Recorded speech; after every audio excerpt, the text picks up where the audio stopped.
Alright, what's up everybody? It's Lids, and we are back for some more Pyre Community RITE NITE, which means of course some good old-fashioned multiplayer Pyre featuring first and foremost none other than the members of the RITE Club Discord server, the place for all things multiplayer Pyre. If you are interested in getting more involved in multiplayer Pyre, that is the best place to go when you can join it, said Discord group, by clicking on that link right there. But those of you in chat, you are not off the hook. No, because you see the red circle with the white L below chat, you click on that, you'll find all the various requests that you can make today, including things ranging from selecting players' exiles, masteries, talismans, songs, arenas, even Titan stars are all fair game. So, without further ado, let's hop in. Let me set us to our defaults here, but otherwise, we'll be looking for somebody to jump in here to get us started. So let me make sure that I have, let's see, team friends up, and I am actually in said Discord server. There we go. Okay. I am good to go. iRotor's ready to start us off. Nice. Let me send an invite to you. Let's see. There you are.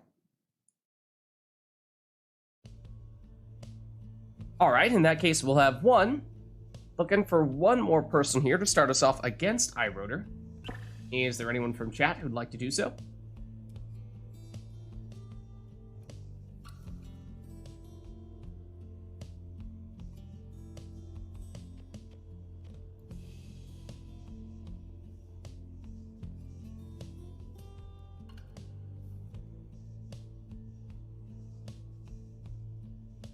No need to rush. Let's see. Give Anor a couple minutes. She could be ready. Okay, no worries. In that case, why don't we can confirm Anor will be one player and iRotor will be the other, because we can control who's player one, who's player two, with Anor being on control and iRotor being on mouse keyboard. Or rather, what? No, the other way around. I don't know what I just said. It doesn't matter, right? You know the idea. You know the idea. I totally just garbled it in my head and mixed those two things up, but you know the intention of what I meant to say. It's whoever you choose to be the mouse keyboard player and whoever you choose to be the controller player. Huh? Yes. You can switch that if you want. Right. In game. Right. Look. Words are hard, okay? Thinking and articulating those thoughts into words is even harder. Anyways. So, iRotor, are you going to go withdrawn today? What are you thinking? Okay. If it takes a couple of minutes until we start, I'll be right back. Okay, no worries. Let's see. So, let's set you up. Like so. And Anor. Name, presumably are going with the wings of the nighttime variety. Okay, there we go. And then I think we may not have had Anor. She may have been our most recent person on mouse keyboard. So we might have those settings set up properly for her. What's up, Cacao? How are you? Yeah, night wings for you? Okay, sure. How's it going, Cacao? Why don't I will send you the invite if you're on Steam yet, which you admittedly may not yet be. Maybe I'm a little too quick there. No worries. But I suppose, in that case, let us know, chat, if there's anything that you'd like to see for this first one against Anor and iRotor. But otherwise, we can give them a chance to warm up before we do anything too crazy. But they do need a little bit of time here, so I suppose there is some time to scheme something up if you do want to see something out of the ordinary here.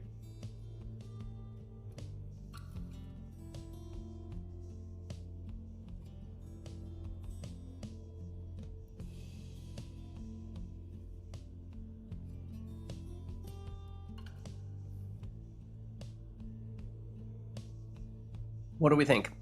Are we feeling merciful? Do we let them just do whatever they want at the very beginning, or do we start things off a little bit crazy?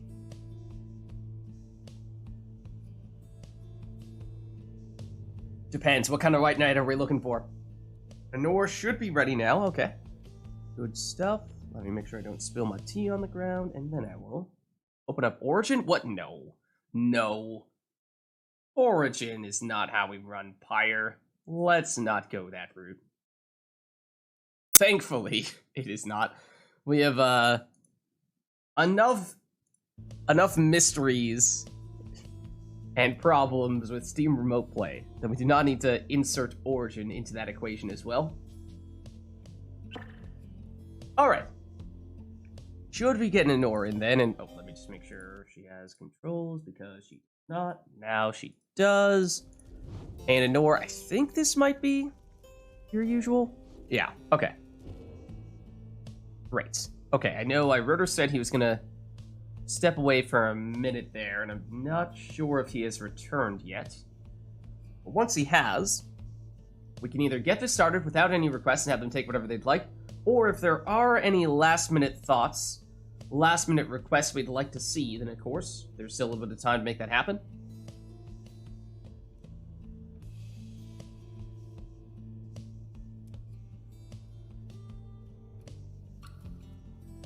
I'm back. Alright, our rotor has returned. We have not gotten any requests for this one, so it looks like it's just gonna be a straightforward, right? I mean, that's not a bad thing, so we'll get started and have a little bit of a warm-up here, I suppose. What's up, Core? How's it going? Just getting started with our first rite here. Why, hello, exiles. You are gathered at the Isle of Kaelma. Oh, okay. That's a little exciting. Required to prevail. Know that the scribes themselves are watching. Nightwing, stand prepared. The withdrawn, stand prepared. Now let us begin. Okay, so no requests. You can take whatever you'd like. That much is up to you.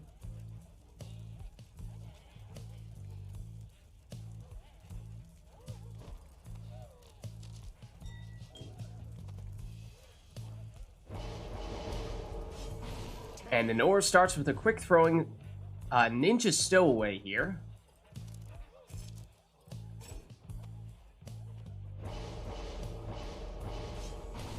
Rotor goes for a speedy Udmilda, the captain of his team.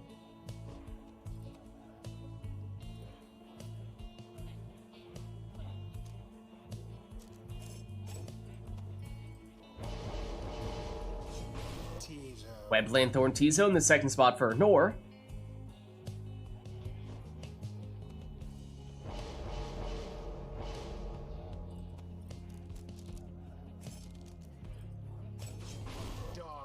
Then Dalbert in the second spot for Rotor.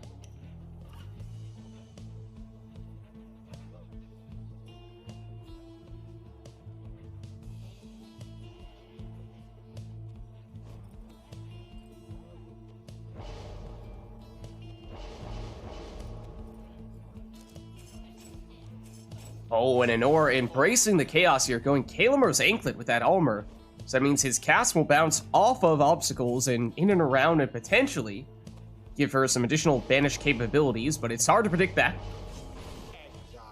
Wed Lanthorn Raj in the last spot for Rotor.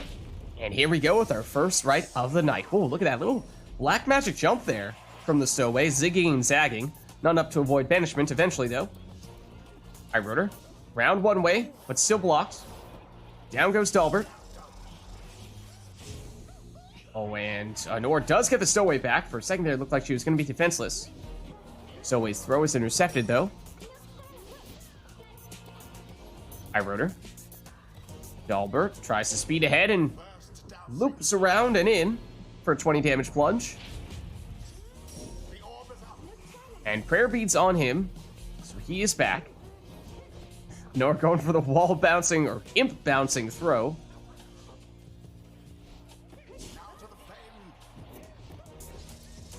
Speedy Udmilda. The throw. Oh. Nora's... Do have problems? And Nora looks like she might be stuck in the corner here. You're on Almer, yeah. Down there, that doesn't look intentional. Alright, 1 sec. Yeah, is that misbehaving? You had Almer running down. I don't know if you just didn't see that you had Almer.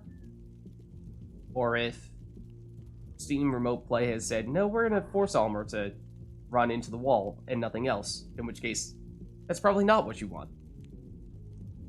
Alright, I think Anora has disconnected here, and why don't we re-invite her, and hopefully that will fix up whatever that issue was.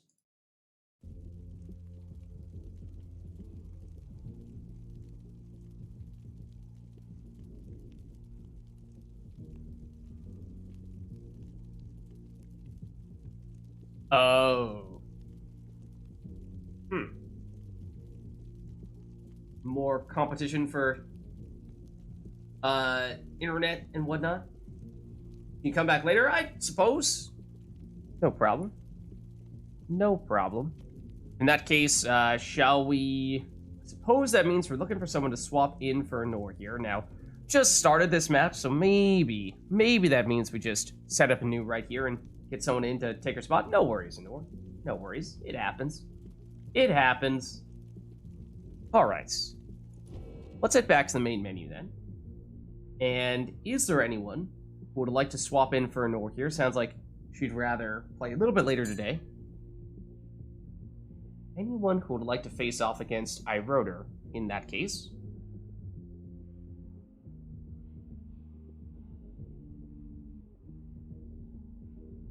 And we can just start a new match, so no worries. We can, you know, have whatever exiles you want and start from scratch. Don't need to be like, well, but I don't like the team that Anor chose, or anything like that. Fair design, okay, sure.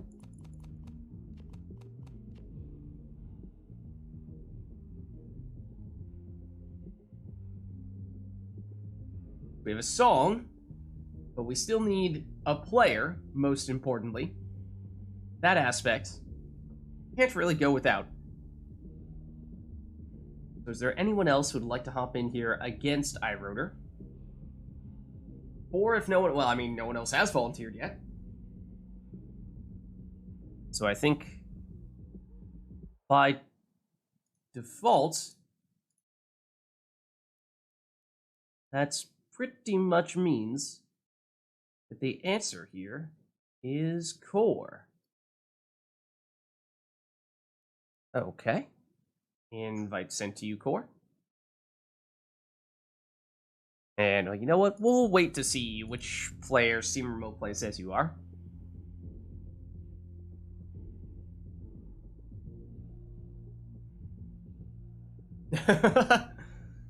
Anor choosing Iroder's team theme. Taking sides here.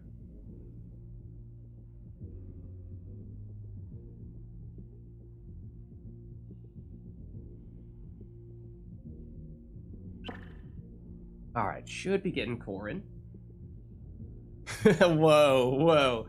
Jumping to conclusions here, Core. I don't think that's safe to say. I do not think so. Alright, Core, will it be Pyre Hearts for you? Of course, seems to be player 2. Let's see. According to... Yeah, I'll be Pyre. Let's see. Remote Play says...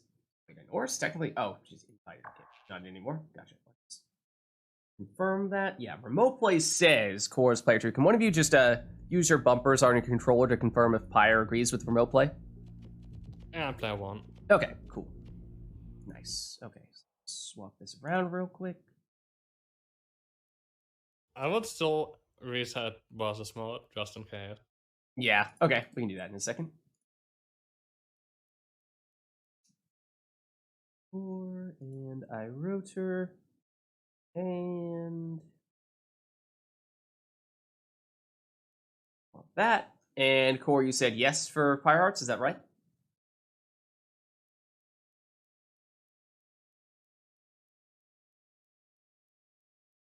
I will take your silence as consent.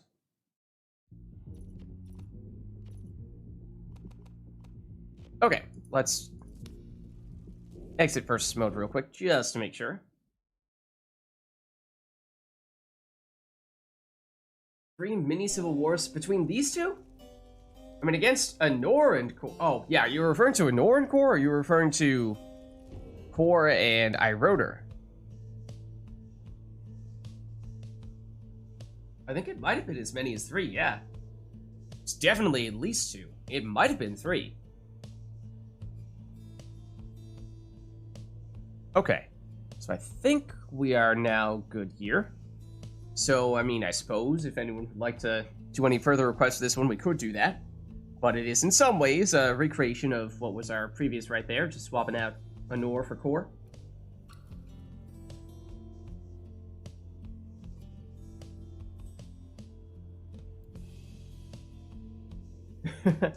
Alright, well, let's get this one started.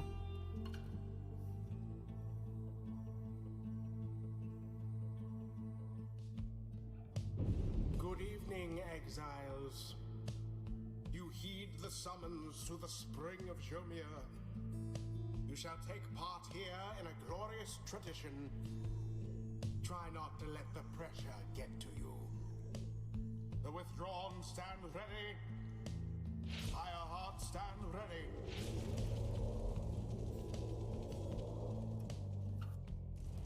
Who shall All right. conduct this rite? So no requests here, outside the song, so you're welcome to take whatever you'd like.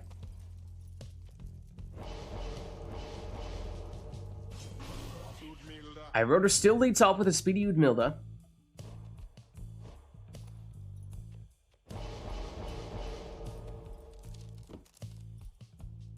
Orko's all right side on Gilman. I feel like we haven't seen him do that often.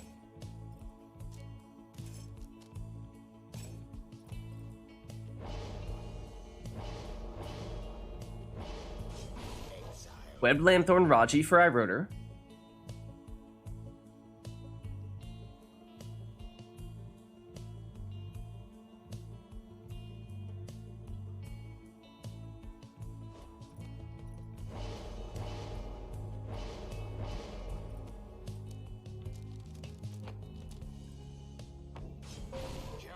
Then it's Titan to Jody for Core with a little bit of additional starting Pyre life.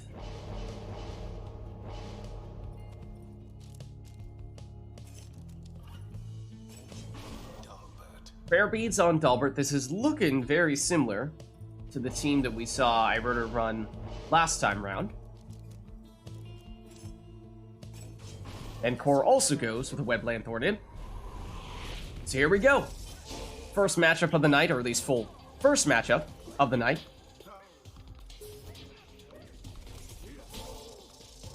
Udmilda. Oh, look at that. Speediness nearly zigzags her way through, but gets stopped just shy of the fire. 4. Hops over 1 cast. But Iroder blocking that. Oh, the orb did inadvertently hit Core's Pyre and bounced back out, which slowed down Iroder. Prevented what might have otherwise been a score. Iroder trying to fake out Jody and does find a way through. Iroder sidesteps the cast, but does still lose Udmilda. Now it's Jody for Core. Well defended. Speedy Udmilda. Unblockable throw. Oh, but it's short. Corey will intercept. Imp versus Imp. Now it's Iroder. Dalbert. Back to Udmilda. Udmilda opening here. Goes for the plunge. Had Tailwind Crest, not Prayer Beads. That's where some of the speed was coming from, and it means Udmilda is not in for this round. And that Titan Tooth stuns Iroder here, leaving just Dalbert back defensively, and that is a tough spot to be in. Able to block, yes, but another Titan Tooth stun. And Core eventually follows it in for a 30 damage plunge with Jody. Now, of course, Jody had the Titan Tooth, not Prayer Beats. Now she's out for this round. Core trying to get a quick score in here to get her back, and does so with this Gilman 12 damage throw. So both teams at full strength here. Udmilda. Jody, the only defender at the moment. Throw is unblockable, and oh, it's wide, I think, on that occasion. Once again, inadvertently hits Core's Pyre. Dalbert, out of stamina, he goes down. Or through that portal, getting infinite stamina in the process, stuns the defenders, and that makes for an easier 30 damage Jody plunge. It drops iRotor down to 28, which means, at least if it's a Jody score, that's all Core needs here. Now, that being said, Jody's out for this round, but here's iRotor with an unblockable 22 from that Udmilda throw.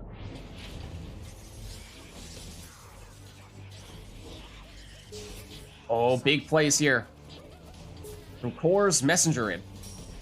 Setting up a dangerous portal as well, but iRotor, oh, jumps over the Pyre. Looked like he had made it in there, but not so. iRotor up to the task defensively, saw that portal and knew that Core was planning to go through it. Dalbert, also just inches shy of making it in there. Core, that will not be enough by itself, but it does drop iRotor down to 17, which now means, well, it might still only be Jody who can win it for Core. In one score, at least. That may not have changed much. Now iRotor does make it in for 20 here. That means that iRotor needs 2 scores. Did take prayer beads on Dalbert, so he is back. And after this Udmilda plunge, now it's a 1-score game either player. Oh, and that could have been it right there. Jody, the only one that Core has who has enough damage here. iRotor could score with anyone and it would be sufficient. So in that way, bit of an advantage to iRotor, though iRotor is without Udmilda in this round. It's a numbers advantage for Core, and gets the infinite stamina on Jody. That's the Titan Tooth stun. Vanishes one defender. Here comes Jody! And that's the winning plunge. Good game.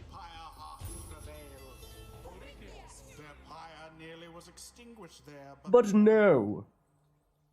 GG. Thus end this night's proceedings. All right, well played. Good way to get us started tonight. Until the next rite.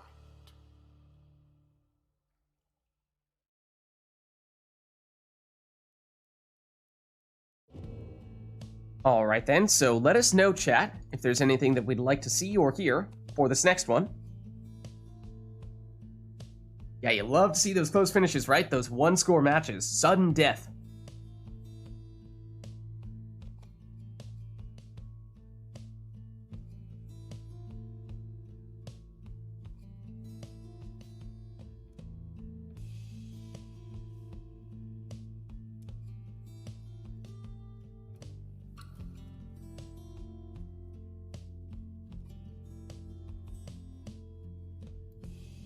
Okay, let's see. Emberic is doing Masteries and Exiles. Explosive Barker as first choice. Is there any more to it than that? Is it just Barker and everything else is up to them? Or do you have other thoughts for the remaining 2 spots as well? Explosive as an like vengeful vow, or exploding as an Explosive exploding temper, power? because it's skills. Yeah, I think because it's Masteries, it must be the right side. Ah, yeah, that makes sense.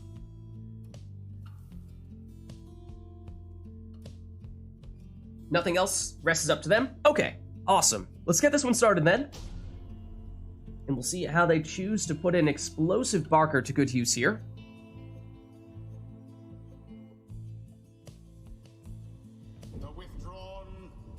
Okay, and it's at the pit.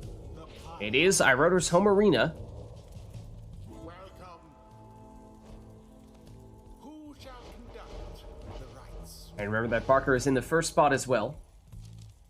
As we see here now, do players try to maximize the effectiveness of that cast, because that is what the mastery there is all about? Or do they say, well, yes, but then again, generally I prefer my curse to be more offensive characters. So I'm still going to try to make it as offensive as possible and just sacrifice a couple of masteries that would have otherwise gone toward additional speed or jumps.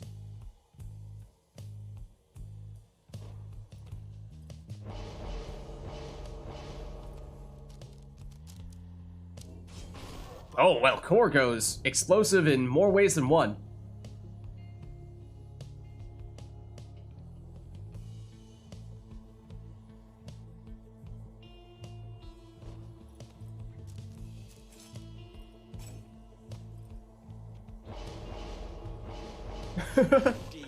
Fair enough. Fair enough. So now it's up to them. Now it is up to the players to choose whatever they'd like here. It was just a request for that Parker setup and nothing else. Of course, there's lots of potential. So many directions you can go in when you're at the Pit of Malith.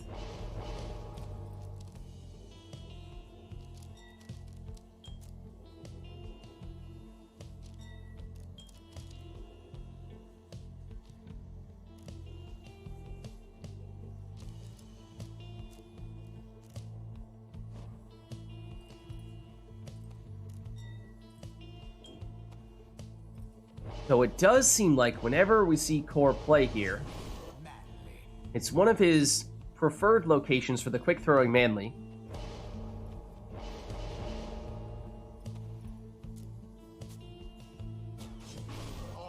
And then it is an auto-passing Almer there for iRotor.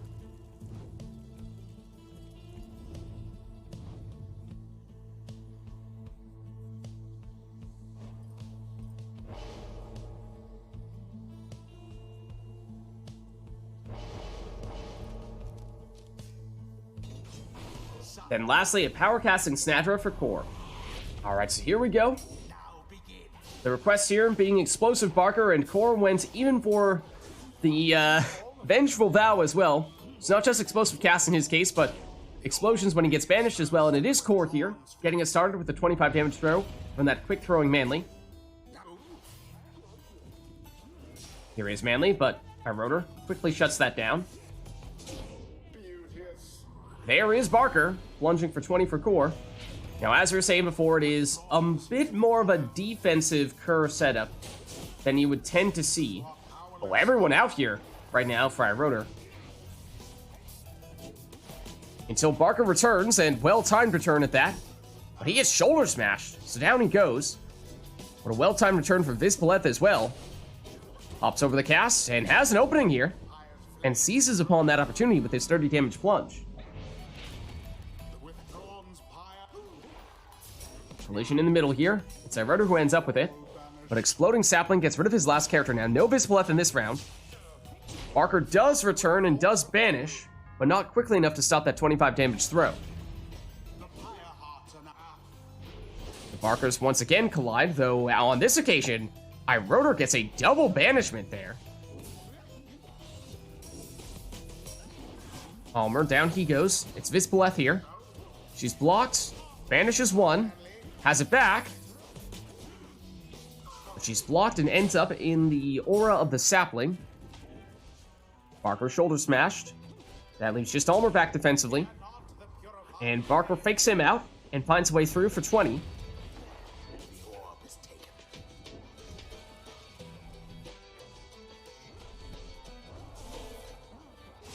Oh, big banishments there from Vids, but Numbing Gust does slow down Vids. A little bit of time, might have just barely been able to make it in. Oh, but you look at that. Deliberately went for the wall bouncing jump, perhaps because iRotor knew that Snadra had shoulder smash and had to find a way around her, otherwise was just going to get banished. Actual competitive reasons for deliberately wall bouncing on your jumps? Yes, indeed. Yes, indeed. Oh, and there is the explosive Barker. iRotor defenseless here. Core. With the throw, it's quick. And it's good for 25. Oh, and Core wins the race there. For the winning plunge. Good game. They brushed aside their adversaries without too much trouble. The rite is ended. GG. All right, let's head on back. Until the stars align.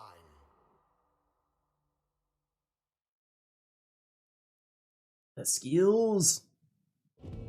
Okay, and let us know, chat, if there's anything we'd like for this next one. Do we have anything in mind, or do we just want them to take whatever they want to take?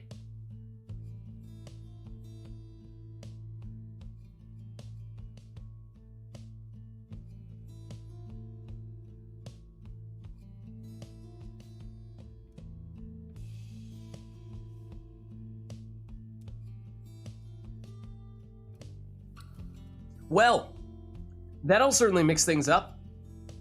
Anor turns Customize off here, which of course means randomize exiles, masteries, and talismans. Won't even get to see what they are in advance, just going to get thrown straight into the action. At least one Customize off is absolutely required. Correct. Correct. We can still do an arena. We can still do a song if either of those things are of interest, but just about everything else is accounted for with that Customize off request.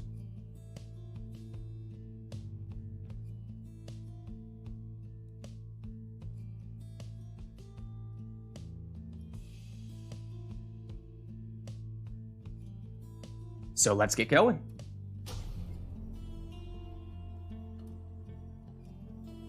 Oh, wait, hold on. We can still do it. We can still do it. It's still possible. But Lids, it's impossible to say. No, it is possible. It is possible. I believe. Anything is possible as long as you believe.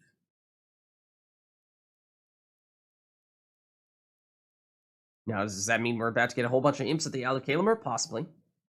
Possibly. Only time will tell. That does technically mean we should also turn off the in-game music here. Alright. Here we go. Well, it's the Fall of Solium.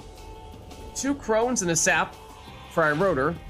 For Core, it is Worm, Savage, and Demon. Infernal Bloom for Iroder, we just saw. Seized Chance on Core's Skillman, so if he scores quickly after having banished someone, he will get extra damage. With Vilda. Of course, both players perhaps going to take a little bit of time if they can afford it to experiment a bit and see what skills they may have. Was that a Bottled Void on Gilman?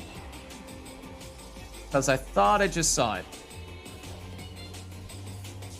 Because surely that would be impossible. It was Bottled Void Gilman? I thought so. I thought it might have been. Oh, look at that little hesitation move. And there is the Bottled Void. It actually dispossessed Iroder from what could have been a winning score. Or rather, just a score. A little early for a winning score here, but it is still that Crone making it in for 25.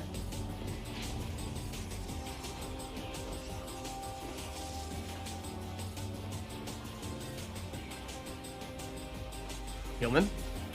Down he goes. Just manly at the moment for Iroder. And delays long enough to possibly get Udmilda back in time, and does, but with no Bertrude anymore in this round after plunging with her, does give Iroder a distinct disadvantage, numbers-wise. Gilman. Ooh, fakes out the defender. Goes for a quick 15 here. Means... Oh, wait, what? Alright, it was a throw, not a plunge. It's like, why is Gilman back? No. That makes sense. And no luck there from either prone attack from Iroder. Iroder does have a team with a lot of characters with low hope.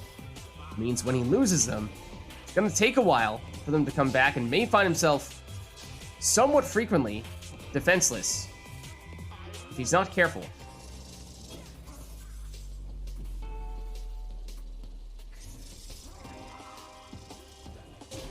Oh, but look at that plunge. 30 damage there. This Paleth has all the way down... Oh, for the extra banishment time? That would also contribute toward that.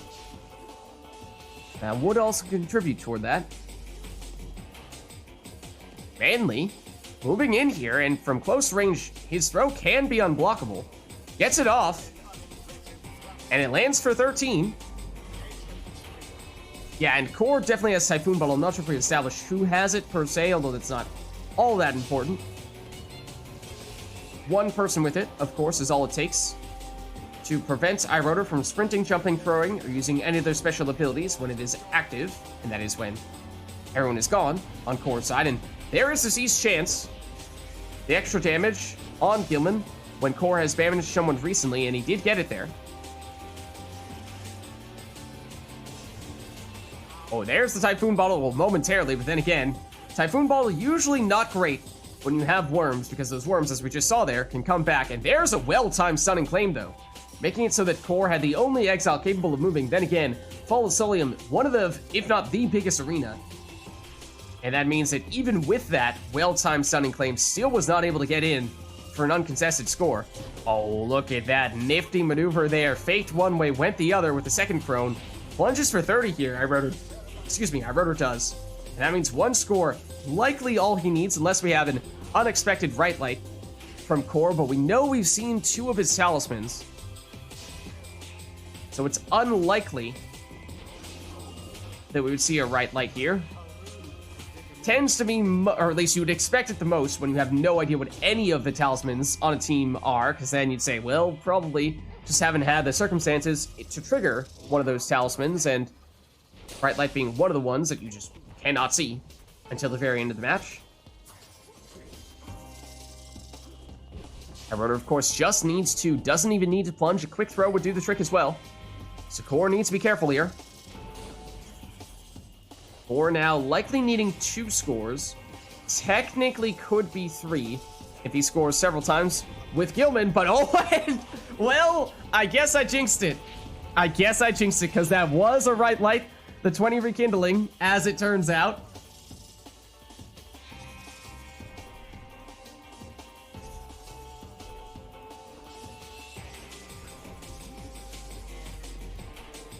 And they said it was impossible. Oh, look at that move. Oh, and Irotor looked like he faked out the defender and but didn't find a way through. Was going for the throw instead. Didn't quite have enough damage to finish it with one throw, and so charged up a little bit more. And in that time, got banished, and now the counterattack from Core means we are tied at 20 apiece here.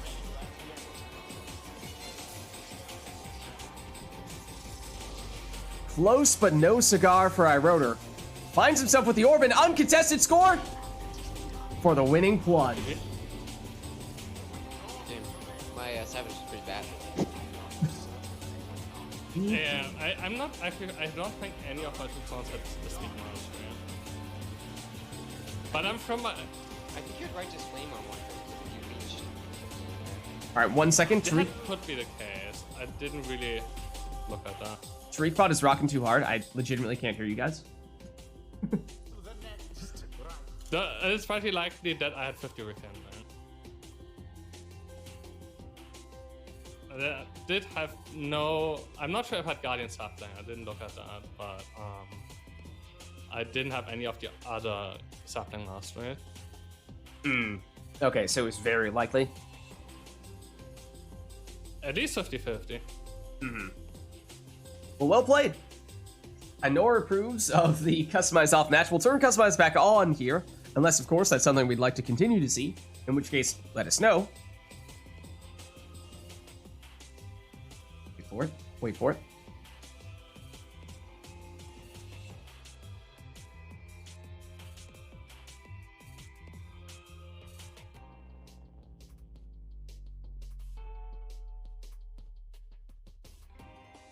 Wait, did it? Does it loop around that quickly? Did it just start the song again? No! I was trying to time it. Alas. What can you do?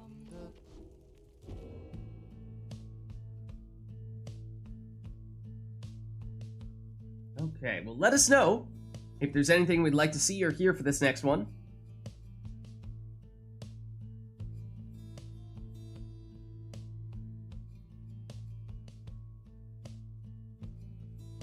From Wharf to the Wilds, okay.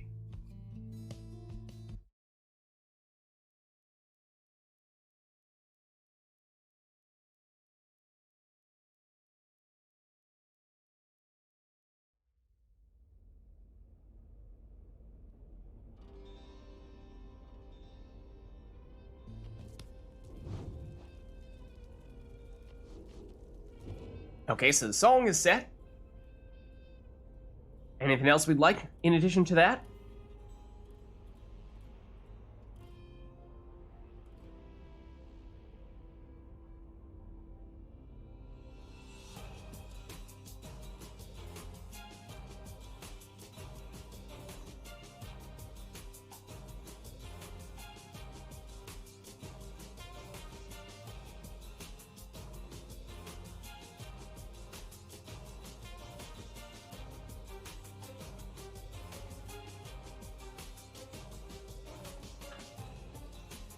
Not seeing anything else at the moment, so it looks like we'll turn this into a match in which both players can take whatever they'd like. So let's get going.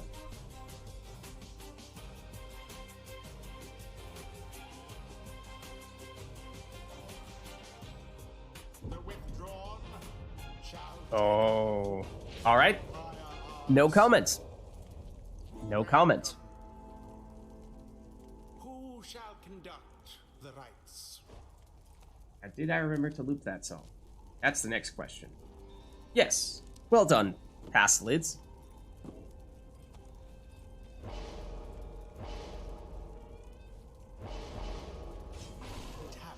Okay, Iroder goes Tamitha in the first spot.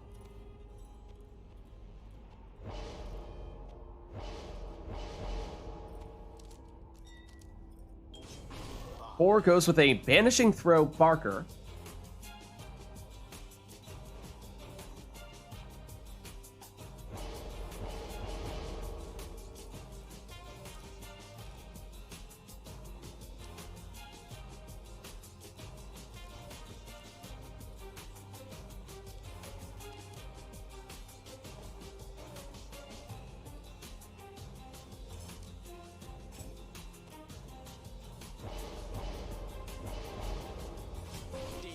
Then a Speedy Bizpaleth for Iroder.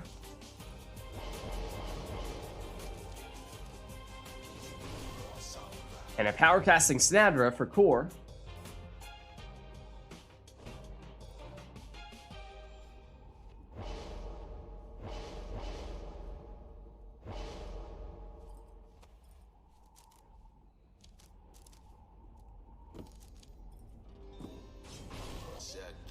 Last one is a increased jumping distance Gilman for Iroder, using the legendary Worm Talisman.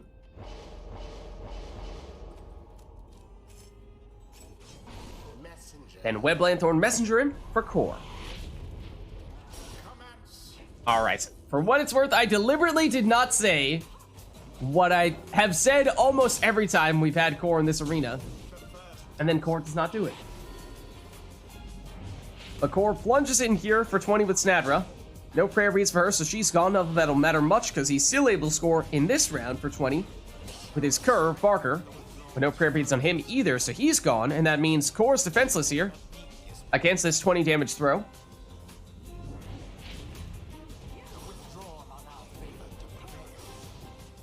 Snadra. Down she goes. Tamitha, round one defender and in for another round of 20 damage. She's out for this round, though. Vanishing throws. Iroder was ready to intercept, then realized, oh no, I don't want to be here right now. Snadra shoulder smashes. And Iroder defenseless here. So Core with a little bit of time to figure out what his preferred method of scoring would be, and the answer is Snadra, because she can throw for 20, and then also leech 10 for a net of 30 points per score, which would be his best. Then plunges for 20 here with his Cur soon thereafter. Does mean no Barker for this round, though. Snadra. Down she goes.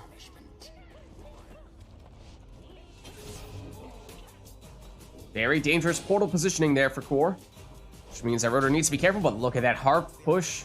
Well executed. Setting up the 20 damage plunge. And removes that portal. Oh, Iroder's throw is slightly short here. So Core with it back now. Snadra. Eyeing that portal, and oh, doesn't really... Oh, okay, no, Iroder does have someone back in position to stop that. Until everyone goes down here, and so Core back through the portal. Sets up a more dangerous one. Waits for Snadra. Oh, okay, so it was all a diversion. As, in the end, it was all meant to just set up Snadra.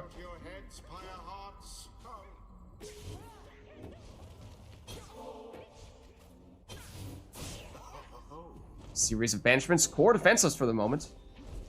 Iroder. Still blocked, though. Core through his portal. Hesitates with Barker. Oh, except Core now on the attack. Hits full F. Trying to knock back the defenders, and does. Is there enough time for the throw? There is. Not quite full damage, but 25 here rather than 30. The important factor there is that does mean that Fire Rotor gonna need one more score. Can't do it in just one hit. That 5 damage is, or lack thereof, 5 damage is significant. It does, however, also mean we're tied up at 35 apiece here. Oh, and Rotor might have had a little bit of time there in an uncontested Pyre, but the orb was stuck behind a hockey puck. That throw is unblockable, and this one does land for 15. And so now, that does mean that Rotor could score with either Tamitha or Vids, and both would have enough damage. Still not enough for Gilman. Ooh, Snadra banishes 1, banishes 2.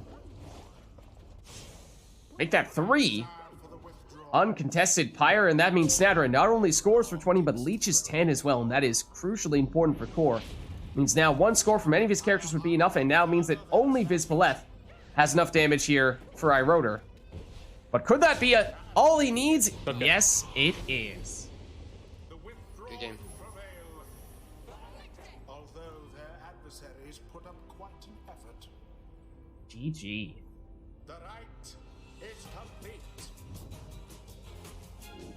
Well played, you two. Let's head on back. In the blood.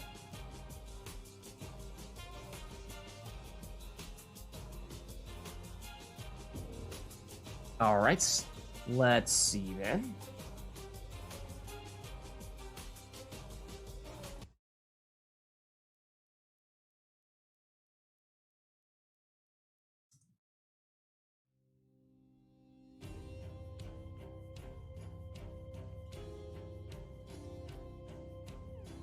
Alright, so we have our song.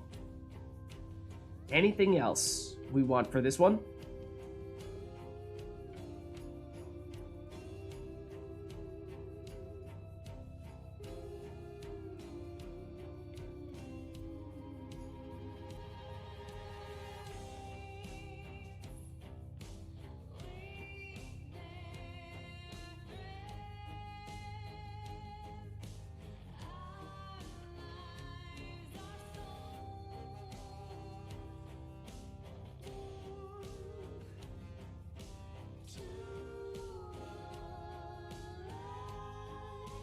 Or do we just want to listen to this song because it's awesome?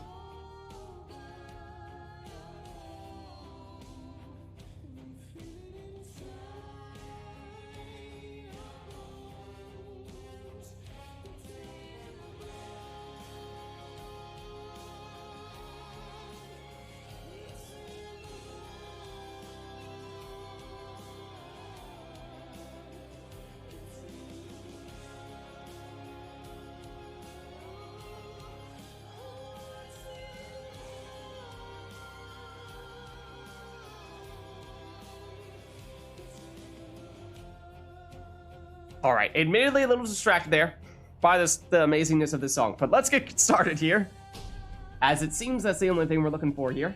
Oh wait, a Norsus and Exiles. Still should have time for that.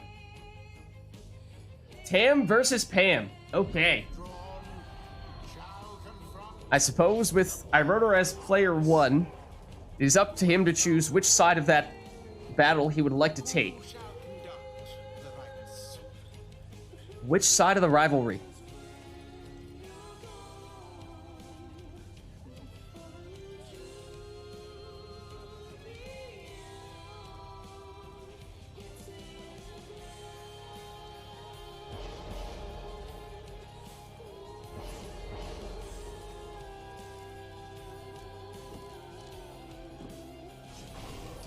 Okay, so it is. Rotor has claimed which side he is going to support. He has sided with Tamitha. That means Core is with Pamitha here.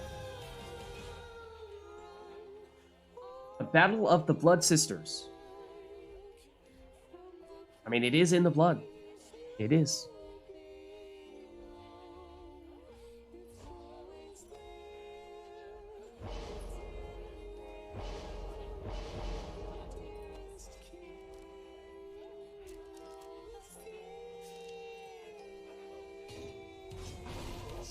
And it's power casting Snadra, this time for Rotor. An epic Greek battle of the harps, no less.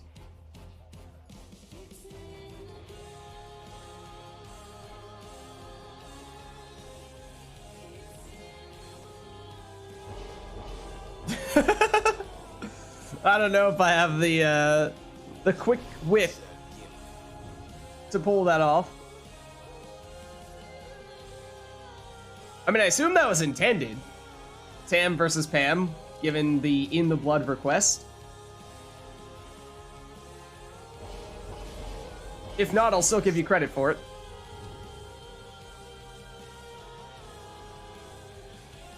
It was. Okay, fair enough, fair enough. Well done.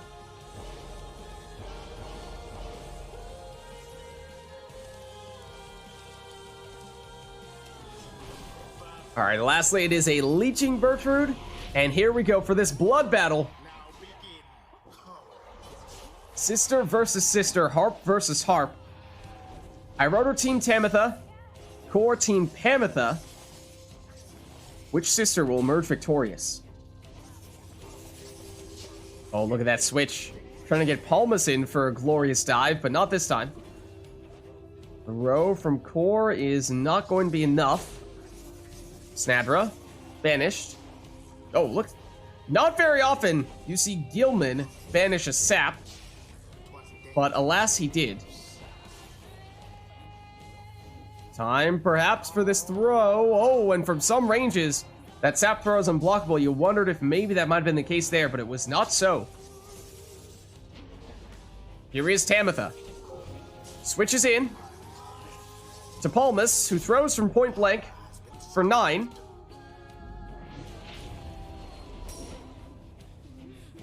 Amitha now for Core. She switches in for Gilman. He's out of range. Now we can land this one for 15.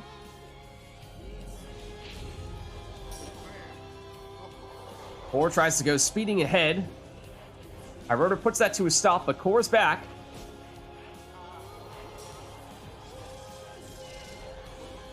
Tamitha opening here for Iroder. Full 20 damage on the throw, so he'll keep Tamitha in for this next round. Oh, and Tamitha wins that duel with her sister as well. And Harp pushes her way through. Oh, but Stubborn Flame active. That means that when Iroder is in the lead, he is dealing 10 less damage. That's why you saw just 10 on that, but there is a Nutrition Stick Blink from Palmas. Straight on in for 15. Once again, Stubborn Flame active, reducing his damage. Oh, nearly enough on the Heart Push once more from Tamitha. Tamitha, blocked. Switches in. Double banishments.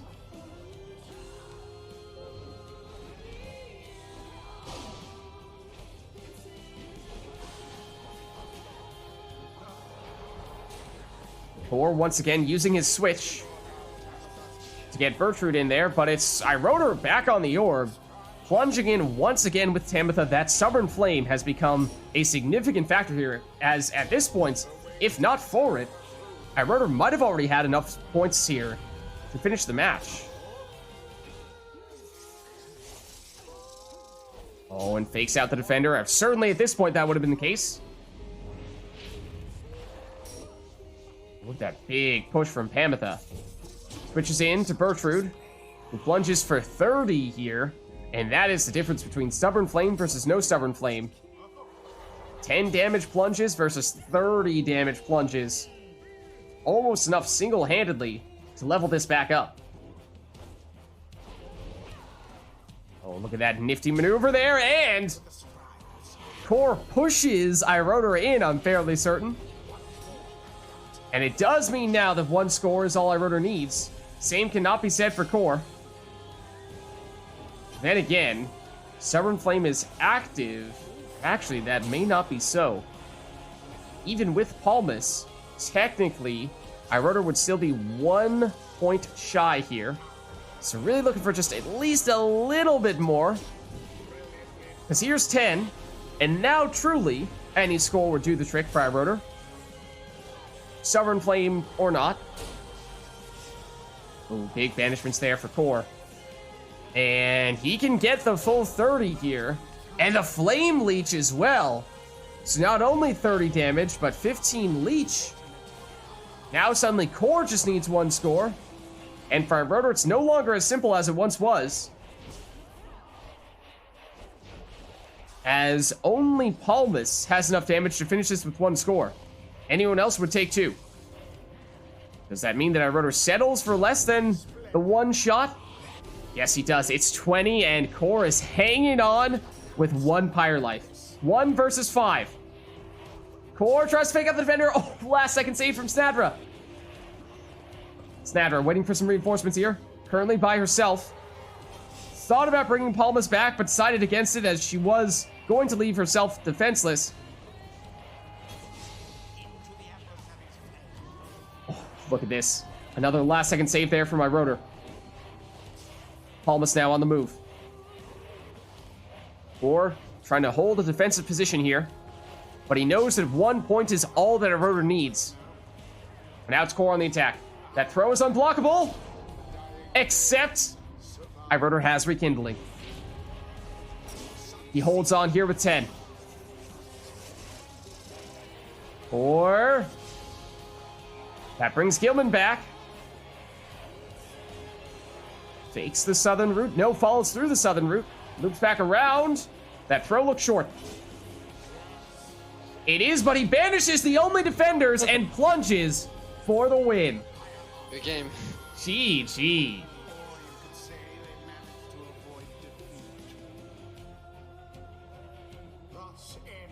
What a match indeed. GG. So that means Pamitha emerges as the victor. 1 HP diff. 1 HP.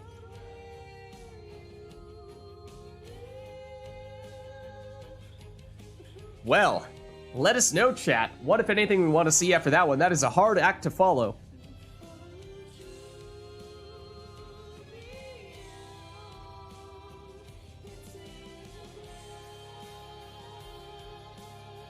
It is, of course. We have already had our In the Blood match. We'll swap out there. Bin the Breaker, okay. Good timing. Let me make that happen. Did I spell this correctly? We're about to find out. I did.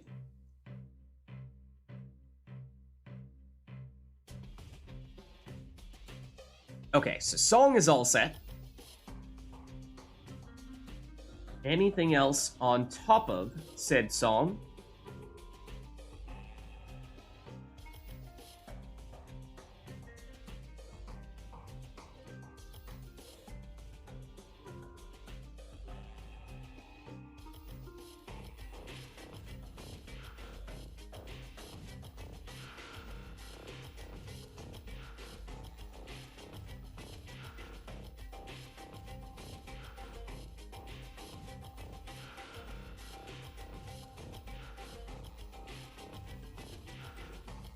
Looks like that'll be it. So why don't we get this one started then?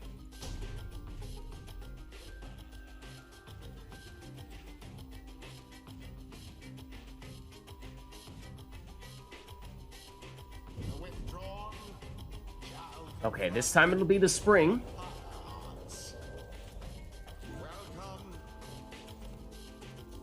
And no requests here outside of the song, so you're welcome to take whatever you'd like. In the case of Rotor, that means a Ninja Almer with an automatic passing talisman.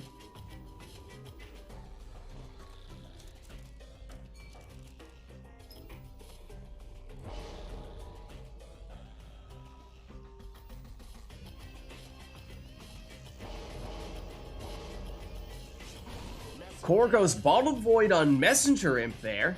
Now we tend to see Core go Bottled Void on a Savage, but every once in a while, of course, we see, honestly, other people tend to play Bottled Void Imps more than Core does, but of course we know Core has experience with Bottled Void in general. It will suck in neighboring exiles like a vacuum cleaner whenever that character comes back from banishment, and if those characters get sucked into the aura, they will of course get banished in the process, so Core will try to trigger that respawn as often as possible. That's a leeching Jody as well.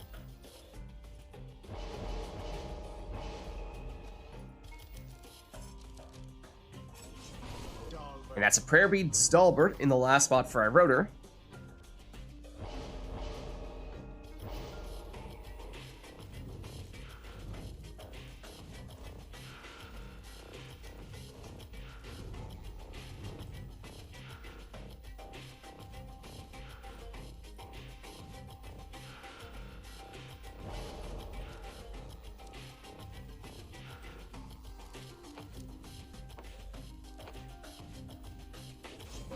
Followed by a Snatcher with extra starting Pyre life. That means Core is up at 165 to get things started here. That is a lot, of course. Between that Talisman selection on Snadra and the Mastery from Jody. There's the auto pass when Almer gets banished, and Iroder has an uncontested score here, making it in with Delbert. And I believe he took prayer beads on him. Yep, he has returned already. Well, in that throw for a second there, it looked like Core was walking out of intercepting position. Did still do so. There's once again the auto pass. Snadra. No time to finish charging up that throw. Iroder through the portal. Oh, but Bottled Void dispossessed. Delbert from what could have been a scoring plunge, but then again, he does make it in here on his second effort. Delbert gets his stamina back, then makes his move.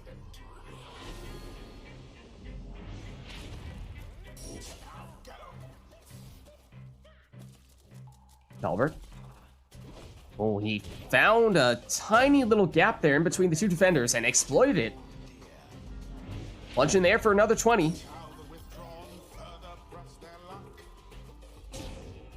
Delbert again.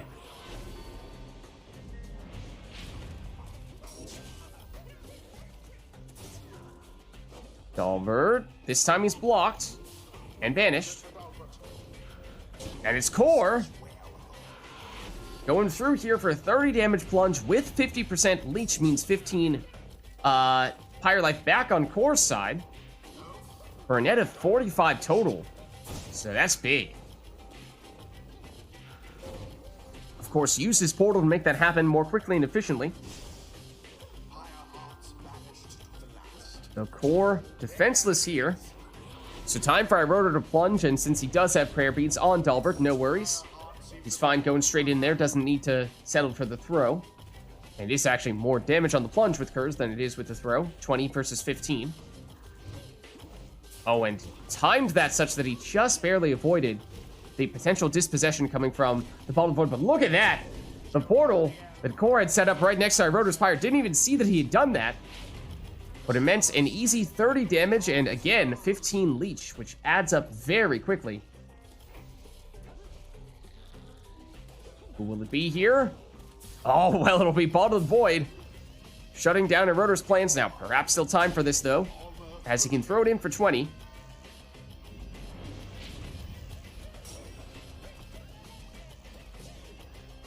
And that is perhaps how Core is setting up those portals in the first place that we've been talking about. So Iroder does land a 15 damage throw. 2 more full damage scores from either Delbert or Almer would be what Iroder's looking for here, barring any additional leech coming from Jody's scores, as at the moment we are tied up at 40 apiece here. There is a portal close to Iroder's Pyre, and Iroder sees it and is wary of it. Or does go through. Iroder might be looking to try to move that portal a little bit further back. Does. Still relatively dangerous. And Core does not have anyone back to defend against this 20 damage throw, which means one more score, all that Iroder needs, if it is full damage, from either Almer or Delbert. So does he get aggressive here? Perhaps, but Delbert goes down, and that portal is very dangerous as Jody comes through. Not only the threat of significant damage, but also the leech. And there it is. How utterly brazen. 30 damage and 15 leech once again means now Core just needs 1 score, and suddenly Iroder needs 2 once again. Core once again through the portal for the winning plunge. Good game. GG. The ceremony is complete. All right, let's head on back. Until the stars align.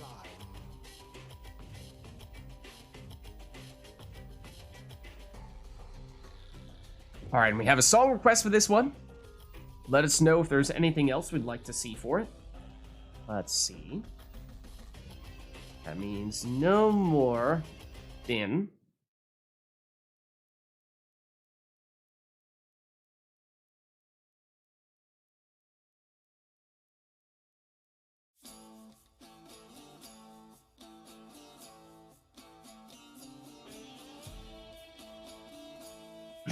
And Barrick, you may have a point there.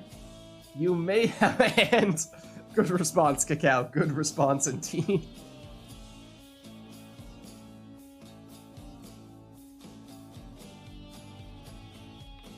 I don't know. Up to you guys. All right, and Noah, remind me for the next one. Remind me for the next one, as we, of course, do have a song primed and ready to go for this next one. This one that we're about to begin, that is.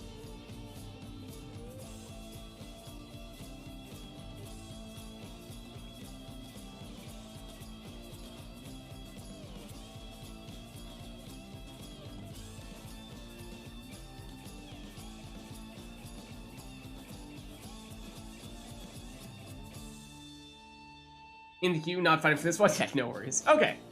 Cacao's like, too late, Ignore. Too late. Didn't outspeed me this time. Well, that's all we're seeing right now, is the Bloodless. Now, we heard some people in chat suggesting that maybe that would mean Saps, as they do not have blood. We don't think. Or do we know that definitively? But, again, the questions of Sap anatomy, once upon a time, was a common set of questions that we had. Though I feel like that topic has not come up for discussion in quite some time in RITE Nights, but alas, we've not locked that in, so it's up to the players still. I mean, if they want to do that, of course they can, but no one is forcing them at this point in time. So why don't we get this started, and we shall see if they choose to go in that direction.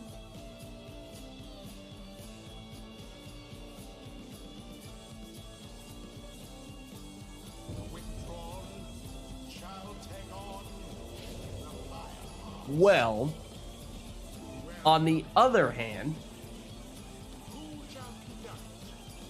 fill in the blank.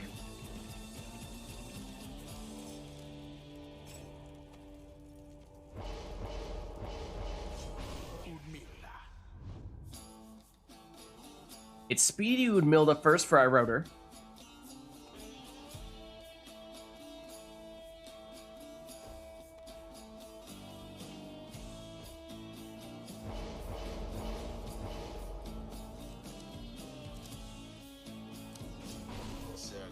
And it's an Exploding Gilman in the first spot for Core.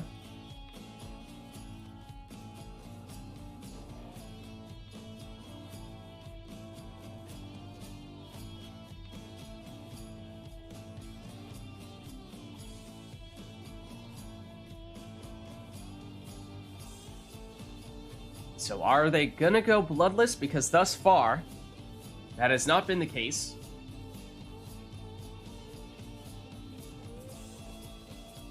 Then again, as I was just saying, do we know for a fact that Saps don't have blood? I'm not sure that we do.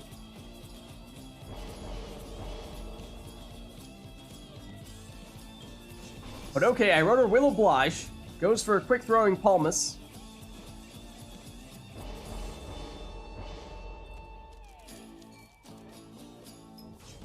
And there is the Bottle Void Stowaway. Perhaps what we were expecting to see from Core the first time he was playing here at the Cairn, although then again we said that maybe he has to mix it up every now and again so that it's not something that is a foregone conclusion that his opponents can come to expect. So he mixed it up last time, but now he's going back to the classic setup.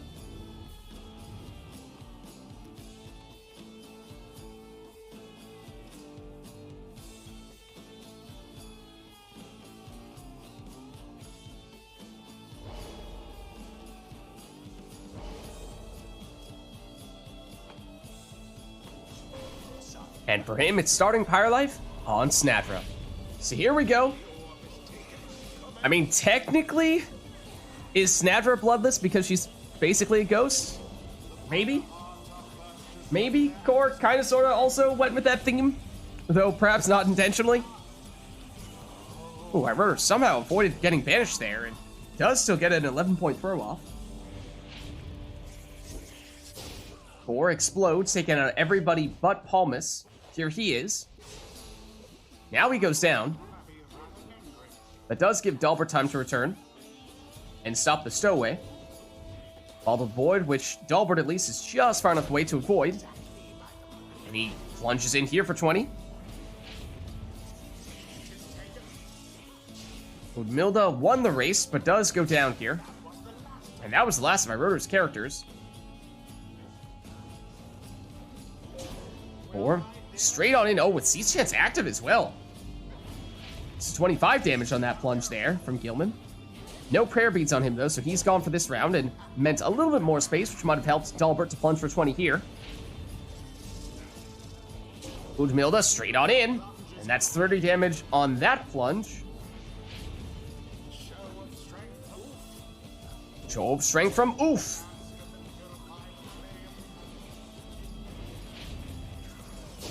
Momentum here building for iRotor, it seems. As that's, I believe, 3 scores in a row. Oh, look at that dodging maneuver there from Dalbert. He's blocked this time, though.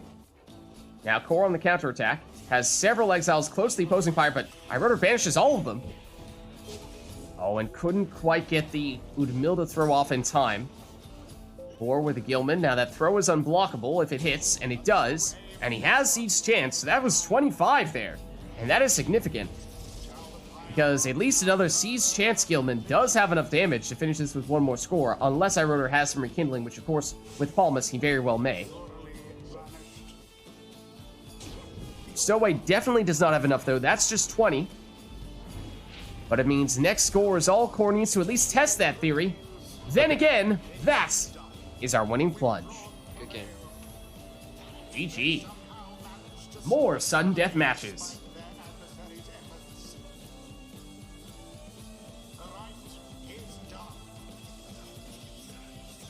Let's do one look customize and then I'll leave. Okay. Last one between these two, it sounds like. In which case, we'll be looking for someone to take iRotor's spot after this, but we will turn customize off for this one. Oh, the timing. The timing. I'm going to allow someone else to get in as well after this one. Okay, so in that case, sounds like... excuse me, Tariq Bot. I just... Oh.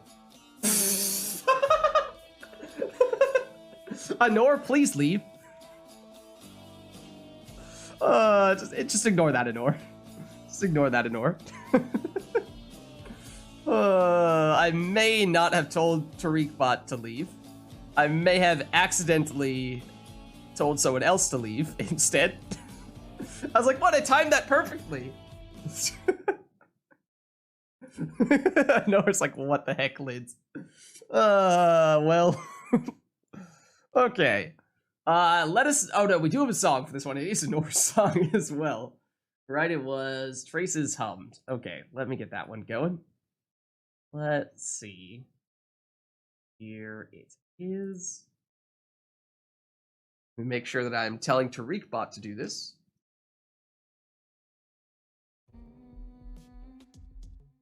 There we go. Okay. So customize off, we have a song. The other thing we could do is we could still add an arena, if that is of interest. And like I said, we are expecting to see both players swap out after this one, so we'll be looking for new people to hop in to take their places. So if you are thinking about doing that, then prepare yourself accordingly, as we'll be looking to call your name soon.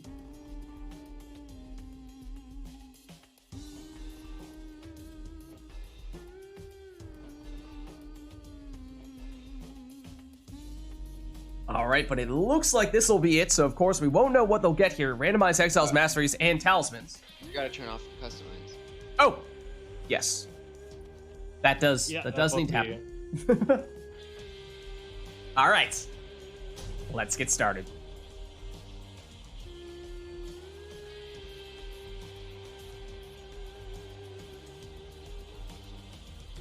The Okay, we're at the pit. Iroder's home arena, and he has a crone, as well as a nomad and a savage. It is Udmilda as well. It's Oralek, Volfred, and Bertrude for Core. Now, of course, if Core does not have a way to get Oralek back from banishment, that could be a very painful team composition for him, because otherwise he's going down. Oh, well, I mean, obviously someone has to have Blackheart. That goes without saying. But if Core does not have a way to get Oralek back from banishment, then he could be gone for the full 30. And that is a painful, painful experience. It's more than 30, actually. Blackheart this time gives the infinite stamina to Iroder. This unblockable throw lands for the full 30. So if Oralek was coming back in 32 or possibly 33 seconds, it means that there should be some other way in which Iroder increased his banishment duration. Okay, there is Celestial Spike on Oralek. That is good, of course. Might be a meta Oralek of sorts. Blackheart, given the infinite stamina. Sovereign Flame from Bertrude on Core's side reduces Iroder's damage there by 10 whenever Iroder's in the lead, as is currently the case. Vengeful Vow on Headwind, so he explodes when he gets banished. No Prayer Beans on Udmilda, so she's gone for this round. There is Oralek, plunging for 25. No Prayer Beads on him. Once again, Iroder does get the infinite stamina from Blackheart, but can't capitalize on it this time. Bertrude for Core. There's the Blackheart this time, though. Turns Iroder into a Howler. Now, still possible to score with said Howler. So offensively, it's not bad, but then again... Oh, you see the greed. Iroder knew he had the time and thought about going off the wall there, but didn't quite have the angle or the power to make it happen. One score, potentially, all that Iroder needs here. Now, of course, Core does have Volfred and therefore may have some rekindling. So that may not be the case. And here's Core plunging for 30. And now same could potentially be said of Core here. Iroder much less likely to have the rekindling. So we know he has Blackheart. We know he has the explode. Well, then again, no one to stop this throw here. But there is rekindling. And it is 10. So Core holds on. And another sudden death match. Oh, Iroder defenseless. Time for Oralek. He goes off the wall, except no! Iroder does have rekindling. This time it's from the talisman. The show must go on. The unexpected right light. The best kind of right light.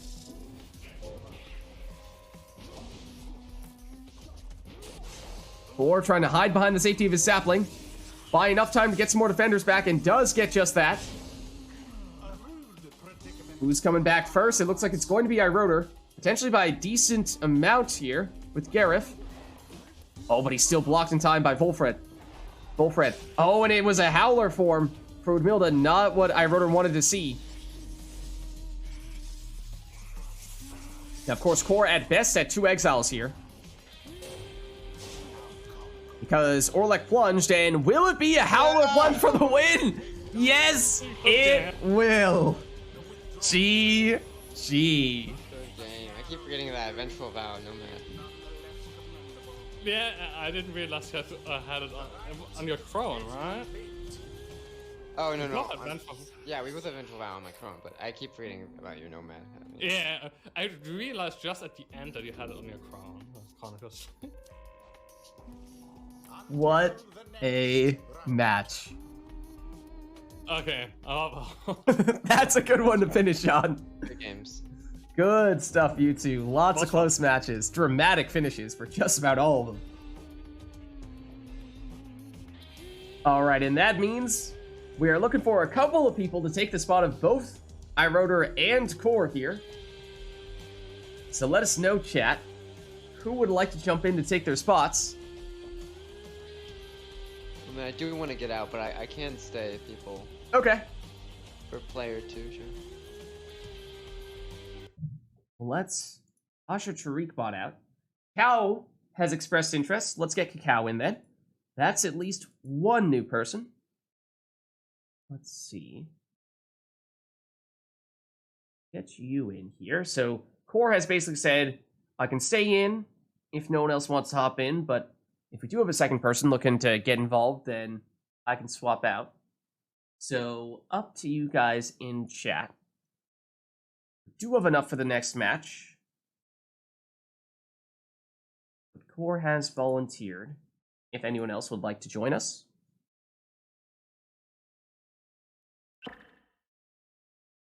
And Cacao, will it be accusers for you?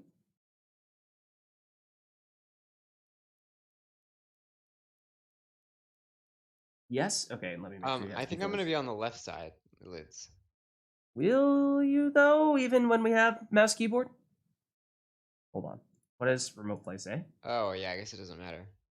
I mean, it's one of those weird things where, like, according to Pyre, we should be able to control who's player 1 and who's player 2 because we can hard set player 1 as the mouse keyboard person and player 2 as the controller person. Then again, remote play might have other ideas, so, I mean, who knows? Does Cacao want player 2? He said P2. I don't know if he wants the specific player 2. Oh, yeah, was that... I don't know if that was just a I generally want to be in, or if that was specifically for some reason you really want to be player 2. Potato, if you want to get in, definitely feel free. Yeah, Core has volunteered to swap out because Core was playing earlier. If you want to jump in, Potato. How are you? Let's also turn the in-game music back on. Anti-give, Cacao controls. Did I do that? I did. Potato says he's good. Alright, I think Cacao probably usually use different controls from Anor here, right? Just like Curse of the Player 2 spot. What? Potato will vibe for a few matches first. Okay, it sounds like... Yes. Cacao does actually want to swap places. If that works for you, Core. Just give me a second to swap you two around in that case.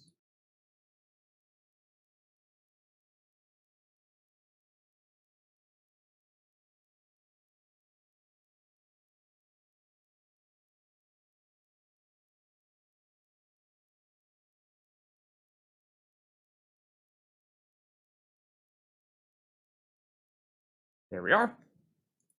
And... Oop, that's not the button I meant to press. Hold on. No.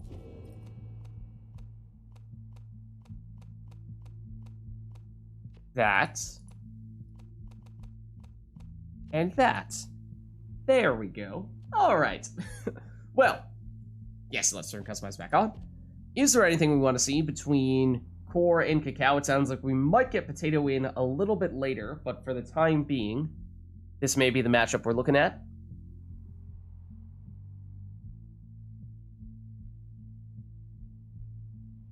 I mean, of course, Core has already played several matches today. This will be Cacao's first match of this RITE Night, so up to you.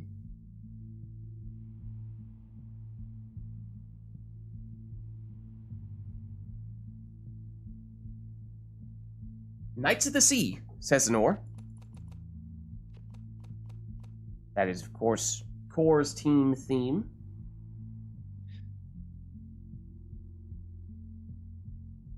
Now let's get started.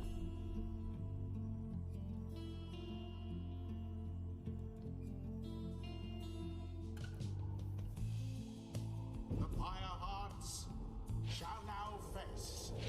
It may be Core's song, but it is Cacao's arena.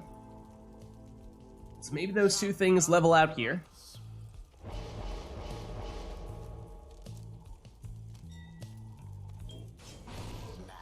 Core goes quick throwing manly in the first spot.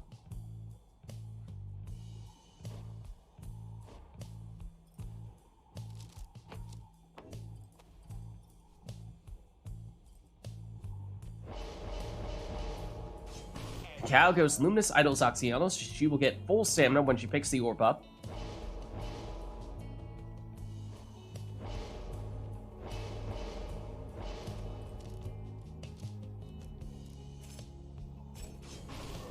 Core goes with the Webland Thorn Imp.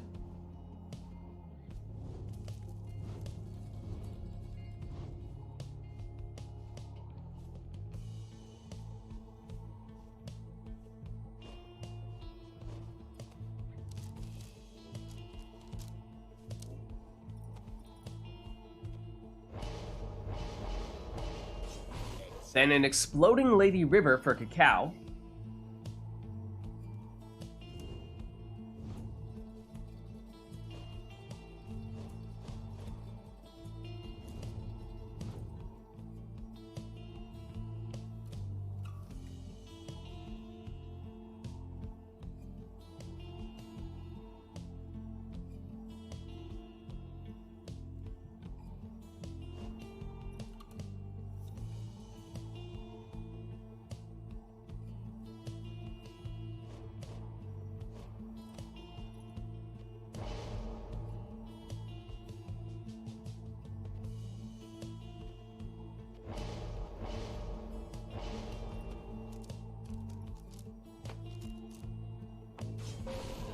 Then Titan Tooth Jody in the last spot there for Core.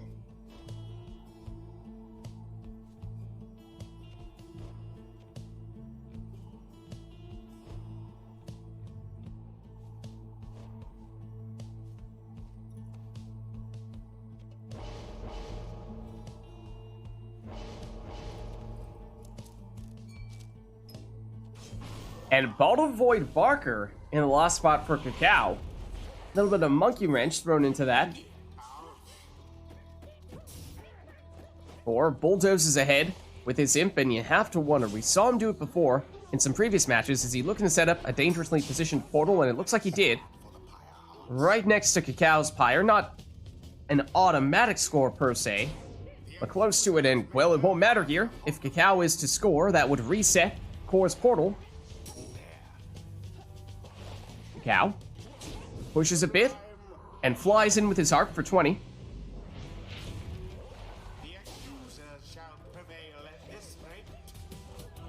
Or might have just been looking to set up the portal for Jody. She does go through, but she does get stopped. Quick counterattack from Barker, and just barely avoids banishment there from the aura. Well placed sapling for Core. And Cacao defenseless for the moments, and time for Core to throw this in, that means. For 25 from Manly.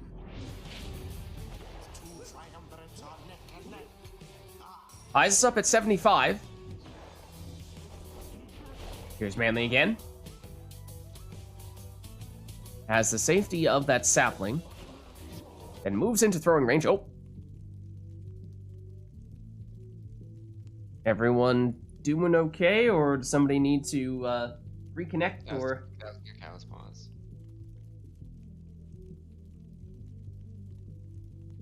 Want me to uninvite you, reinvite you, Cacao? Need to reconnect? Okay, let me do that real quick. Let's see. Let us try again here. Okay, invite resent.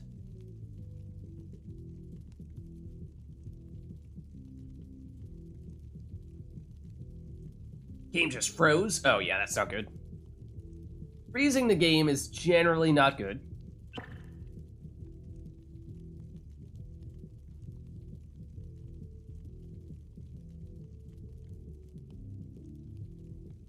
Alright, so when you're ready...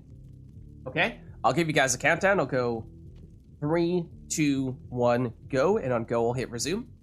3, 2, 1, go. And Core was mid-throw animation as that was happening, so it does land for the 25 point. And, okay, oh, both players just staring each other down here. I mean, Cacao waiting to get someone back. Not sure what the delay is all about for Core, though. Cacao. Well done on that 15 damage throw from his worm to penetrate what was a pretty well-stocked defense there.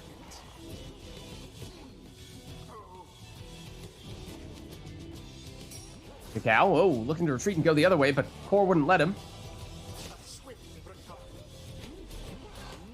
Oh, nice sidestep there.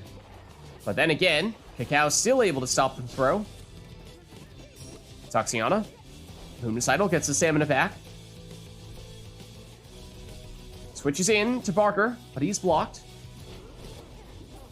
And banished. Oh, and through the portal goes Core. And that's about as quick of a counterattack as you can get. Now go on, just once more. Take that, Barker. And Cacao really wants that orb, but that sapling is, of course, making matters more difficult. Does eventually get it back. Core trying to pin him in, and look at that portal placement. It is right on top of Cacao's Pyre. It is functionally an automatic score if Core is to get the orb back, and by locking down the orb on that sapling, might have done just that. Looking forward here, and there it is. Would have preferred a higher damage exile, as that could have been a winning score in that case, but settles for the 15 from Messenger Imp.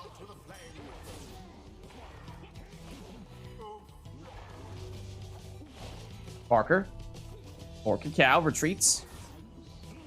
The reinforcements have arrived. The throw, and from some ranges it's unblockable, and I think that was the case here. And it seals the winning score. The scribes themselves surely have taken note. GG. Ceremony is complete. Let's head on back. Until the stars align.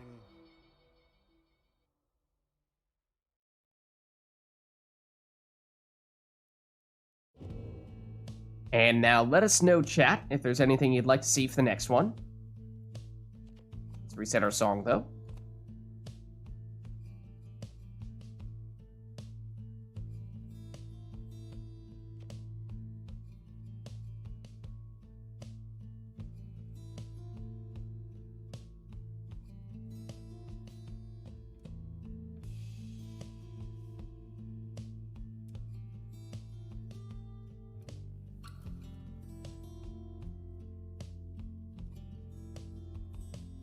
Want to reconnect again? All right, no worries. Let me get you here.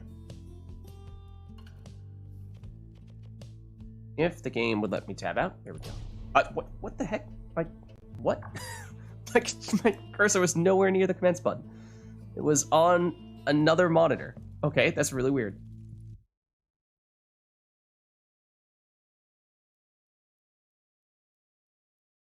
All right, let's get you back, though.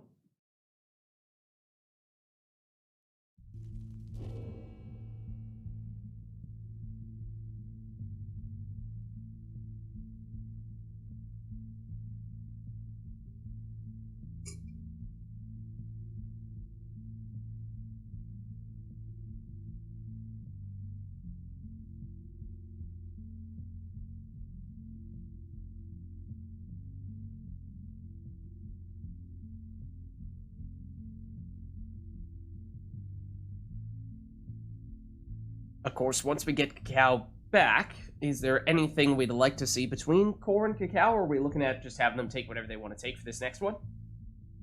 And did invite go through? It did. Okay. Well, Potato says, enough of this customized thing. We need more customized off in our lives right now. Do I need to resend that invite? Possibly? Yeah? Okay. Oh, that's because I sent it to iRotor. That's because I sent it to iRotor, not you. Oops.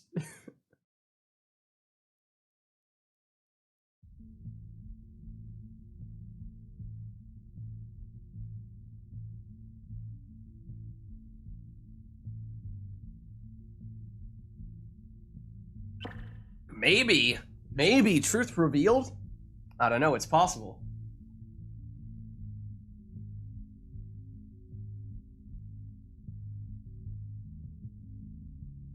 Okay, so, of course, with customized off means randomized exiles, masteries, and talismans. Won't even get to see what those are in advance, just gonna get thrown straight into the action, so let us see what we're about to get ourselves into.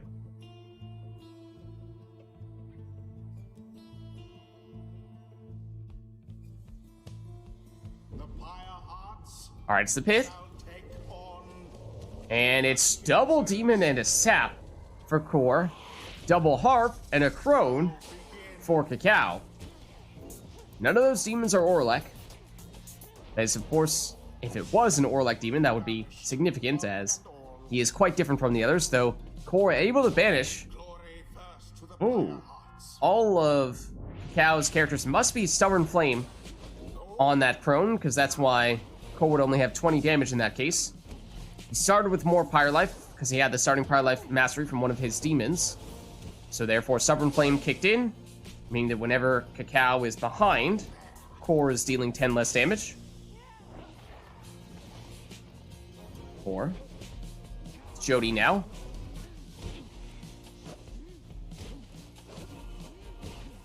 Trying to knock back those defenders, and does, and there's the Stubborn Flame. We see confirmation. So again, just 20 damage rather than the full 30 from a Demon Plunge. That is the reason why.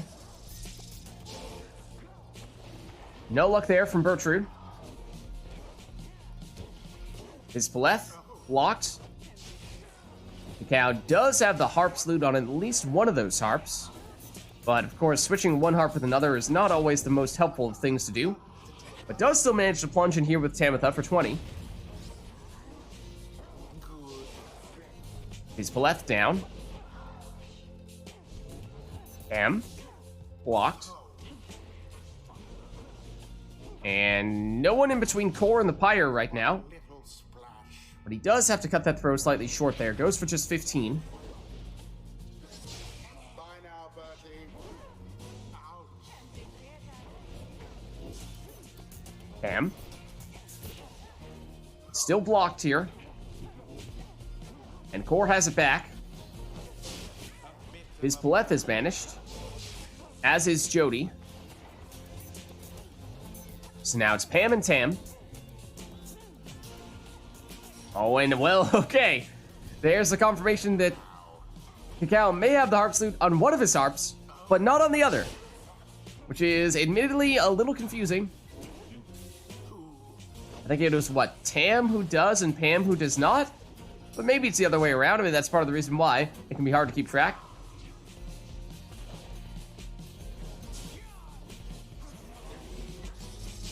Or maybe thinking about getting into throwing range with that sap, but unable to do so this time around. Moving in with Viz Paleth, but she's banished.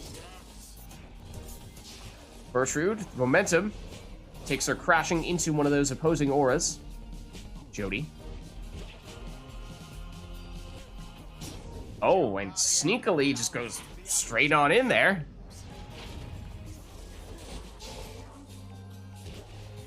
Into the adversary's flame. Farewell, accusers. And no one back to defend here. Now, Stubborn Flame will still reduce Core's damage down to 20, which means that is not enough for that to be the deciding score. But it does mean Cacao is dropping quite low here, and of course, we haven't seen much in the way of talismans. We have seen several RITE Lights already from customized off matches. Might we see one again right now? It's possible. Don't think we can rule it out. But it is still unlikely. That would be the one case in which Core would still need 2 scores. The only way that... Whoa! Cacao could get rekindling. There is an off-the-wall super speed boost for that 20 damage Harp Plunge from Tamitha. No prayer beads from her, though, so she's out this round. And, whoa, Cacao was looking to do the same thing there and very nearly pulled it off.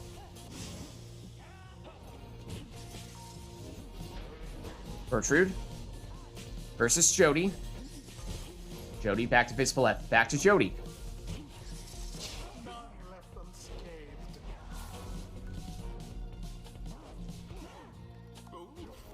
Viz Paleth is blocked, but banishes the defender, and it's going to be a little while until Cacao gets someone back. Will that be enough? Oh, and Core got a little greedy there, giving Cacao enough time to recover.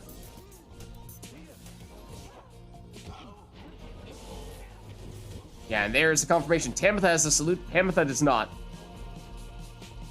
Cacao just trying to hold position here. Gets the interception and is trying to run away now from the would-be defender. Or with a luxury of options here. Who will it be who makes the final move? Throw intercepted. But Cacao blocked and banished. No one to stop Core. Oh, and the BM with the Brazen Manor. And it is done. Good game. GG. It was as though the scribes themselves stood by their side. Thus end this night's proceedings. Alright, let's head on back. Until the next rite.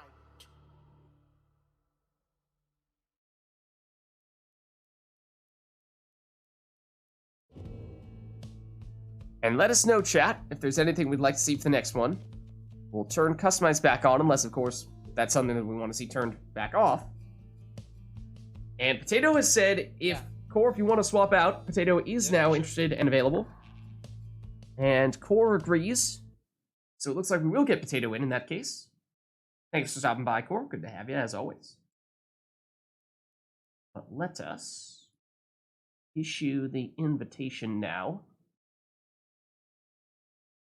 to Potato.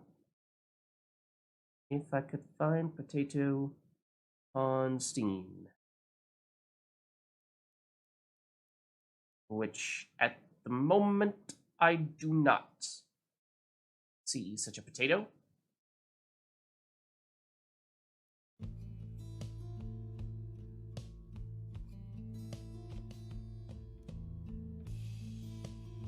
It might be. Let me see. Is that what it's doing?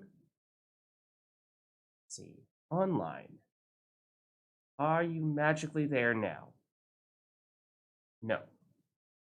Are you showing as offline?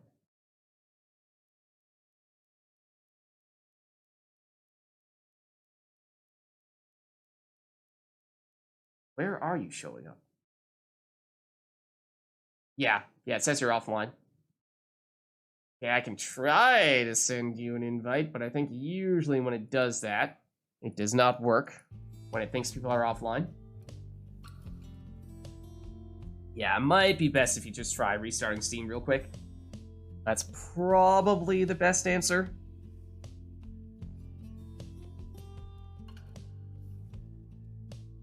Oh, also, Potato, remind me. Do you do mouse keyboard or do you do controller?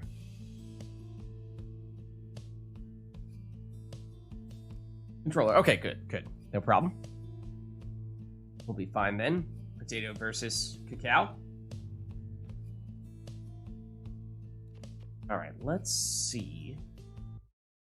Okay, now that's cool. I clicked on Steam, as in, like, you know, the little icon on your toolbar at the bottom to open it up, and then it just closed Steam. What the heck, Steam? No, now it's back? Steam, what the heck, man? Steam, Brosif Manchenkinson, what are you doing? Okay, let's see. Steam, do you acknowledge Potato's existence? Because I would like you... I showed you for a second there, and then you went away. Oh, there's an... Wait, did you... Okay, it says you're in now. Oh, Steam. Oh, Steam. Alright, Potato, which triumvirate would you like to be today? What are you thinking? It didn't work. I'm pretty sure I canceled it and was about to re-invite you. And then I saw you for a second on Steam saying you were online, then you immediately disappeared as soon as I saw your name because you accepted the invite, except the invite was no longer valid. So then that invite didn't work. Look, remote play is really weird.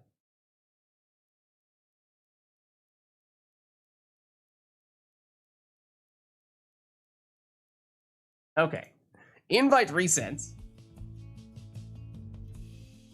Higher hearts are fine?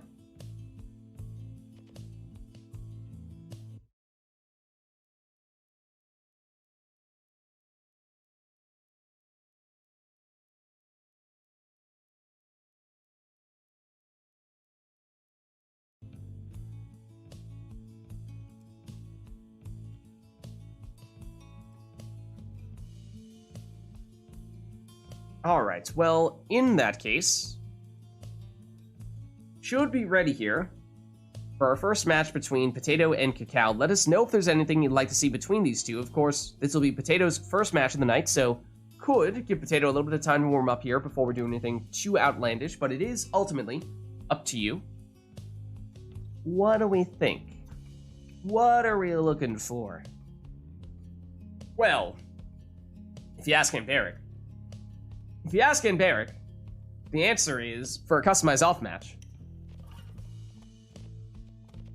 So, well, that covers a whole lot of things.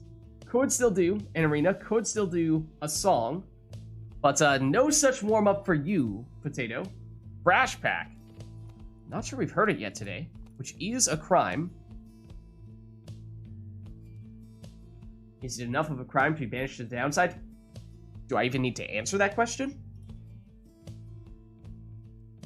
There we go. Break out the Thrash Pack emotes exactly. It'd still be a fun warm-up, but more chaotic warm-up. Boet! Oh man. Oh man, we have not seen a boat yet today, have we? Bring on the chaos. Yes, we are doing any and everything we can to maximize the chaos for this match, so let's make it happen.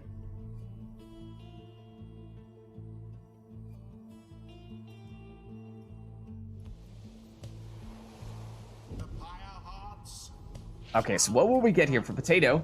It's an Imp, a Savage, I believe, and a Worm. For Cacao, it is 2 Curs and Oralek on the boat, no less. Here he is. Now, will Cacao be able to pull off some huge plunges there from Oralek? Is that a Webbed Lanthorn Imp for Potato? I think it is. Explosive Temper on Dalbert means he is at least somewhat right side, which is usually not the direction you'd like to go with your Curs, but we shall see. Yeah, it's Web Lanthorn on Raji for Potato, and that is, I mean, as you can tell from how almost everyone takes a Web Lanthorn Imp in almost every match, that is about as good as it gets for a customized off match.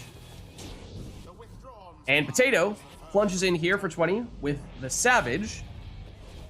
No prayer beads on Almer, though, so he's gone for this round. Luminous Idol there on Dalbert, so he'll get full stamina whenever he picks up the orb, and that's not bad for a Cur. That's certainly workable. Oralek. Oh, and is Cacao going for glory here? Backs it up, looking for the huge slam dunk. Hold on. Hold on. You have to respect it. You just have to respect it. Retreats. Looks for the big one. Oh, okay. Those first few were just some warm-ups. Just some warm-ups here. Oralek, oh, not bad, of course. Still looking for the extra little burst there to make it all the way to the opposing Pyre. Not quite. Ooh, perhaps an opening here for Potato. Titan Tooth on Rookie, it seemed. Or was that on Gilman for Potato? I didn't catch which side of that collision. Got to know it is definitely for Cacao there. That's also obviously a very good talisman, so both players lucking out a bit here when it comes to their setups, at least from a talisman standpoint. Oralek. There's the big airtime. Didn't really need it on that occasion, but does set up a 25 damage plunge. Luminous Idol. Still not enough speed to make it in that time. Now here's Almer. And Gilman. Gilman's throw looks short. Perhaps a counterattack here from Rookie. And he has a Titan Tooth. So that stuns Potato. Oh, but the momentum takes him in when it looked like Cacao was trying to go for a throw instead. Oh, except Rookie has built-in prayer beads all the way down on the right side, so he still comes back. Need a second year, Cacao? Looks like it. As that was the disconnect sound. Let's see, was it Cacao we lost? It was. Let me get you back.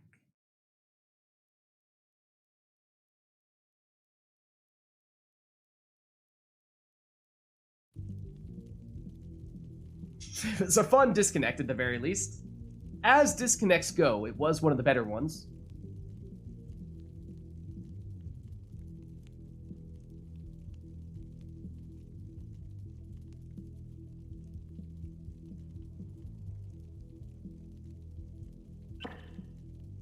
Alright, let me know when you're ready and I'll give you guys a countdown. Okay, so I'll go 3, 2, 1, go, and on go we'll hit resume. 3, 2, 1, go. So it's Potato here on the attack. Gets to the other side of the Pyre. Oh, and look at that. Not only 20 damage, has the leech on Almer as well. That, of course, can become quite significant here, as it now means that the only way Cacao could finish this one would be with an Orlex score. That is not enough right there. It would have been before that leech, but not anymore. Now, of course, whoa, all Cacao needs is one score. That was a lot of airtime from Morlek. And he is hanging out next to Potato's Pyre. And that is the winning plunge. GG. Whilst that of their adversaries is but ash. The rite is ended. All right, let's head on back. Until the stars align. And let us know, chat, if there's anything you want to see for the next one.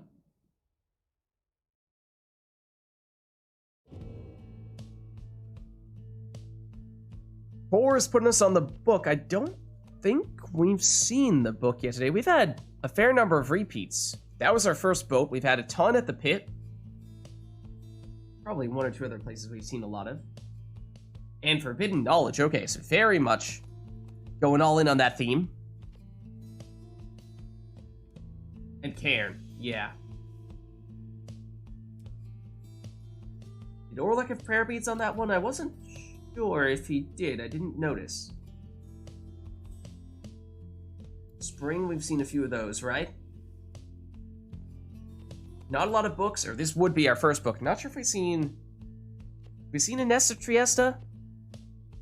Might not have seen one of those yet. Potato requests exiles, and I mean, you gotta go all in on this theme, right? Snadra. Must see a Snadra on both teams here. Does it matter where? Does she have to be on the first spot? Or could she be anywhere on the team? Anywhere? Okay. 4 says that Snadra is all... Wait, specifically Snadra core, or everyone is all left side?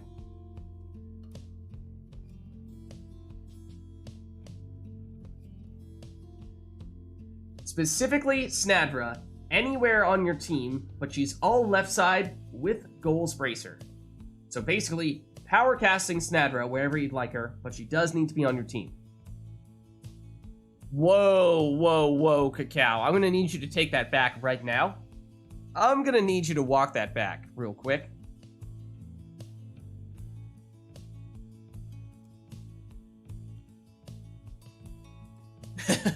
There is no such thing as too much Snadra.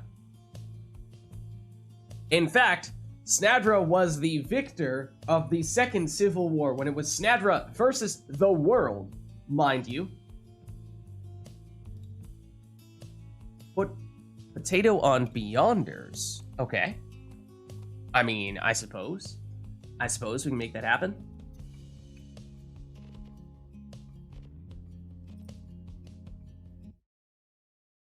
See. Take you off. Firehearts, put you on Beyonders.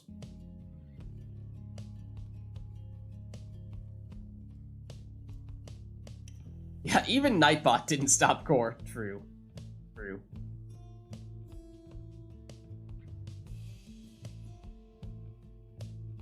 Alright. I believe we are ready for this Super Snadra themed match.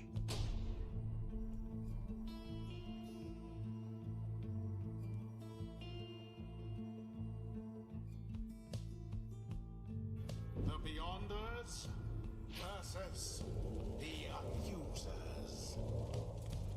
Welcome. Anor's request was... Which one was yours? Hold on. We had Snadra, all left side. Goals Bracer for the power casting. Was yours the Goals Bracer, Anor? Anywhere you want for the Snadra. Okay, gotcha.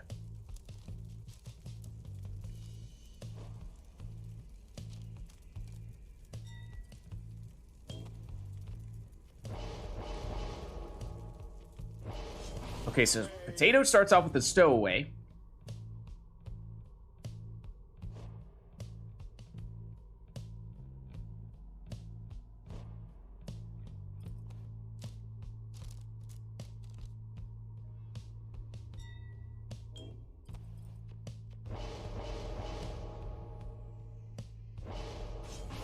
Whereas Cacao goes quick throws from Udmilda.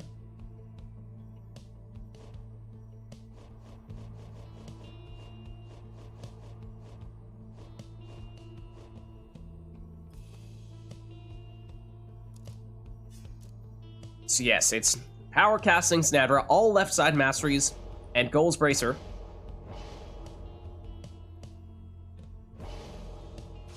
So she'll be in the second slot there for Potato.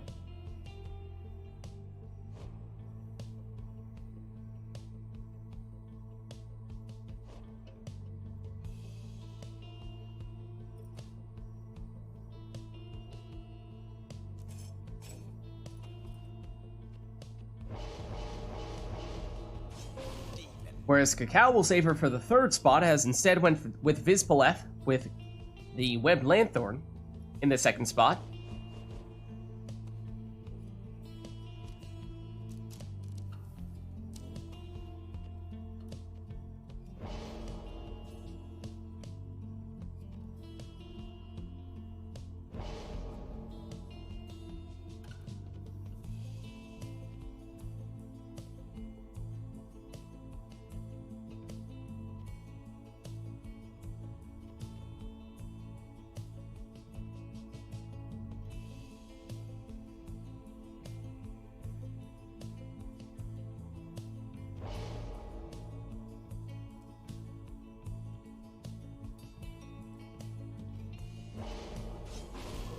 Then the last one for Potato is an Exploding Gilman.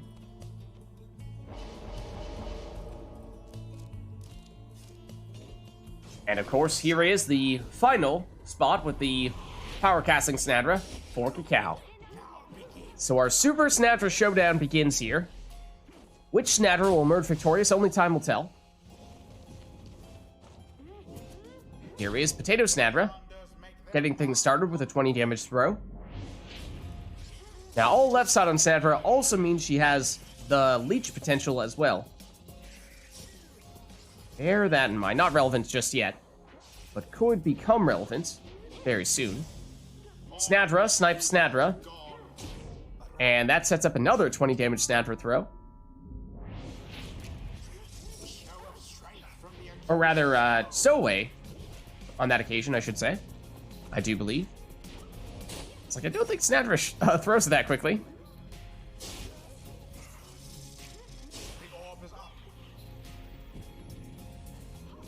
Here is Snadra. But she gets banished. That gives it up to Gilman, who explodes, although Snadra might have avoided that. Big cast from Cacao's Snadra, and she makes it in for 20, and there is the leech, which on this occasion is relevant. Stowaway teleports the orb. Oh, throws off target though. Down she goes. That brings back Udmilda. She's on the attack. That throw is unblockable, and it does have enough on it. I think we did see Cacao take the quick throwing talisman, and that is, of course, exactly what that is useful for. Gilman. Waiting. Biding his time. Trying to find the right opportunity, but that apparently was not it. Is Paleth. She goes down, but gets it off to Udmilda.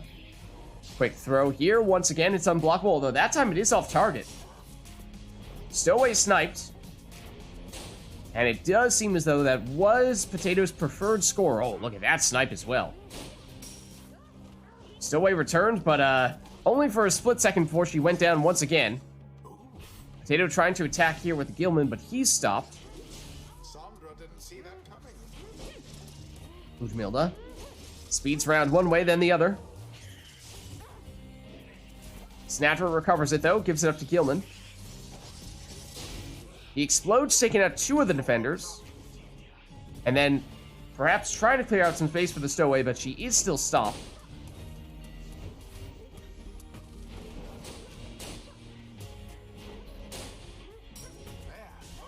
Stowaway will try to sneak in there with the teleportation.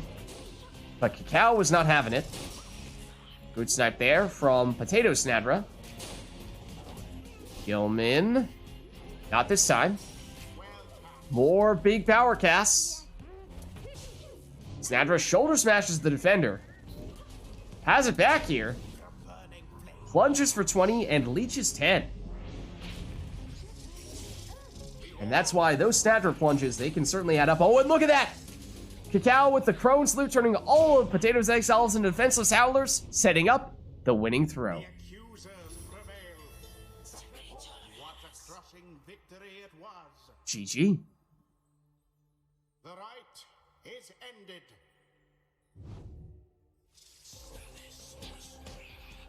Alright, let's head on back. Until the next. Yellow Snadra defeats See-Through Snadra, confirmed.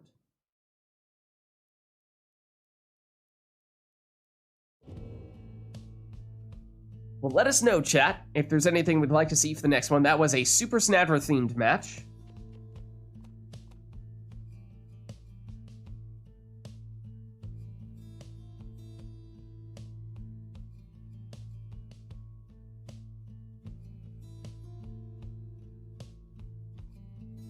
Want to switch back to Pyre Arts? Okay, no worries.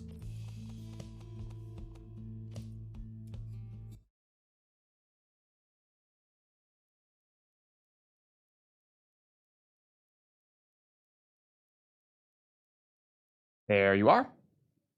Wait, did I? Yeah, okay.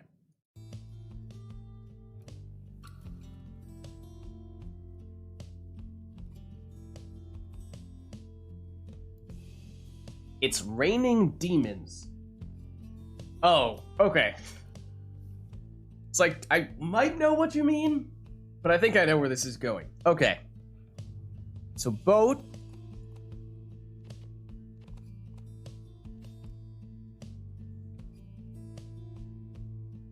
But I imagine there's more to it than just that. Unless that's all.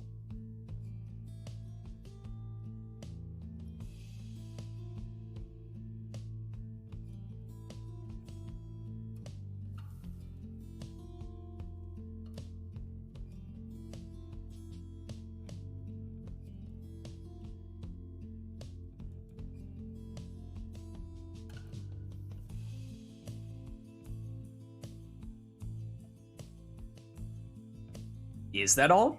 I mean, the fact that you phrase that as, it's raining demons, suggested that perhaps you were going to request demons, but maybe not?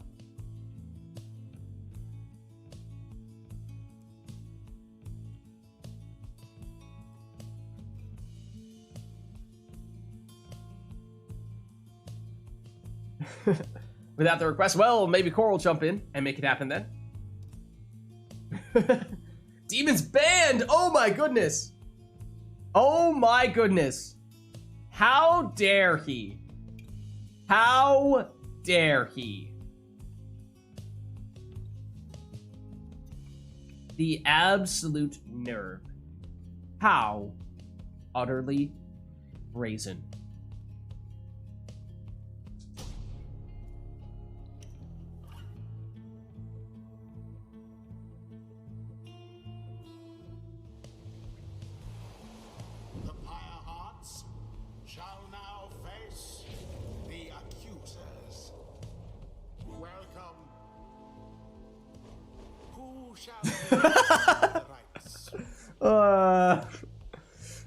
Maybe we can still sneak. Hold on, did we have a song for this one? I don't think we did we?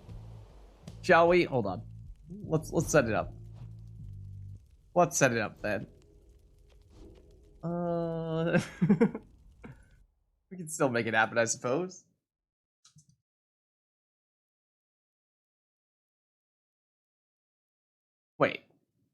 Wait. Which one's that from?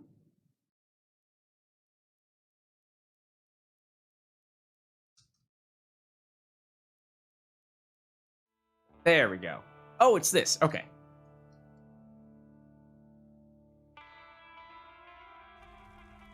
All right. Thematically fitting. Did we turn off the in-game music? Did I remember to do that? Maybe I didn't. Hold on. Did I remember to do that? I did. We're good. We're good. Whenever you're ready.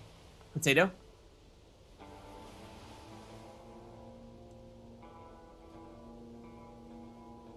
Oh, yeah. I figured that's what you meant, Everett. No worries.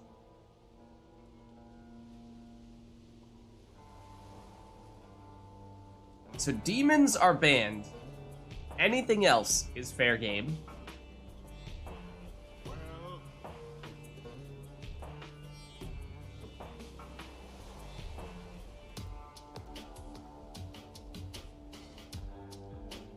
Controller not working? Do you want to try unplugging and replugging? Then if not, I can uninvite you and reinvite you and see if that fixes it.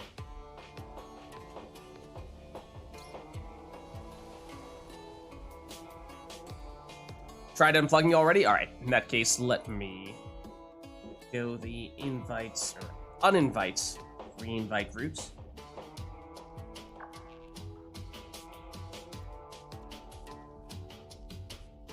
Alright, invite resent.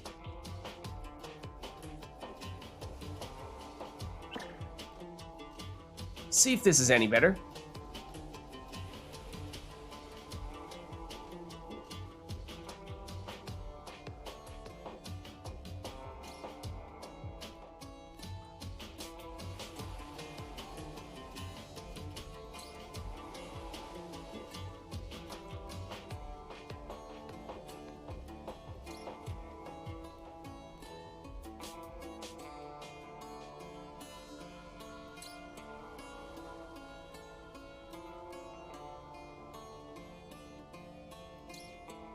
It is not.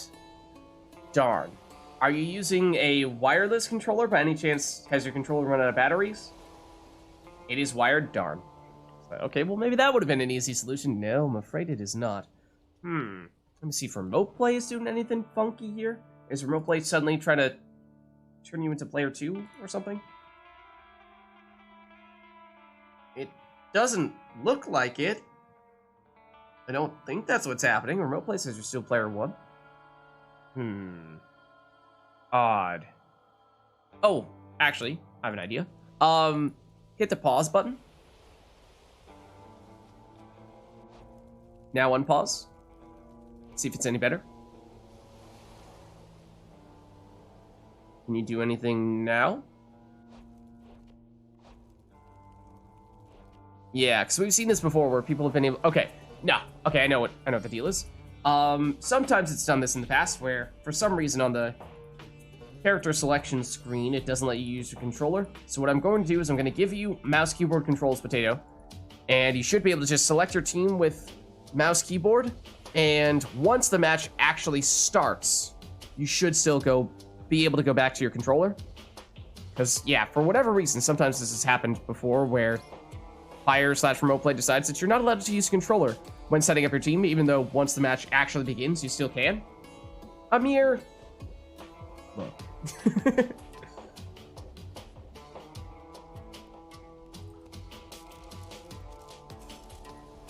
The Snadver overload, just a little too much for Pyre to handle, apparently. Apparently.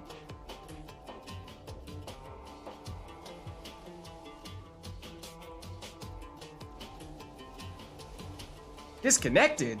What? What? Remote play?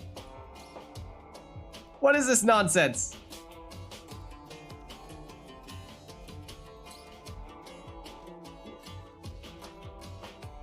Alright, resent.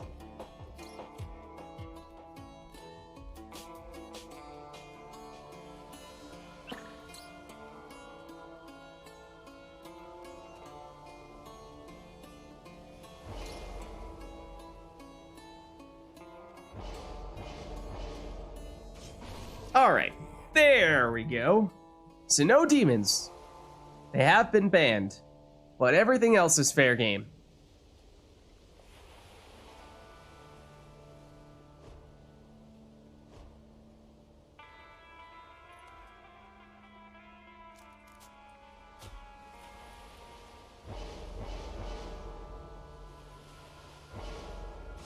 Okay, it's an auto-passing Gareth.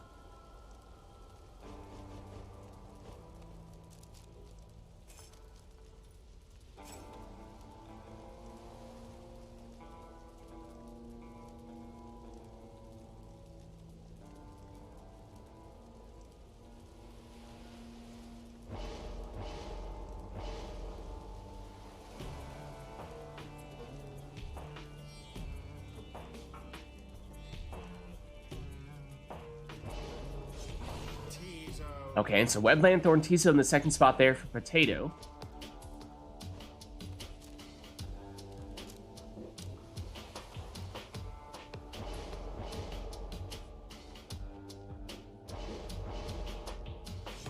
Then Exploding Deluge for Cacao.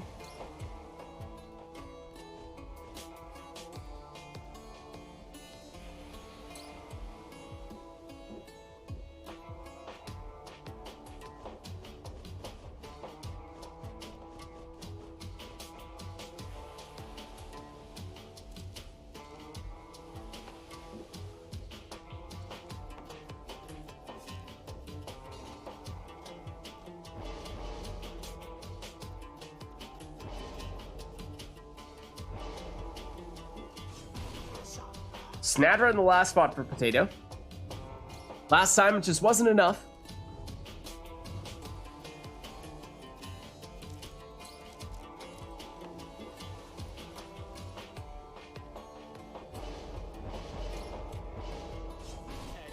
And another worm for Cacao. So here we go. Stowaway immediately downed. Here comes the two-pronged wormed attack, although that throws off target here. So Potato on the counter with the Stowaway, but she's blocked.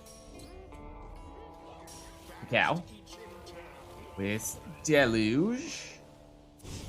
Throw still looks slightly wide, although the follow-up there with the 20 damage plunge. That, I believe, from a teleporting Gareth on that occasion. Stowaway, thinking about it.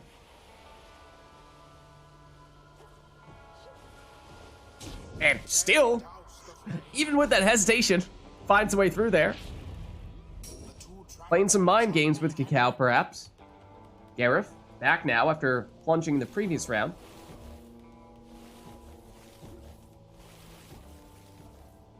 Cacao, perhaps looking for some black magic Gareth jumps here. He auto passes when he goes down, but go down he does. Gareth, or rather, Deluge, huge explosion there.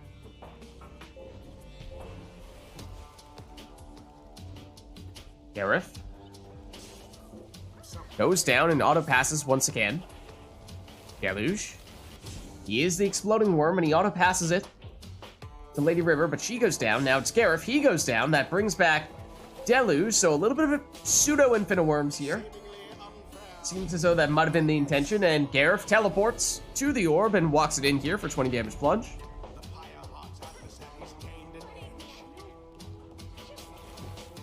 Stowaway for Potato. Blocked, and Titan Tooth will stun Potato. Big explosion. But Potato has it back. Stowaway. Vanished here. That does activate Seize Chance, which means a little bit of extra damage on Lady River. If Cacao is reasonably quick here. That looks like Potato, yep. Just disconnected. I'm pretty sure he did not intentionally just casually waltz on down the arena with Snatchra. Pretty sure that was not the plan.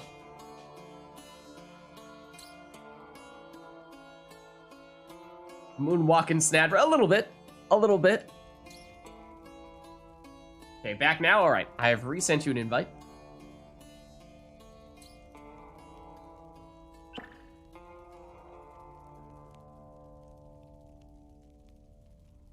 Alright, and once you're in, I'll give you guys the countdown. I'll go 3, 2, 1, go, and on go, I'll hit resume. 3, 2, 1, go.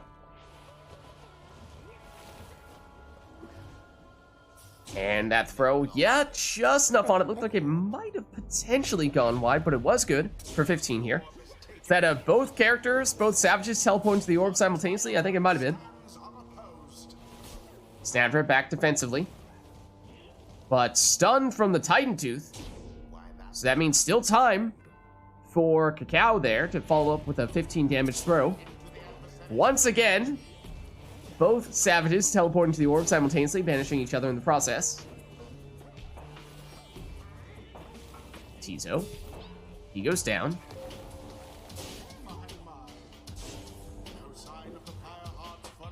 And Cacao with some aggressive teleportation here.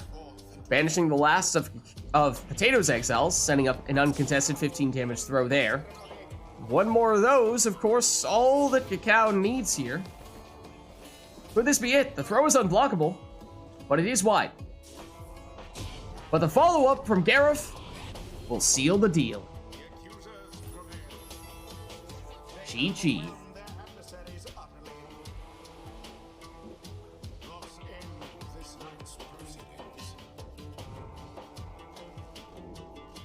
All right, let's head on back. And look at this. Cacao wanted to have demons on the boat. Requested boat, but did not request demons, and then Poor jumped in and said no demons allowed. Then Potato says, all right, this time around, players get to choose. Okay, so back to the boat we go. We could still do other things if those are of interest. Songs, talismans, masteries.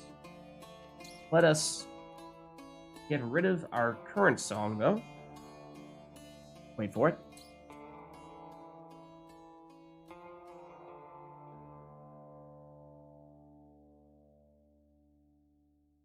Beautiful. Beautiful. Perfectly timed.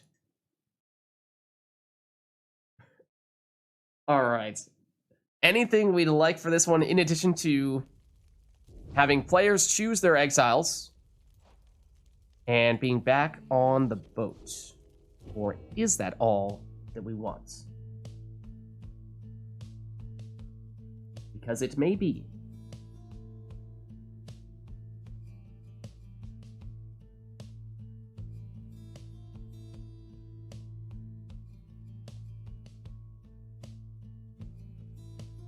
Looks like it.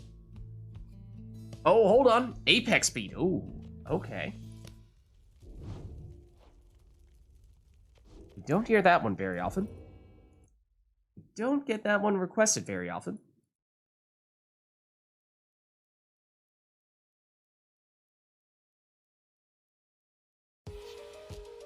But it is a frantic one.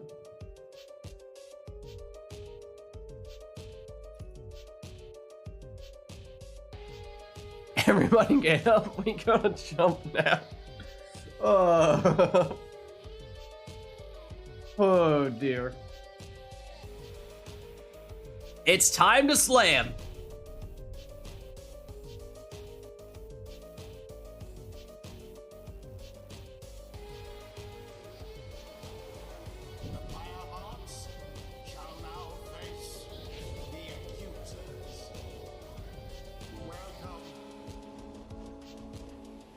All right, so it's up to them. They can take whatever they want. Then again, of course, it seemed as though the thought was that they would focus on the demons here. They don't have to. But that is what we see Potato starting with here.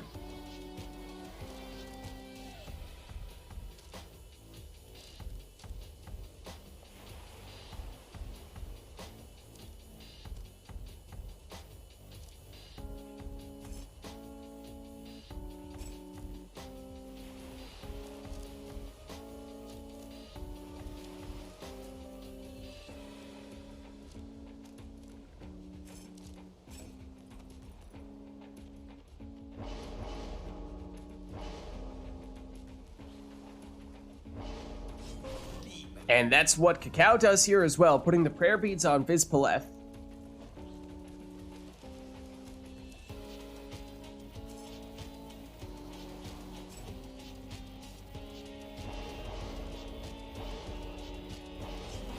Okay, it's a Web Lanthorn Tizo in the second spot there for Potato. Now, that might just be demon support in case they would otherwise all get banished, as that is one of the weaknesses of demons, as they tend to have low hope. So they take a while to come back from banishment, if not assisted by something like a Web Lanthorn. But Cacao continues to go all in there on the demons. Extra damage from the Kerfang on Ignarius.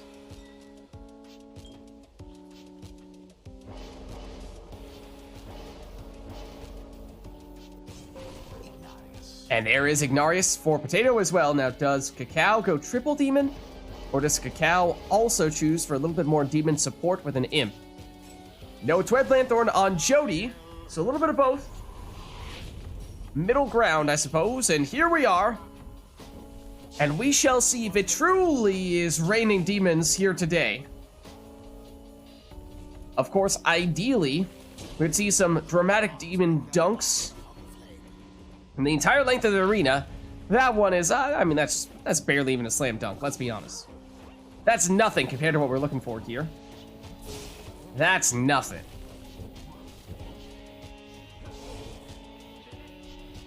All right, Cacao. Thinking about it. Potato looking to disrupt. Ignarius eyeing the puddle. Gets greedy with the brazen manner, though. Potato says, thanks but no thanks. Through the portal, Potato goes. That's not increasing your jumping distance. That's cheating. That's the opposite of jumping the length of the arena. You're teleporting across the length of the arena. How dare you?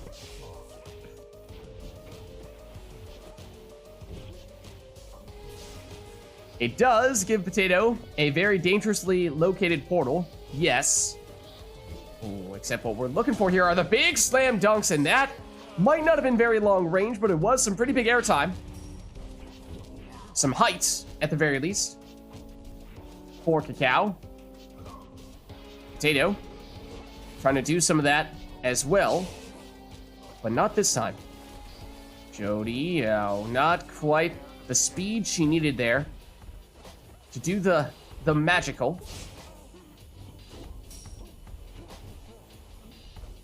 Potato speeds on through that portal with the infinite stamina. You know, a little bit off target, but we'll still give the damage there. That means no Jody for this round for Potato. And Potato, once again, perhaps just trying to set up a portal, and that one is right next to Cacao's Pyre once again. But it's Cacao who's trying to set up the big dunks here. Has the Brazen Manor. Not quite enough speed on that one, though.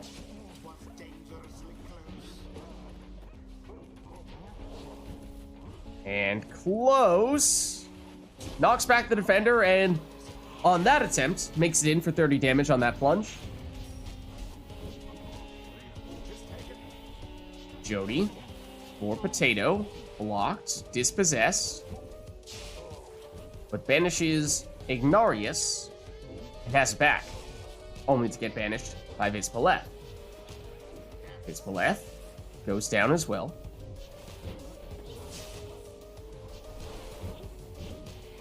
Jody for Potato.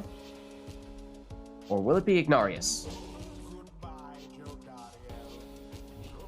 Okay. For a second there, wasn't sure if Potato had disconnected. But I think Potato is fine now. Did start to see Potato move. There's another plunge here. 48 damage on the Brazen Manor plus Kerfang Ignarius score. No Ignarius for this round, of course, with Kerfang. That means, by definition, no prayer beads. Ignarius for Potato through the portal, getting infinite stamina, but losing the orb in the process after getting stopped by Vids. Vids continuing on to an attacking position here, but she's blocked. Banishes one defender, has it back here, but does eventually go down. Potato has a portal, but Cacao knows that and has it covered. It's a standoff. Cacao says, go on, I dare you. I mean, there are other ways to cross a large distance with a demon on the boat. Like so. Like so. Blocked. But Potato has it back. And the portal has been moved closer to the opposing Pyre. Jody through that portal. Gets banished. And decent jump there for Cacao, but oh. Pressing forward. So that was the last of Cacao's characters here, so time for this uncontested 30 damage Jody throw for Potato.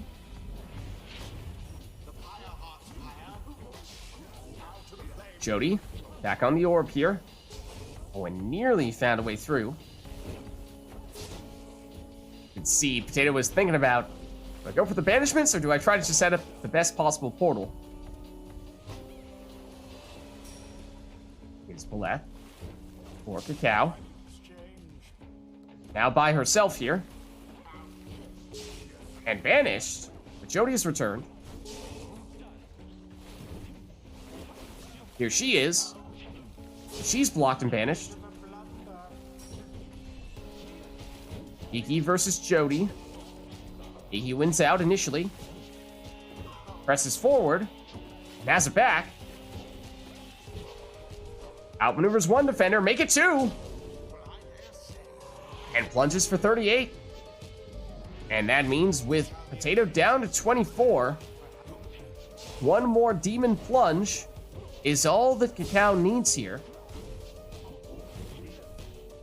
Would it be... Oh, however, Potato trying to counter here with Jody. Trying to apply that pressure. Of course, Cacao is down one Ignarius after plunging with him. It's a numbers advantage to Potato in that way. Is Paulette? Oh, that was a lot of airtime there. Jody for Potato. Nearly snuck past. Cow was momentarily defenseless, is now defenseless. Ooh, and that did mean Potato probably had time to throw that one, but opted for the plunge, and now that means does not have Ignarius in what could be the deciding round here. In fact, very likely will be, unless we're looking at a partial damage demon throw or a plunge from Tizo. He is now a portal for Potato to go through, but Cacao knows that and has it covered. Potato perhaps trying to make that portal more threatening. Does move it forward, but still not anywhere near an automatic score here. And currently, Potato with just one defender back, now two. Oh, it accidentally goes through the portal, losing his defender and setting up Cacao's winning plunge. GG.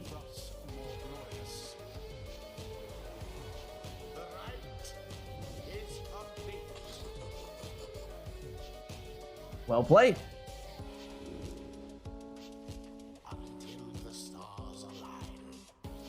All right, now Rotor immediately jumps in here with an Exile's request for double Cur.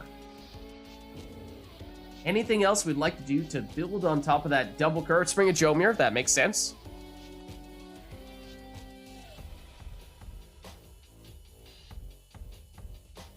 Let's hold on. Is there a new song we want?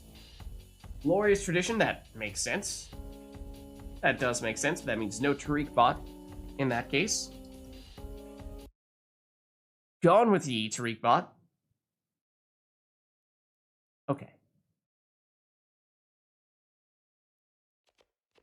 Let's turn back on the in-game music here.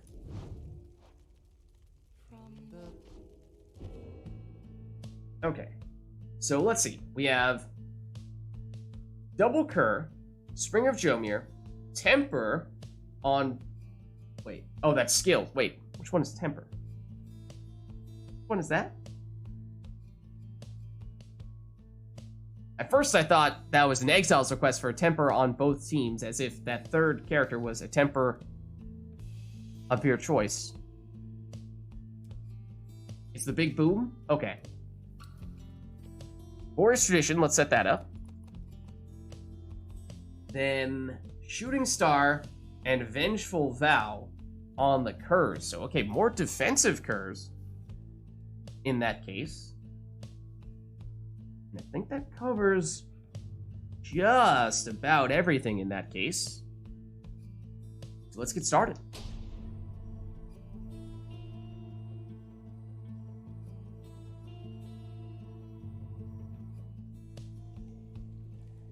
The Pyre hearts shall confront the accusers. Welcome. To double Cur, Who shall Shooting Star, Vengeful Vow on those Curs. And Mastery for the Explosive Temper. Okay. Why didn't you say Explosive Temper? Then I would have totally known what you meant.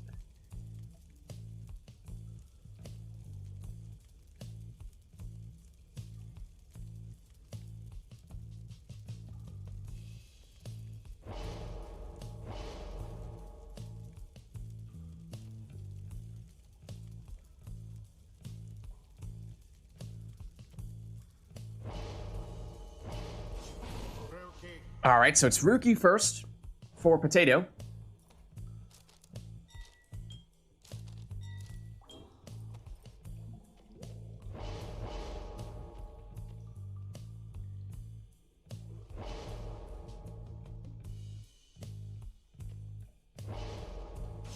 And it's Banishing Throw Barker first for Cacao.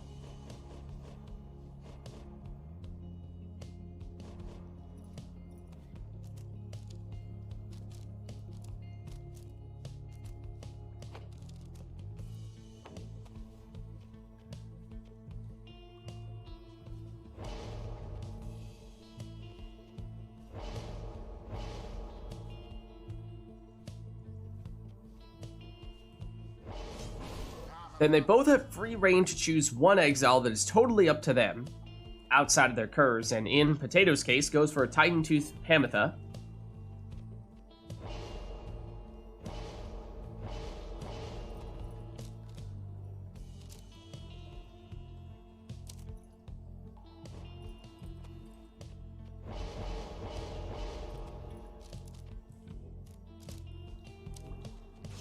And Cacao goes for the Exploding Rookie.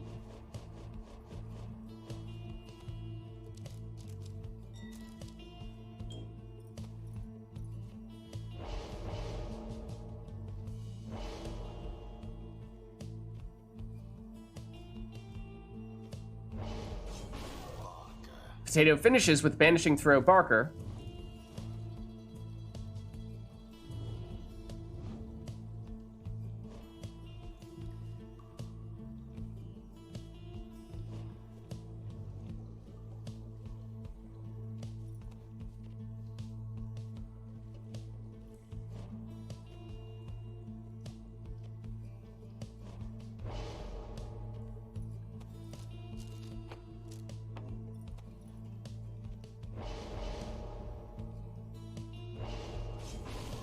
And Cacao goes all in on the Rekindling with Palmas for the exile of his choosing.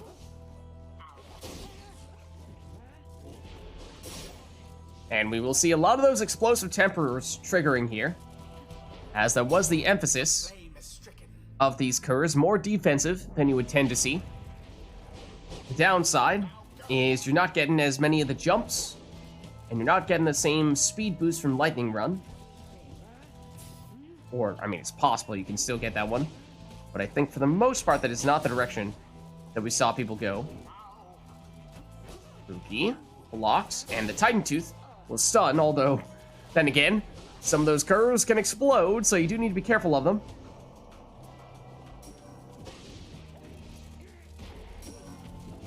Or the Banishing Throw bounces off the obstacle, but it does land that time. At least just Hamatha back defensively, but she does clean up. That is a speedy Hamatha now, and she plunges for 20.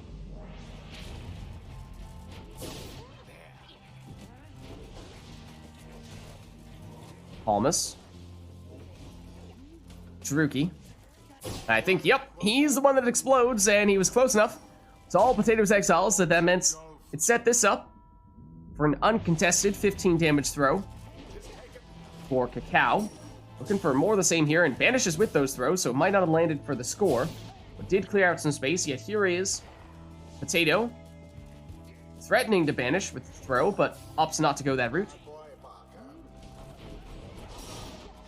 Well banished there from Pamitha, but Cacao is trying to get back at it. So counterattack here from Potato. Can't make it past the defending Kerr, but has the orb back. Takes one way, goes the other. Oh, threads the needle there. And makes it in for a 20 damage plunge. And went all the way down on the right side for the built-in prayer beads. So has that Kerr back even after the plunge.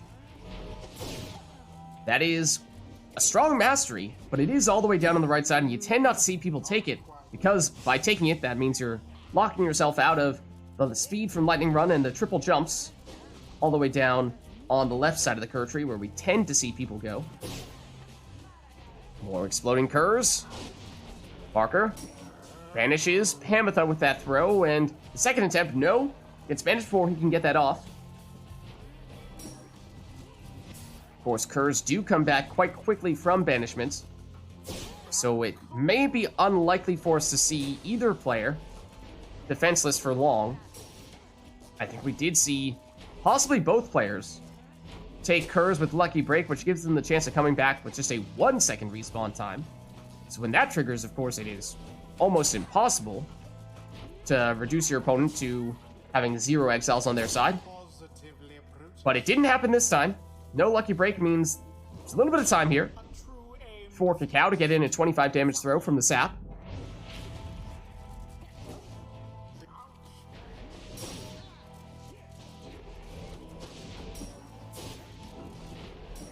Barker. Down he goes to Pamitha. Pamitha blocks, but her Titan Tooth stuns Cacao. Did Cacao take Titan Tooth on that character as well? I remember Potato did.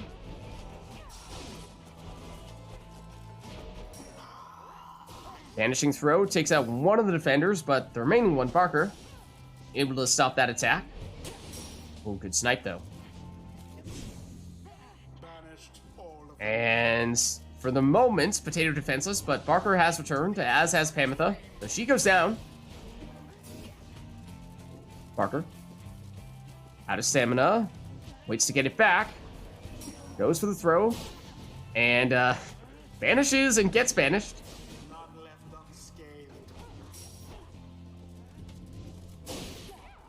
Pamitha down. Just Rookie back to defend. Now Pamitha has returned for Potato.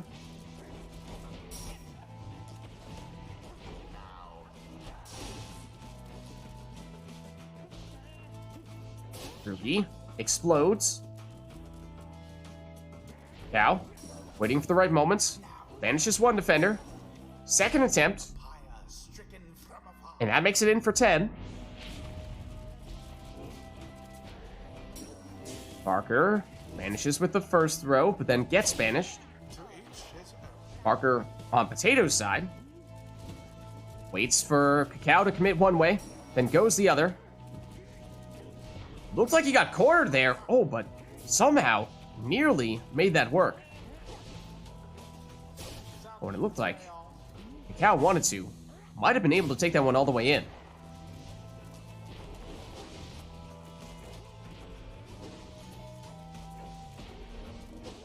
Cacao. Oh, loses both there from that cast. But scoops it back up. Threatening with Barker.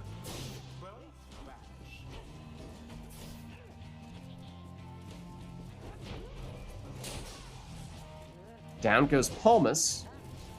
Potato with Rookie. No Pamitha. Waits for her to return. Now makes a move, but runs out of stamina and can't avoid that defender. Oh, banishing throw it just enough to take out that defender. Here is Pamitha. Blocked and just barely avoids the banishment to the sapling. I think that was a double Titan Tooth stun there. Pamitha banishes two.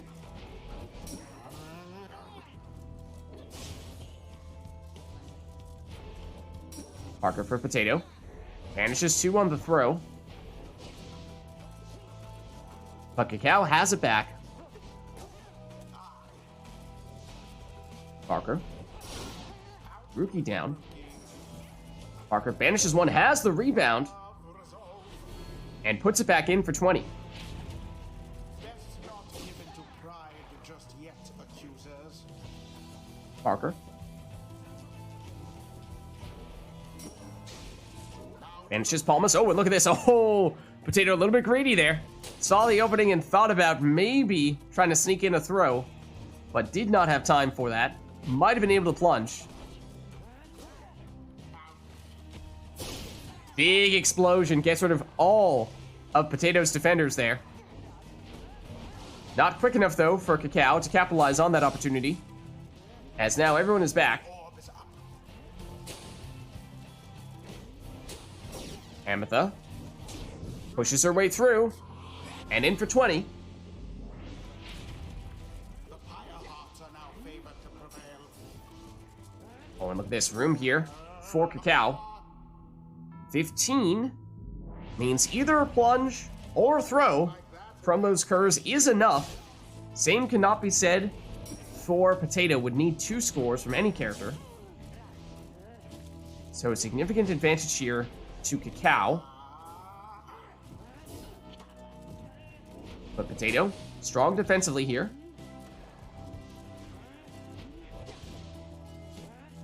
Waiting for the right moments. Speeds past 1 defender. We can't make it past the second.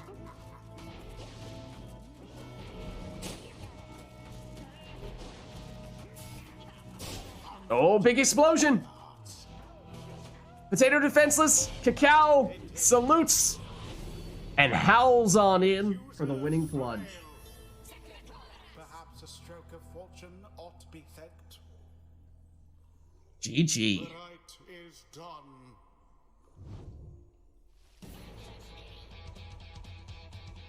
Well played, you two.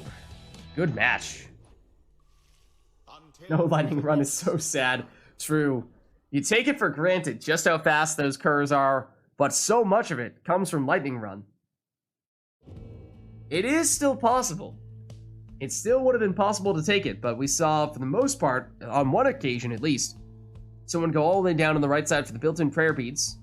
At that point, it's impossible to also get lightning run. We saw some people go for the lucky break, though, and if you do that, that's basically a, is it lucky break or is it lightning run?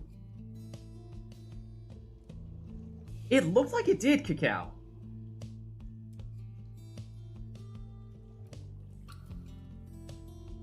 Only if it hits the ground. Yeah, I think I saw on a few occasions there were some throws that banished multiple people, which usually cannot happen, even with Shooting Star. So that did appear to be with the assistance of Explosive Temper.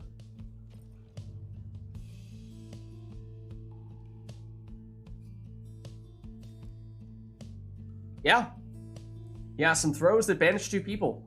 I think I remember seeing at least one occasion where I believe Potato made it happen, where there were a couple of curs in front of Cacao's Pyre. Potato threw it next to those curs and banished both of them with 1 throw, which normally would not be possible unless you had Explosive Temper. Because Shooting Star is limited to 1 banishment per throw, even if there are multiple people right next to each other.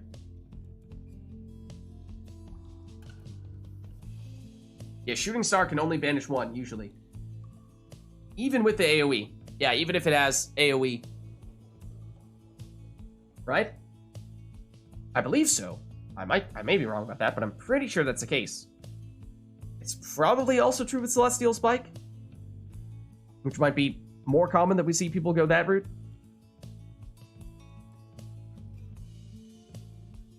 I mean, otherwise, you know, you take a demon, speed on in with Celestial Spike, use it right at the beginning, throw the orb next to your opponent's Pyre when they have all their exiles right next to each other, and you basically have an automatic win, or automatic score, because they lose their entire team instantly.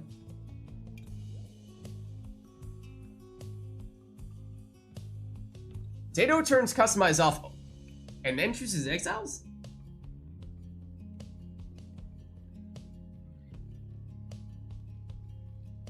If if you aim it right, you can banish 2 with a shooting star.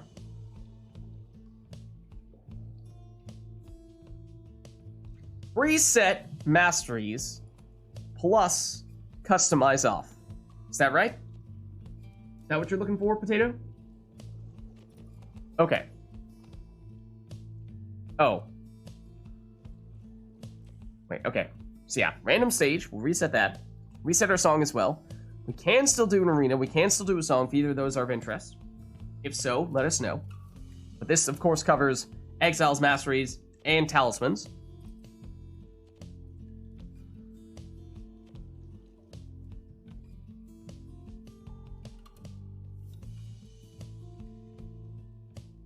And because it's preset masteries, it's a bit of a quiz. If you remember what the preset masteries are for each given character, then you can know for certain which masteries you have. If you do not remember, then it is the usual guessing game that we get from Turn and Customize Off. We need a trivia game show. I think we did it once in the past, on preset mastery specifically. I think there was one week several months ago in which I was not available on Sunday, and I'm pretty sure that, I want to say it was Cam who had some Pyre trivia that she did. So I didn't see it, because the reason why you guys were doing it was because I was out. But maybe some other people remember it and speak more to the specifics. I, however, cannot. But alas, looks like this will be all for this match. Let us get started. Yeah, so I don't know if preset masteries were a topic of discussion. Topic within the questions in that trivia night. All right, let's. Oh, preset masteries means we have to hold on. Exit versus mode first. Excuse me. Exit versus mode. Yes.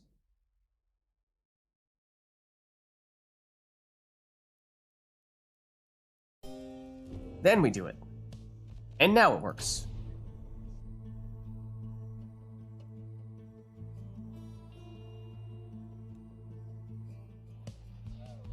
Isle of Kalamer is fitting to add a little more chaos to the equation. Let's see, a demon, a nomad, and a crone for Potato. A cur, a savage, and a demon for Cacao. Oh, and well, Potato was checking to see, do I have that crone's loot? And the answer is yes, you definitely do. But now it means you've used it right off the bat, when normally we see players like to try to save that for later on in the match. Also, not to mention, Cal was unable to stop that score, and so Potato could have potentially thrown that one in and kept Udmilda for this next round as well. Is it just me, or is that? I suppose Almer is always faster than Headwind, right? So it's not necessarily a speedy Almer per se, but he did look fast. Lucky break on Dalbert. Headwind. One way, then the other. But he is banished by Ignarius. Big cast there from Ignarius. No one back to defend for Potato. So time for Ignarius here. Does he have Brazen Manor? He does. Oh, but does not quite have enough time for that, though. Unless Cacao is quick here. But no. No luck there. Is that a Vengeful Vow I just saw? And was it on Ignarius?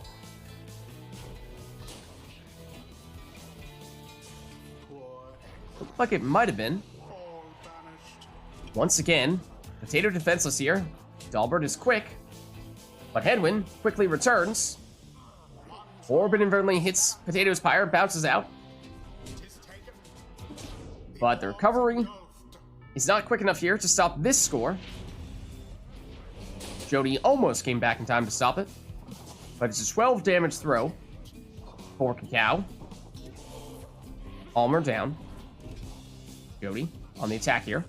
She's quickly banished. Headwind versus Ignarius, and they banish each other. Down goes Almer. Udmilda. Wall of Imps protecting her right now. Waits for the situation to develop. Blackheart, I mean, you knew somebody was going to have Blackheart. It's Almer.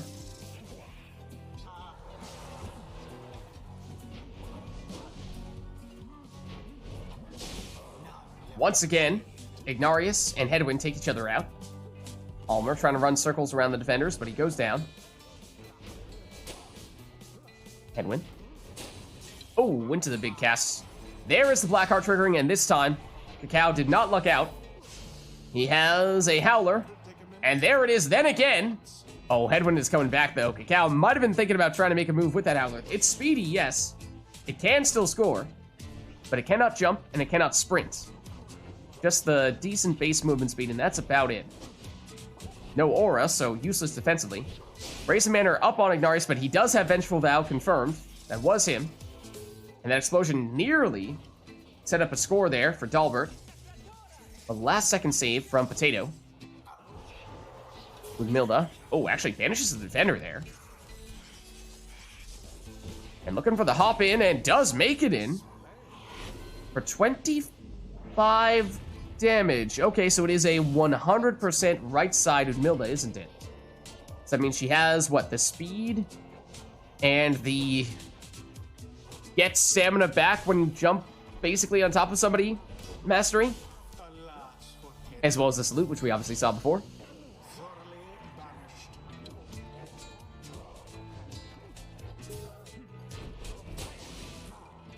Ignarius down.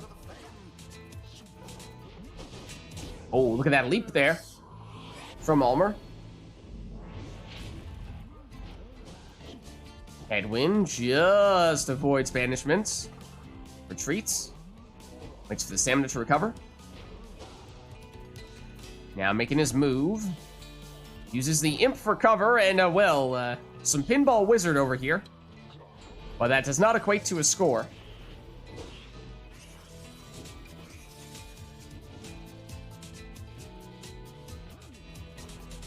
Dalbert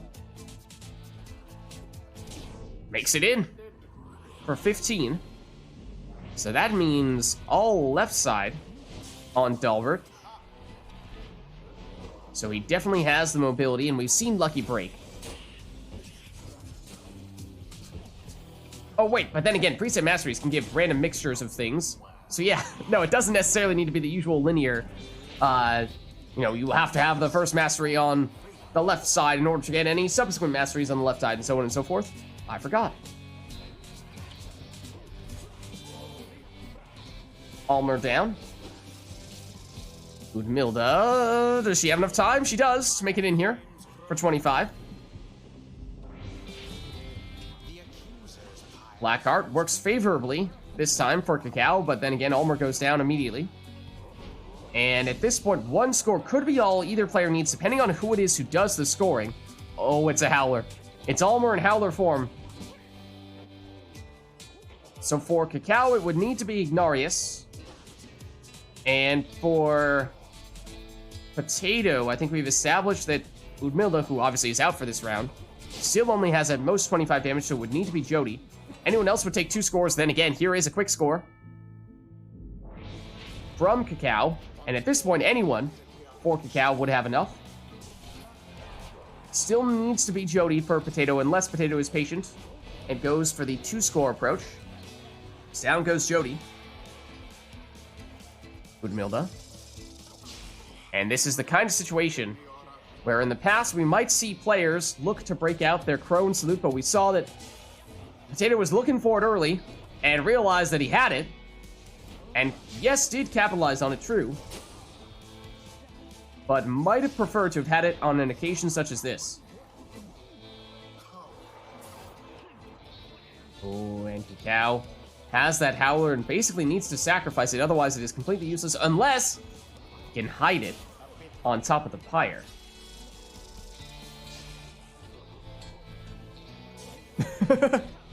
Almost the sneaky Howler winning score for Cacao. Was looking for it. Now gets Almer back in his usual form with infinite stamina, but he is stopped shy of the Pyre. Udmilda, oh, not quite. Almost, but not quite. Back to Howler form, but Almer goes down immediately. Udmilda goes down.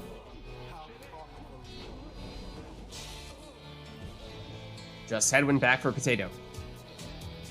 3 exiles for Cacao. Oh, nearly snuck. Looked like it was perhaps going to be under headwind. Speaking of sneaking under, that's what Udmilda almost did there. Ignarius down. Dalbert, oh, gives it up to his Howler son, Almer.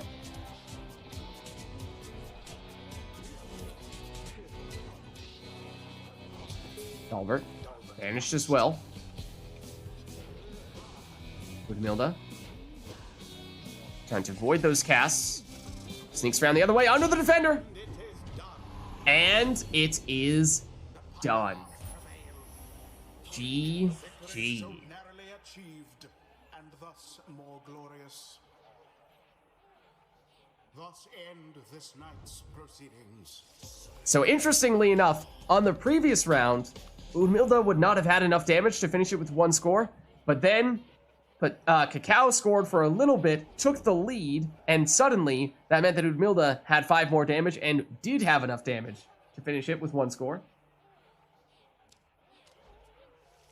Until the next Did the curse stamina run out faster because slow motion was in effect? I have no idea. 100% of my scores were Udmilda.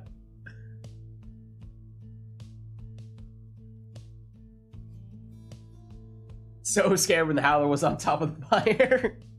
It was very, very close. Couldn't live with that. It was devious. It was a devious play. I saw Cacao move the Howler over. I was like, oh no. Oh no. You could see what the plan was, and it almost worked. I mean, with no aura on the Howler, it is harder to notice it. It is probably easier to hide it there than any other character for that reason. Never touch the game again out of shame. End of your Pyre career. Oh, well, it did not come to that. It did not come to that. Let's turn back on Customized, and let's turn back on the usual masteries here. Unless, of course, there's something in particular you guys would like to see for the next one, in which case let us know.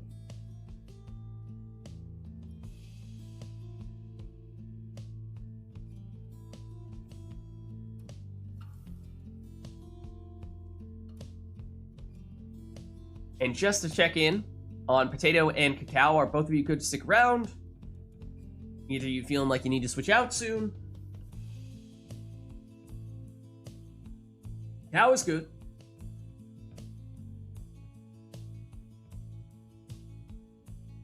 Potato good if nobody else wants to hop in. I know Anor tried to get in earlier, ran into some issues and said maybe later on in the RITE NITE. We've not yet gotten the chance to get her back in. I don't know if that is still something that she is looking to do or not.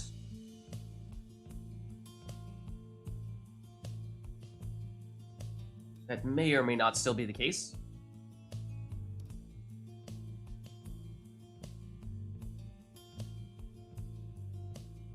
I know would be up for trying. Alright, so don't want to force the issue here, but if either of you two, Cacao or Potato, are looking to swap out soon, then we could try to get an ore in. Slow motion stuff. What's up, Melon? How are you? Could play, but you're not very good? No worries. It's a first time in RITE NITE for everyone at the very least, and you know, as is the case for everybody here today, there's a learning curve, right? You know, it's like a lot of us have been playing multiplayer Pyre for a while, and we the first time we were hopping in here, we didn't really know what we were doing, or didn't know like what's the meta, what's like the best possible combination of exiles, masteries, and talismans. And then suddenly there are all these people who have experimented with that stuff, and they know those things. And it's like, well, yeah, you know, like, you'll learn that stuff in time. No big deal. What's up, Size Matters? Thanks for stopping by. Yeah, we're not doing Gwent today. Not today, at least. Not on stream. We're doing, Sundays is RITE Nights, multiplayer Pyre, which is basically like Magic Fantasy Basketball, which is very different from Pyre. Or rather, very different from, Gwent. But, still a lot of fun. Still a lot of fun. Yeah, I mean, well, Melon, if you want to give it a shot, we could give it a go here.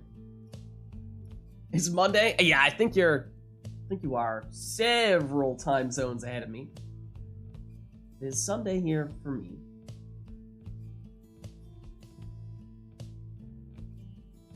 Look, this game is just like Gwent, except that there's an orb rather than cards, and with that orb, you're trying to score on your opponent to reduce their score rather than play cards on your side to increase your score. Well, Melon, if you, Well, Melon, are you in the RITE Club Discord server? Because we can give you... There's one thing that you need to do if you want to hop in here is you're going to need to send me a Steam friend request. That way I can send you an invite to get you in here. And my Steam friend code, which is probably the easiest way to send me a friend request, is in that Discord. They are both, in fact, video games. That much is true. That much is true. You are not wrong about that. You have me there. Let's see. That's Pyre, as in my original campaign playthrough, but yeah, that link right there. That link, the second one that just popped up to join the RITE Club, that is the place you're looking so close. Good try, good try. It's fine. I appreciate the effort. But yeah, so that second link there is to hop into the Discord group. Nice. And if you're already in, then that's great. But what you do is, if you look on the... in the... Black Wagon, like the main channel, if you check the pinned messages, you'll see there should be one that has my Steam friend code pinned there. And then you can just send me a Steam friend invite, and I can get you in that way, because then I can actually send you an invite. You tried your best. I appreciate it, Potato. I appreciate it. Thank you. Your effort did not go unnoticed.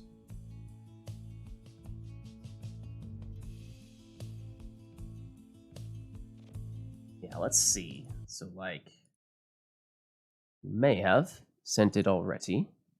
One new invite. Oh, is this the... All right, admittedly, somebody did send me a Steam friend invite. Was it last week? Right around the time when someone else was trying to send me a Steam friend invite. And I was like, is this person you? Because the names do not match up, and I have no idea. But no, I'm pretty sure we've established that that person is a complete and utter stranger, that I have no idea who they are, unless that happens to have been you and you sent me this friend request a week or two ago. I don't think that's the case, though. I don't think that's the case. I'm pretty sure that is not the case.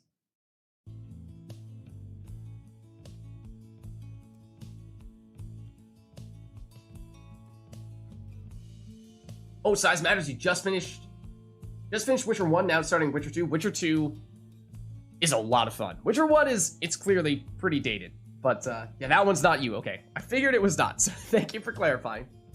Steam is being wonky. I really like The Witcher 2. I think it is very underrated. There are a few aspects that I think really hold it back. But in terms of plotline, characters, and depth of the story, it is really good. Boss fights, less so.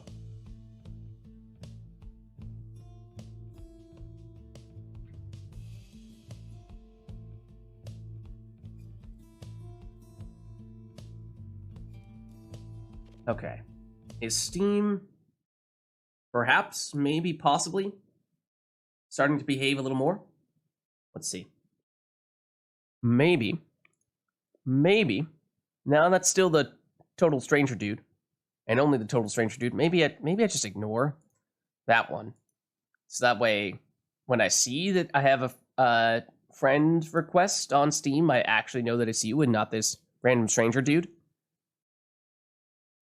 No false alarms, you know?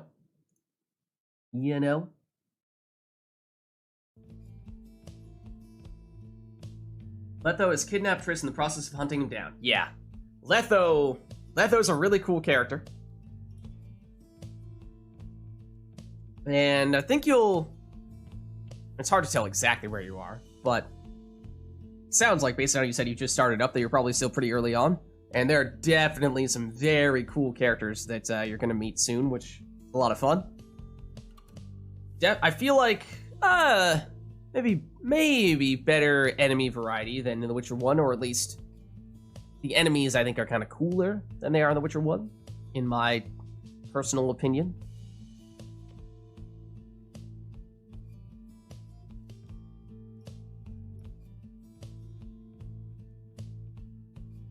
All right. No worries, Rumelin. Of course, we're doing this every week. So if, you just need some time, Steam's being really weird today and for whatever reason is not cooperating, we can always get you in next week. So no worries, no rush. No rush, if that is preferable. Love Ciri from The Witcher 3. I mean, Ciri's also really awesome. Or have you played The Witcher 3?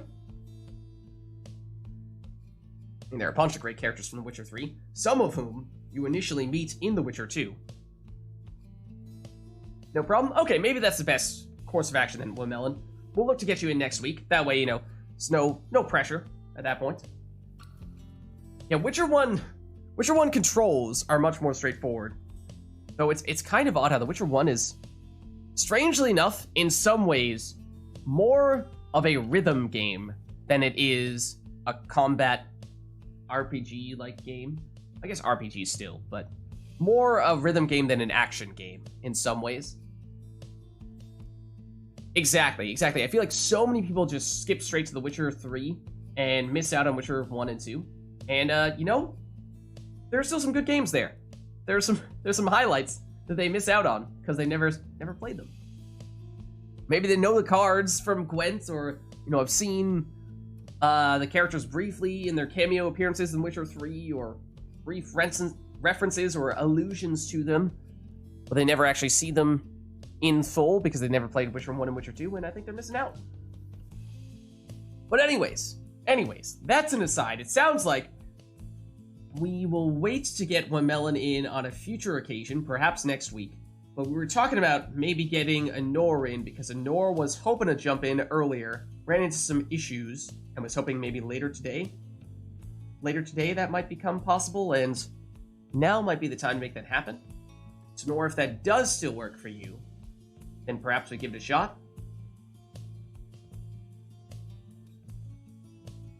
Yeah, I think the story in Witcher 2, in some ways, the story in Witcher 2 can arguably be better than The Witcher 3, and that's saying something. Like to try at least? Okay, cool. In that case, I think Potato had said he's good to stick around or swap out if other people would like to jump in, and so you can switch out? Awesome. All right, thanks, Potato. Good to have you in, as always. And that means we'll be looking at Anor versus the cow, in theory. Huzzah. Invite sent. Oh, except hold on. Both Anor and Cacao are mouse keyboard people, and that's a no-go. Ooh, yeah, Cacao, that is the realization I have just come to as well.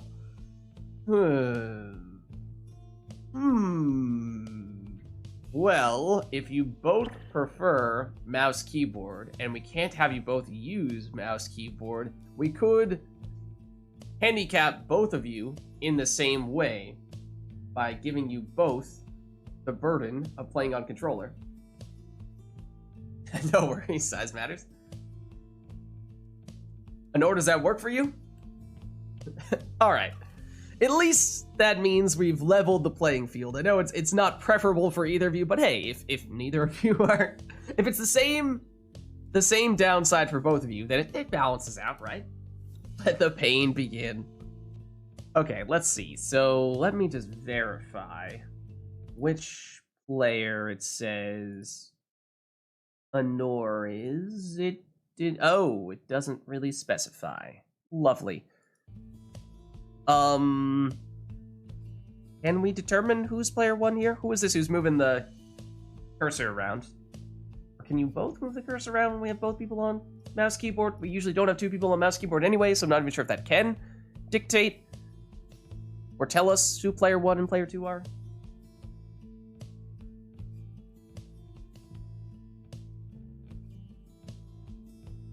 sent me a friend invite. Oh, hold on.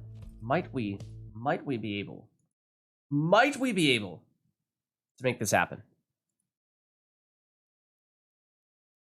I have received said invite. It is not from the random stranger dude. It is from a new person who I assume to be you.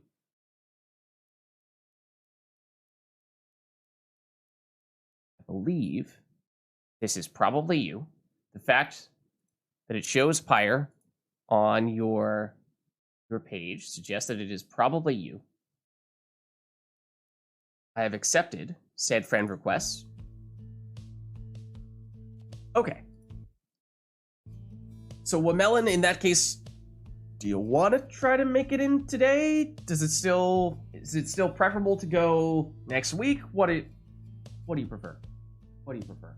We do currently find ourselves in a bit of a tricky situation where technically Pyre does not want to have both people playing on mouse keyboard. You can come back next week though. I mean, either way works. Out of curiosity, just theoretically speaking, Wamelon, do you prefer to play on mouse keyboard or on controller? Just a theoretical question that may or may not affect the ease of working you in. Do not have a controller. Okay, well, that answers that question.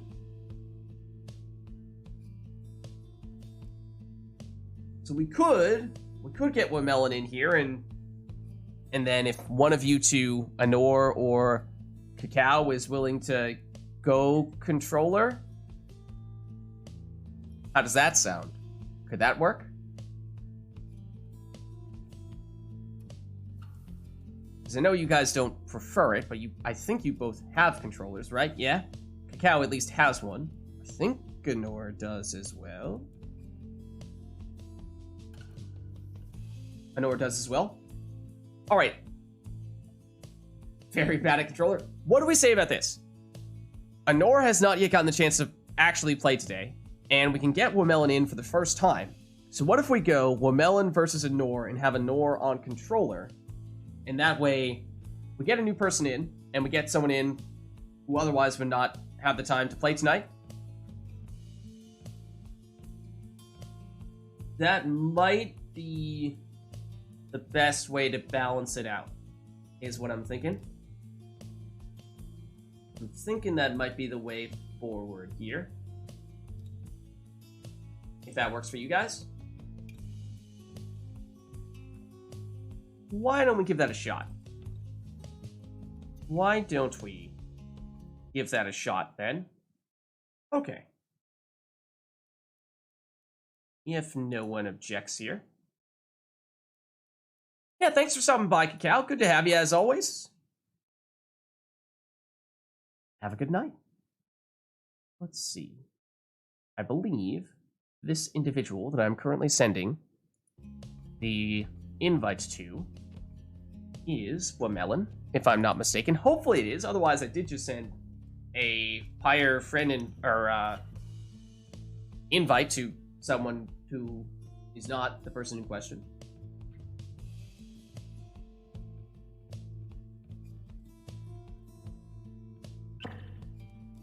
Okay. That sounds promising. So, Wamelon, do you have a preferred triumvirate that you would like to play as?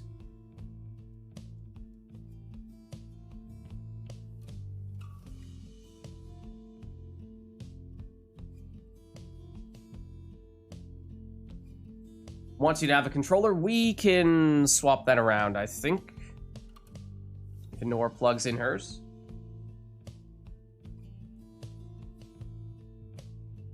Wamelon wants the Chastity? Okay. So let's have Chastity here. And Wamelon, what name would you like us to put here? Should it be Wamelon? Is that the way to go?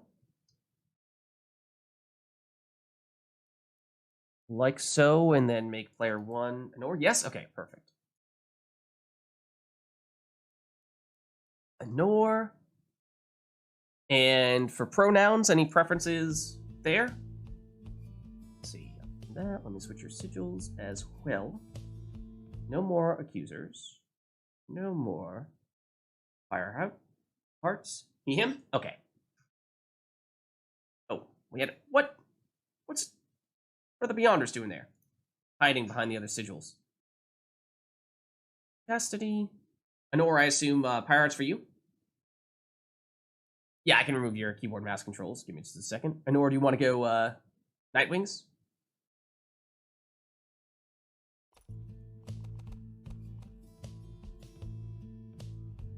Hiding behind the sigils. Haunting the sigils, perhaps.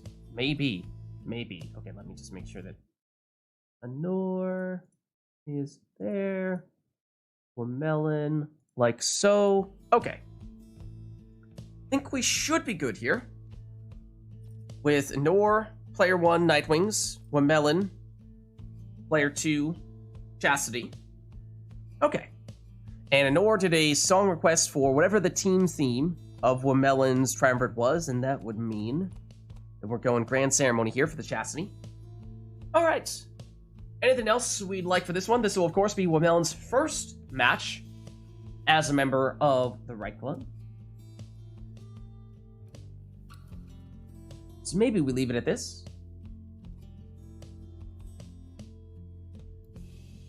Yeah, I turned off Anor's keyboard controls, so that should be fine. Oh, also, hold on. The screen is actually frozen because I have changed Anor's triumvirate, and it is not showing that. There we go.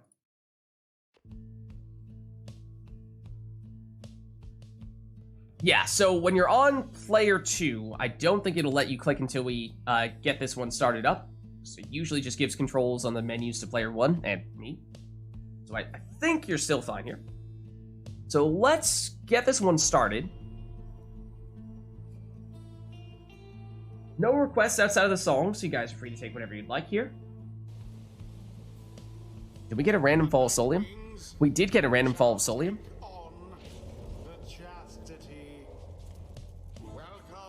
Okay, so this will be Anor here. Who shall conduct the rites?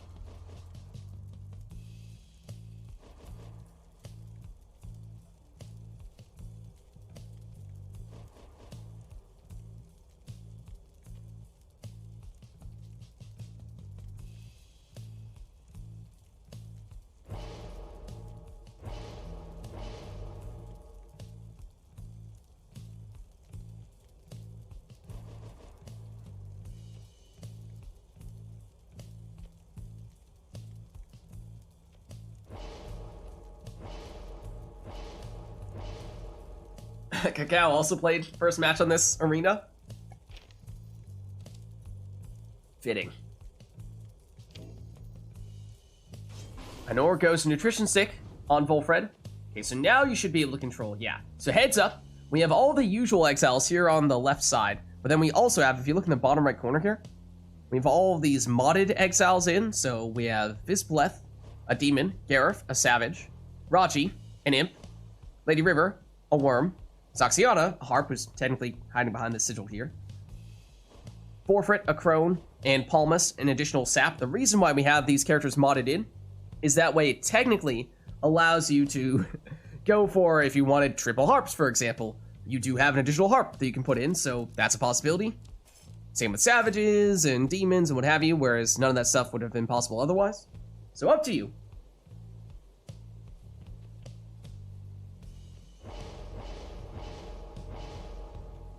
And it will be a Speedy Pamitha for Wamelon in the first spot.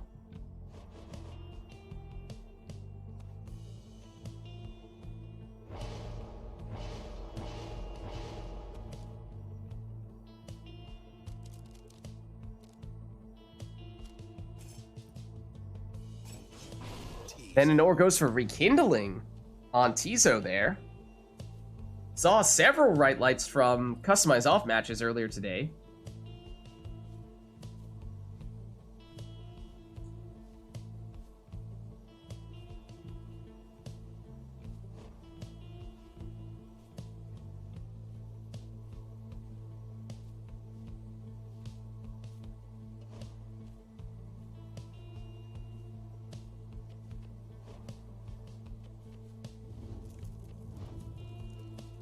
Yeah, so if you're trying to click on the... I mean, you're welcome to, of course, check the scouting report on Anora's team here. But if you're trying to click the exiles in the bottom right corner, then usually it's easier to use your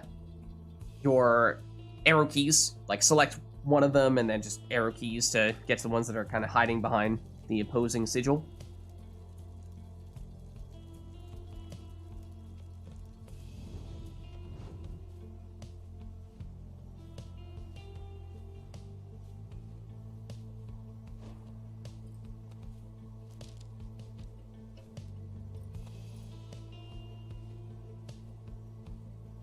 And of course, always like to see, when new people hop in here, as is currently the case with Melon, what new strategies, masteries, talismans they might be looking to use here.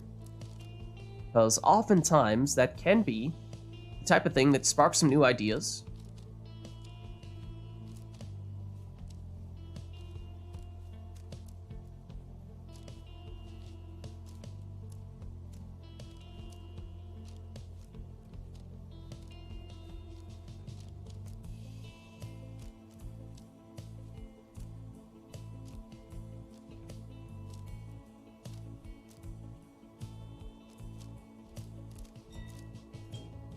Okay, and Melon goes for the banishing throws on the stowaway.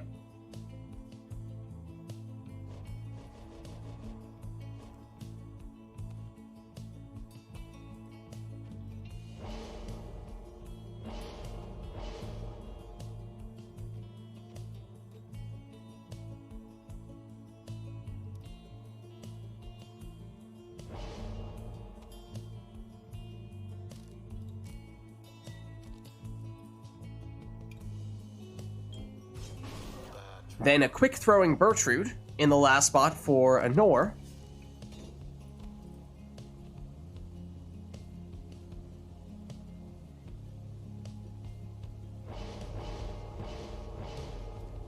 And a power casting Headwind in the last spot for Womelon. And here we go, our first right ever for Womelon, going off against Anor here. So welcome to the Right Club. Pleasure to have you. Comes Anor with that full Fred with the extra blinking distance using that legendary sap talisman. Now it does mean that he's now gone for this round.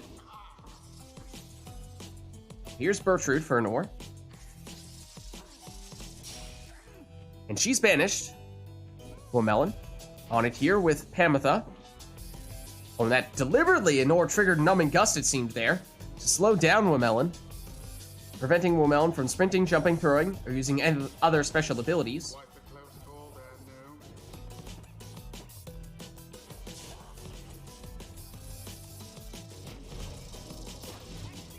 no. Bertrude Bertrude threw it. lands the throw here for 30.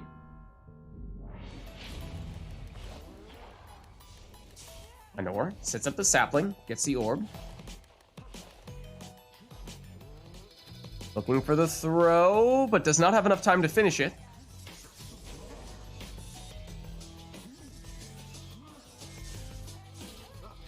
Here's Headwind. He goes down. At the moment, Womelon defenseless. So potentially time for Anor to get this throw off. It is unblockable. And it does land for 30. The ceremony. The orb is up.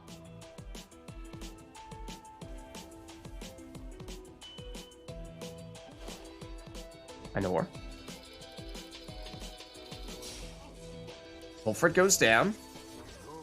There is Womelon, but loses Pamitha here. Bertrude round the other way. Throw lands. And that will mean the winning score. 'Twas as though the Yeah, I also realized that the controls might have been changed up on you, because I'm pretty sure complete. that Cacao was the most recent one on keyboard and mouse, and he does change the controls, so we should take a look. We should take a look real quick and make sure that you have... The next. Yeah, no, those were not the default controls. That is not your bad. That is my bad.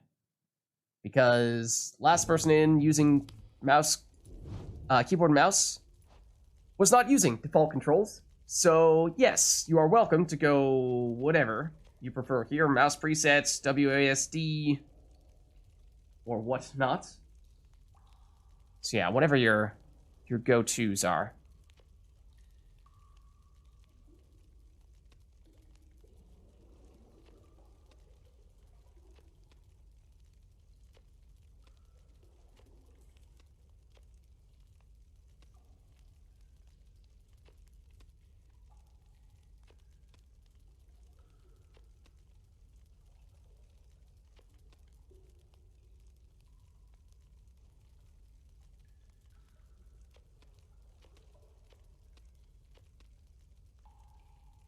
Okay.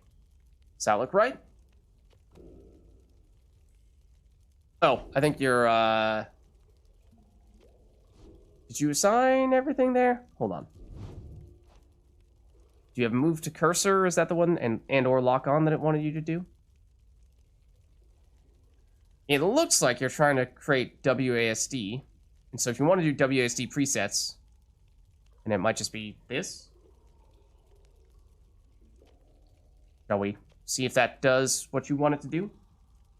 And I don't want to override what you just added here, but this does look, given how you went WASD there, it does look like you might be used to WASD presets. Don't use those? Okay, no worries then. No worries then. If that's what you like to use, then there you have it.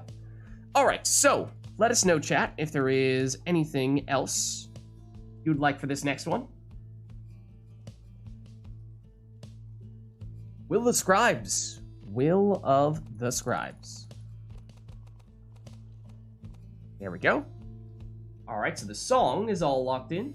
Anything else? Is it really unheard today? It might be. It might be. IDK, man, ask someone. Choose an Exiles. Orlek as first exile. It is technically kind of sort of his theme. What's up, Duff? How's it going? Good to see you. How have you been? Alright, so we have an Orlek match here. Orlek in the first spot. Duff Pog. Alright, how about we get this one started then? Orlek has been requested for the first spots. The night wings shall now We've seen a whole lot of the pit today. chastity. Not that I'm complaining. It may be my favorite arena. Who shall conduct the rites? Well, good to have you, Duff. So again, it is Orlek in the first spot for both players here. So we'll see Nora set him up here, and then soon thereafter, Wamelon as well.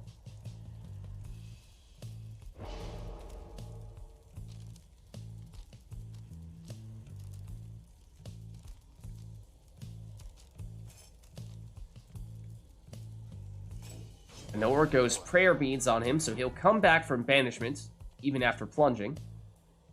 The Wamelon also taking Orlek in the first spot here, of course. The question, though, is how best to build around him, because Orlek, although very powerful, does just have one hope, which means it takes him a long time to come back from banishment.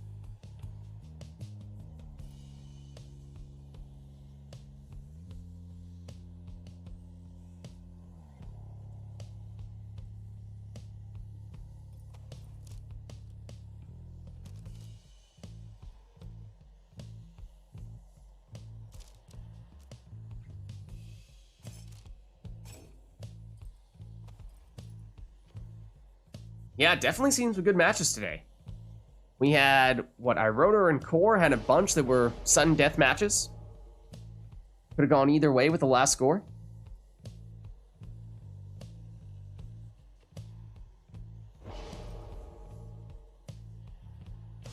Okay, and it is also a Prayer Beads Orlek for Wamelon.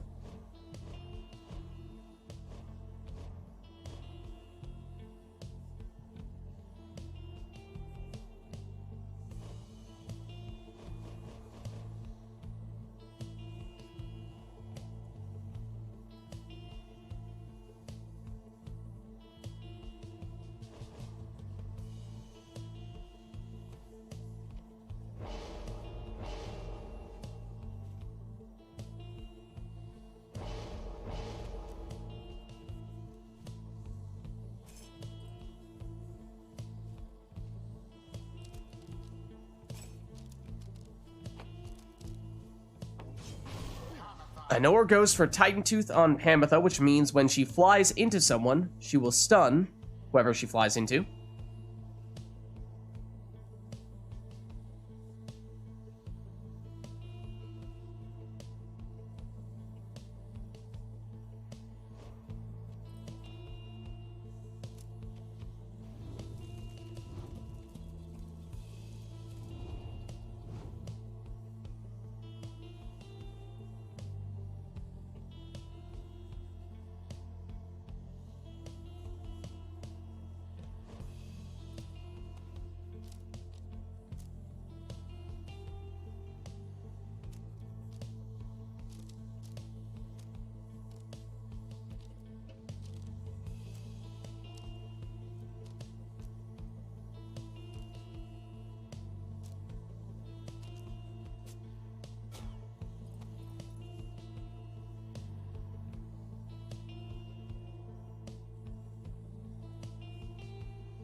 Currently, Vados people playing controller, but people who usually do not like to do that.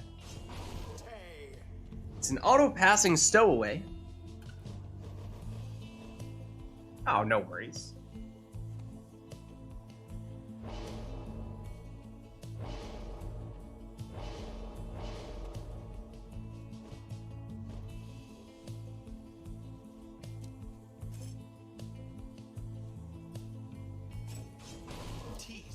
Tizo in the last spot for Anor. I mean, you say burning the Midnight Flame. I mean, at this point, I'm pretty sure it is well past midnight for her.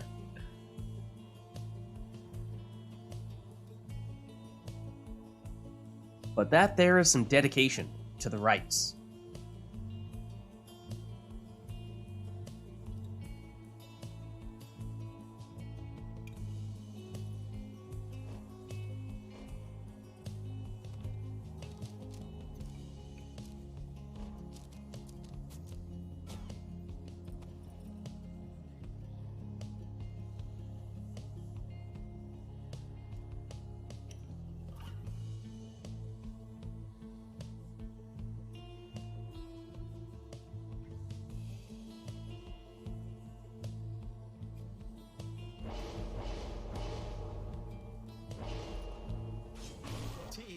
Then infinite stamina coming from the talisman on Tizo for Womelon, and here we go.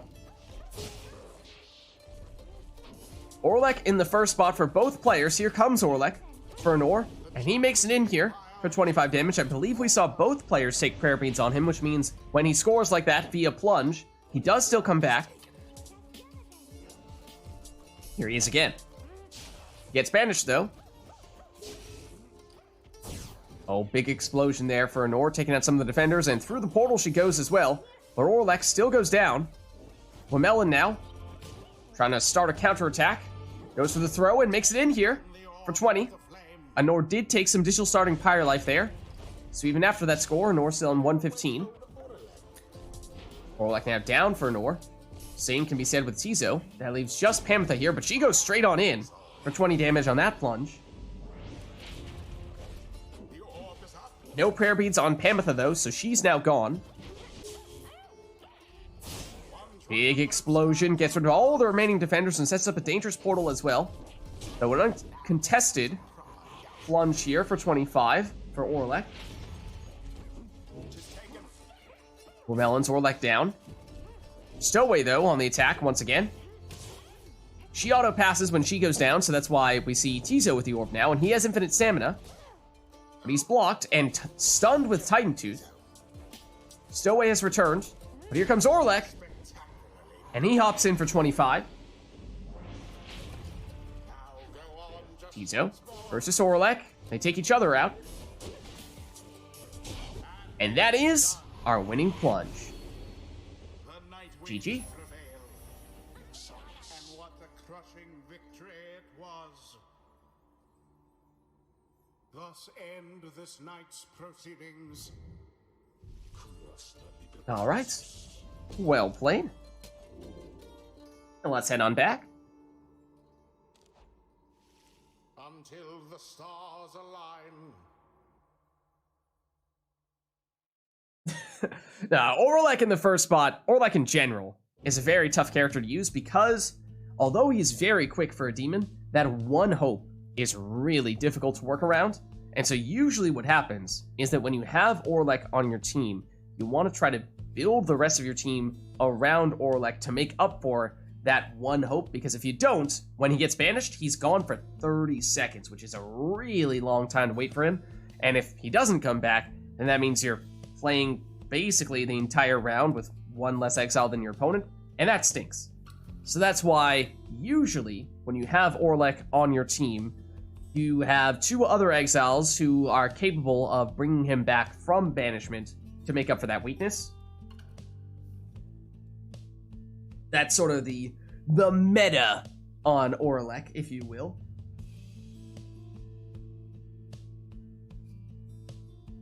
But yeah, that, and also you're playing against the defending RITE Club tournament champion.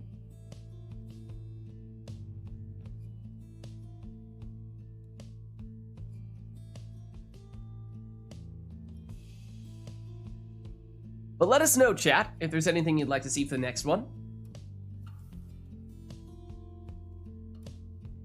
Let us reset our song at the very least. And as we were saying, all of us, myself included, when we first started off, it was not easy at the beginning, figuring out how best to do versus mode for Pyre, because it's so different playing against actual people rather than against CPUs. We can lower Nor's power by changing the controls. There are a few other ways we can lower Nor's power as well, if we feel the need to do that. He is already on controller.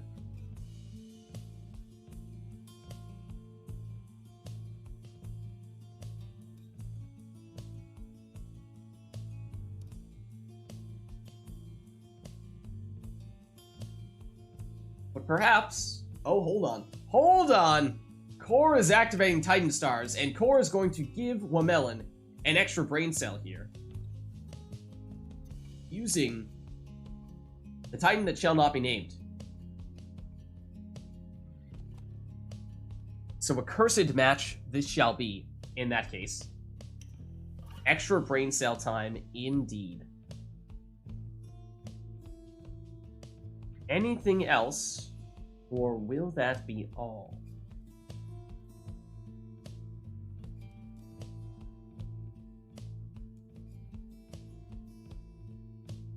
On the boat as well. No, this time it's just spelled boat. Okay. Okay, then. Even more cursed, in that case, I suppose, by some accounts. Let us begin. Should I request no customize? I mean... guess not. Seeing as how I've already pressed the commence button, I'm going to say no. So we'll activate Eastlock, which means that your adversaries, in this case Wamelon, will be infused with the will of Eastlock. Results may vary, but we know that that means we are giving Wamelon an extra brain cell on this occasion, so look out. Hold up. Wait. Is it? Wait. Okay, now I don't know what you're referring to, though. Is what? Is what?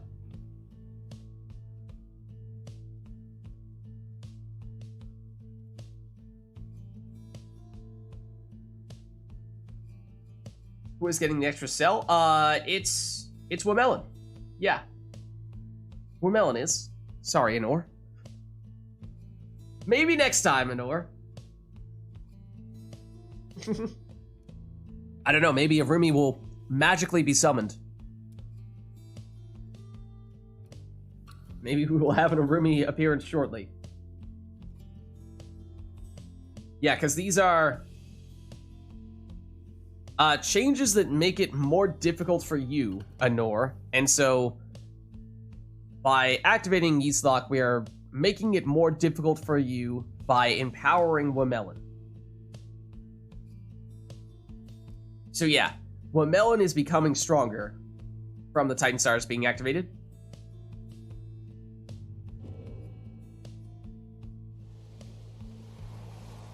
The Night Wings shall confront the chastity. Welcome. Who shall conduct the rites?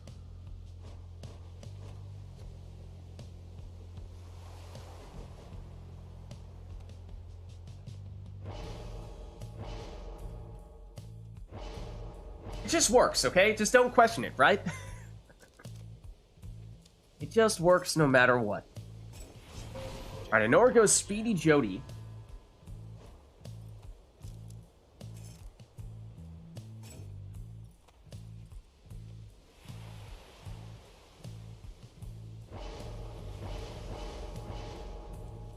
Well, Melon goes Speedy as well, although with Pamitha.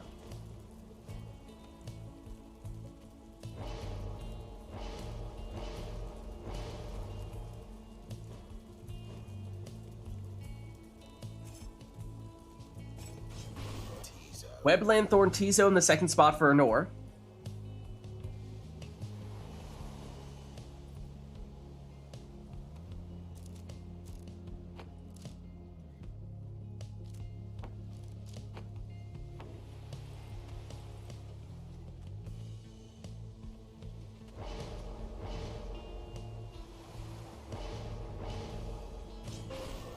Then extra starting Pyre Life on Rookie for Wamelon. Oh yes, there's a small little bug on the boat that we have fixed for player 2 where the order in which your exiles get selected would normally be messed up. We have fixed that. So that might not have even been something that you were considering Wamelon, but we have fixed it for you, so don't worry. Then it is a Leeching Ignarius in the last spot for Honor. So definitely a demon-centric team for her.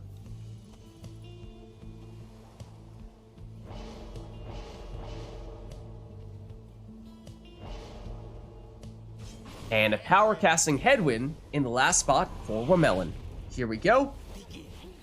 Big hop from Jody. Here she is with the orb now. And she plunges for 30.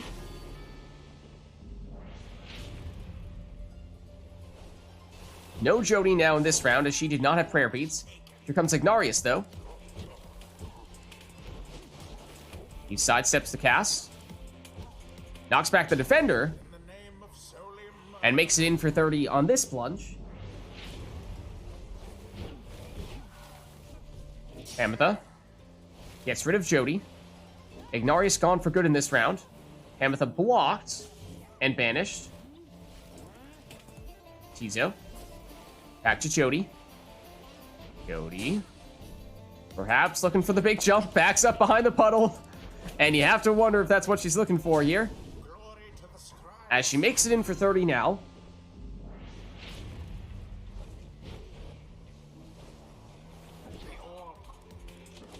Pamitha versus Ignarius this time. He plunges for 30. Means he's gone for this round. Jody can't quite make it in here. Here's Wamelon with Pamitha. Pamitha blocked and banished. Jody. The puddle, oh, had the air and follows it in for the winning plunge. GG. The rite is done. All right, well done. Let's head on back. Until the stars align. It doesn't work. What doesn't work?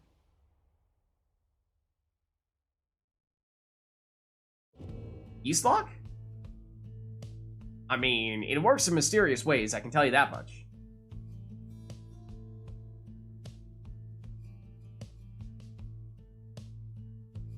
Results may vary. True. TM. Alright, one moment while I ban the bot. One moment while I ban the bot.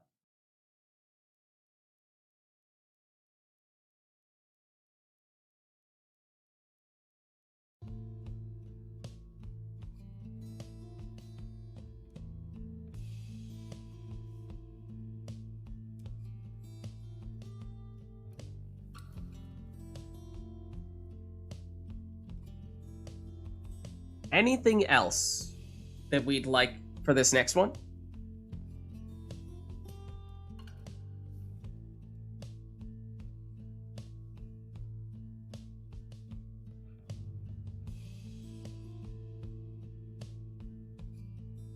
What's up, Jer? We ban the bot and immediately after Jer shows up. Pretty sus. Pretty sus, Jer. Womelon says mercy. Please, mercy. I mean, Womelon, if you would like to swap out, you're of course welcome to do so. But if it's any comfort, I do honestly and genuinely mean it when I say that every time someone new has joined in, it has been difficult at the beginning, and then with some practice, they've gotten much better over time, and it is remarkable the rate of improvement that we see from people. Also, I'm not exaggerating when I say that you are currently playing against the defending tournament champion. So that is also, you know, if that's any consolation, there's also that.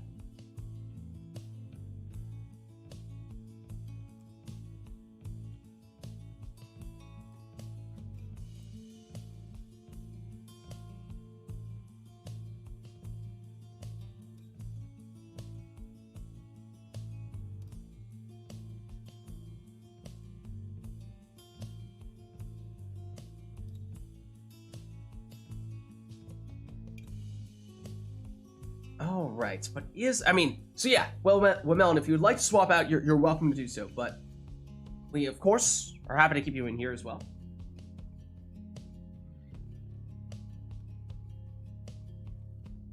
What is this, Jer? What is this attitude? What is this attitude, Jer?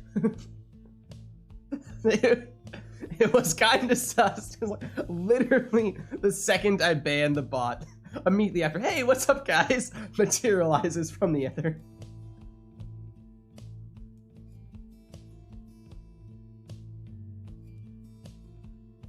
Titan Stars, all of them! Every last Titan Star, says I wrote her. All right then.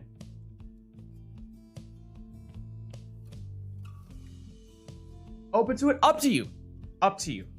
Whatever you prefer. Whatever you prefer. Dread Design perhaps makes some sense if we're activating all the Titans. But this is... as long as it's still fun. As long as it's still fun for you, then that's cool.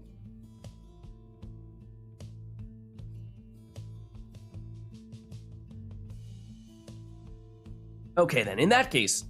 Oh, let's reset the boat as well. Let's reset that. Okay. We have the song. We can do an arena if there's one in particular that we want.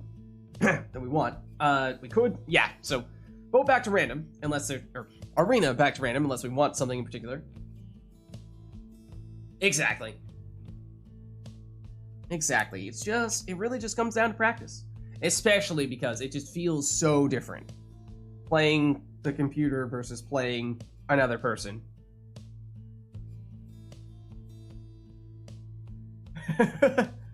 All of the Titan Stars. Titans hath returned. Perhaps. Alright, let's get this one started. Every last Titan Star. Look out. The Titan Stars. Every last Titan, so Yeast Lock the extra brain cell. Flurness, plus 8 quickness. The Tattered Mantle, whenever Womelon has the orb, Womelon will keep an aura around that exile, and that aura will slowly shrink. The Tattered Mantle. Shax, if everyone is banished on Womelon's side, then they will all come back. Shax's 6 shoulders. Gandroth, plus 8 presence. Lord Gandroth. Violanthius, for 5 extra damage. Violantius. Sun Grease, additional starting Pyre life. Least sun grease. Additional stamina with Harn. Singer Harn. Less starting Pyre life for Anor with Endriga. Endriga the Widow. Dullness for Leech. Dullness the Locket. Arazek for Hope. Dimless Erizek. And Zilvius for built-in prayer beads. Sylvius Horse-Headed. That's all of them. I think it's functionally the same as Black Claw, right? It's basically just Black Claw for every exile automatically. Shall now face the chastity. Welcome. Alright, but the exile selections, masteries, and talismans are all up to you guys. Whatever you'd like here.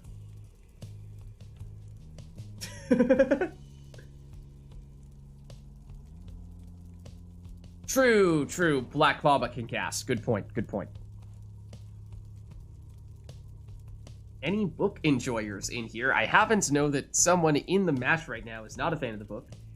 I do remember that, because that might have been the reason why that was a topic of discussion.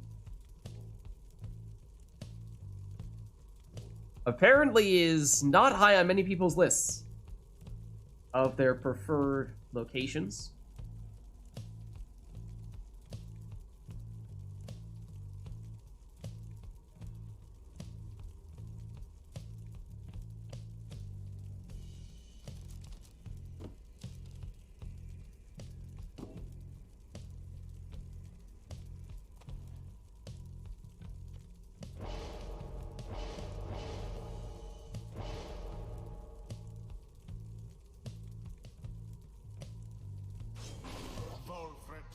Anor goes Numbing Gust on Volfred. That means that if everyone is banished on her side, then Wamelin will not be able to sprint, jump, throw, or use any of their special abilities.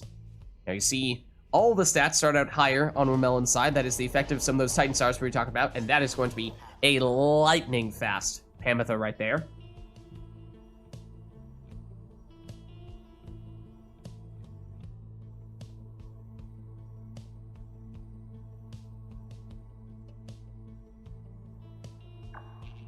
Nope. Somebody disconnected. Hold on. Let me double check. Yeah, that was Nor. Hold on. Let me get her back. There we go. Fire, please. Commonwealth Police, open up! That Pamitha is speeding!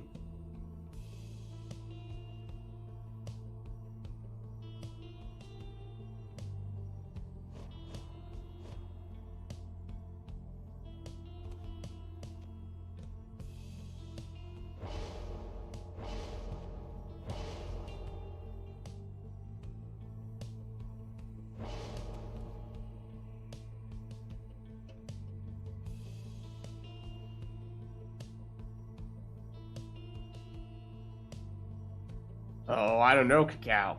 I don't know, Cacao. Maybe we're speaking too soon here.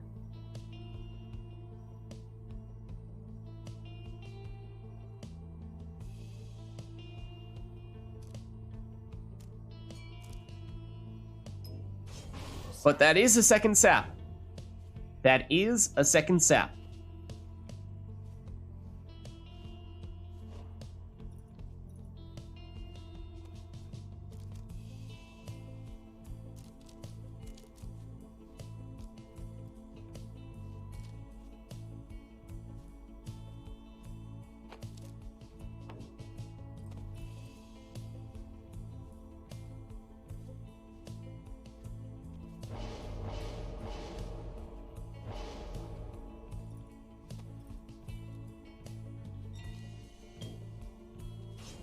Wamelin goes quick throwing Almer in the next spot.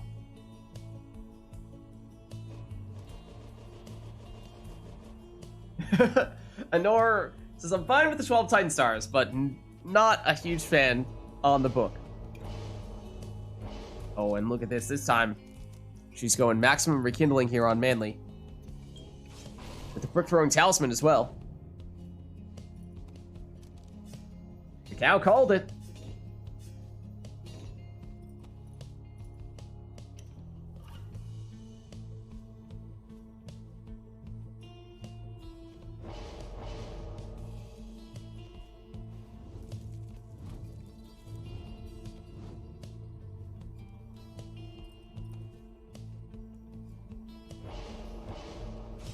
And now for the power casting Headwind in the last spot for Romelin. And here we go, triple saps for Anor. Notable, of course, because she's going to be taking up a lot of space with those sap auras and those sapling auras as well. But Volfred goes down. And here is that super speedy Pamitha. She's blocked and banished, though.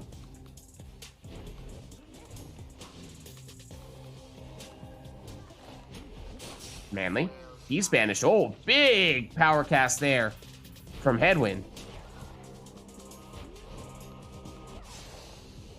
And that was the last of Anor's exiles there. Does trigger the Numbing Gust, although even with that, still saw, with no ability to sprint that Pamitha, is still pretty darn fast. Oh, and the stowaway. Rather, Almer tries to teleport to the orb and nearly nabs it right next to the opposing Pyre. But here we are seeing just how significant that wall of saplings and saps can be. As even when everyone is banished, there will still be some auras that will need to find a way over or around. And that is a good way through, using that speedy Pamitha. And she has built-in prayer beats, so she is back. Gets rid of one sap. But then goes down to the second. Almer. Ooh, down to the sapling. Headwind. Can't get the orb here. Pamitha banishes one, then gets the orb. Then goes down. Anor. With Palmas. Now Volfred. Manly. That is the sap that has the extra throwing speed, and therefore may be the most natural of offensive saps for Anor here. They'll play Sapling, though. Could give her a free space to throw the orb from, but no. Womelin able to snipe. Almer looking to snipe as well, but his throw is intercepted. Volfred going the other way here. Well shielded, and he blinks in for 25. But it does mean he's now gone for this round. Here's Pamitha. She's blocked and banished. Palmas. Now to Manly. Manly just trying to get into throwing range. Because if he can, that throw is quick, and there it is. It's 22, not quite the maximum this time, as that would have been 25. Nor locks down the sapling. Rather, locks down the orb with a sapling. But Almer has it, and may have a spot here. No, that throw is cut off. Anor trying to move in with Manly here. Going for the throw, but he's stopped before he can get it off. Headwind. Ooh, and Almer looking for the right angle. But that wasn't it. Well shielded. But Volfred banished nonetheless. Pamitha. Oh, trying to sneak around once again, but she is blocked.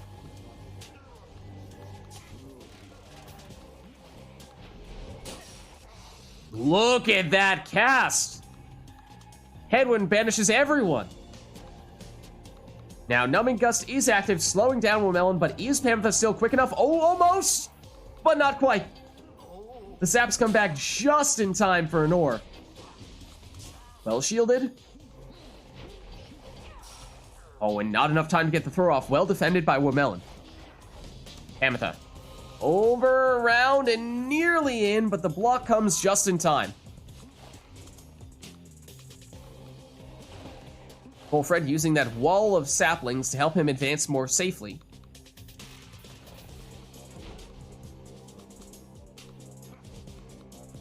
Here's Volfred. But he's banished quickly. Headwind. Gets rid of one with the cast. Has a little bit of space here to work in. Oh, but the aura's just big enough to stop him from walking that one in. Manly. He's downed. As is Volfred. That leaves just Palmas for Anor right now. Now he can hide within those saplings until he gets some friends back, and here come the reinforcements. Manly, he's shut down.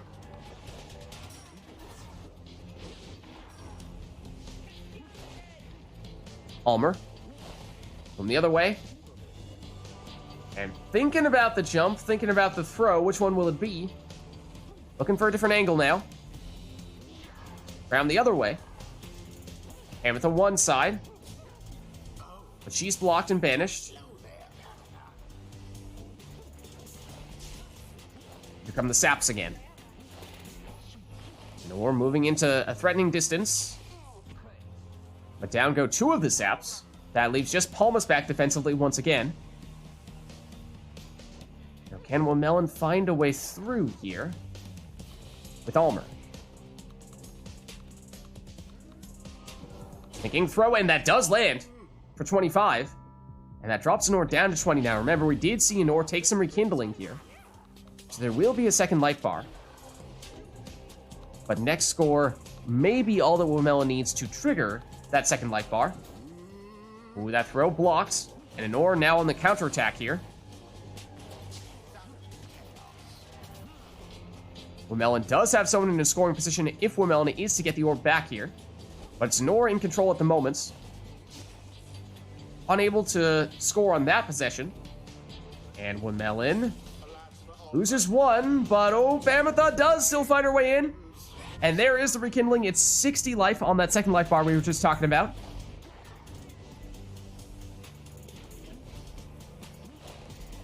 Anor. Choosing Manly this time. He's cornered.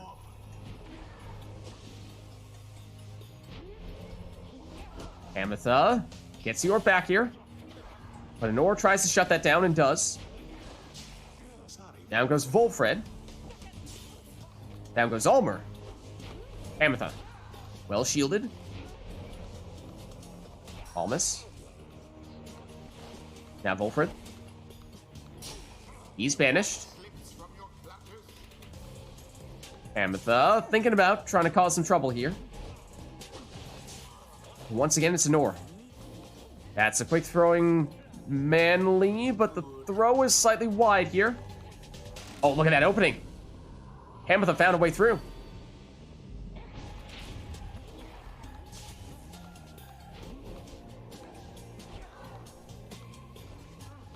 Manly. To Volfred. Volfred down. Now Headwind. Over to Pamtha. Almer. His throw does make it through for 25. And that lowers Anor down to just 10. This is, of course, Anor's second life bar. So no rekindling anymore. Meaning next score could be all that Womelon needs here.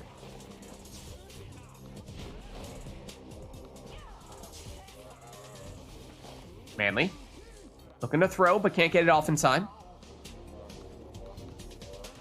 Almer. Throw intercepted. Volfred banished. Almer once again.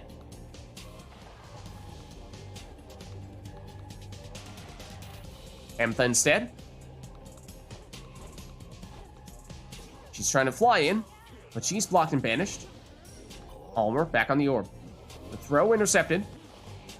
Now Anor. Moving in with Manly. That quick throw gets into the corner. But Womelon banishes one.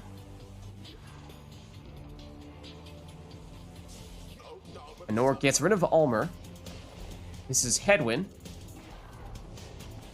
Now to Pamitha. She has some room to work with here. And that is your winning plunge. The chastity prevail. GG. They vastly outperformed their adversaries. The ceremony is complete. Well played. Well done. Well done. Let's head on back.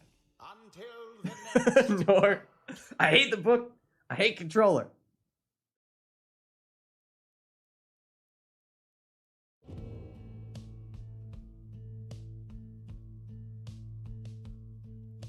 Yeah, sap with controller, is that a more difficult combination than other exiles with controller? Thought you pressed auto aim? Chair. It worked once, but not other times? I don't know. I do not know.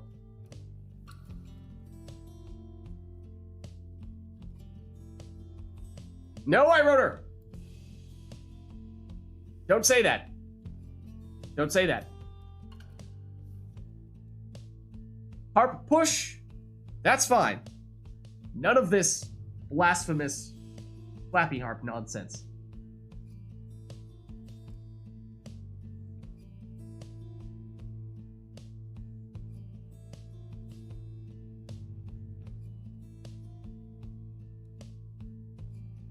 Complete and utter nonsense.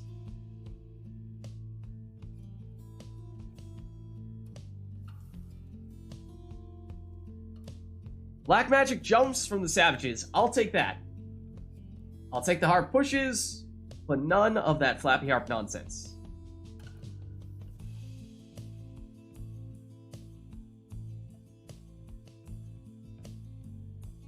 Alright, well, it is starting to get a little late, so what I'm wondering is, might it be time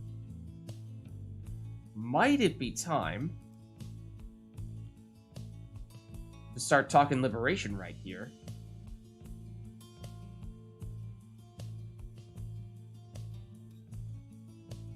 We're just going to ignore what Imp Eric said. We're just going to ignore that statement.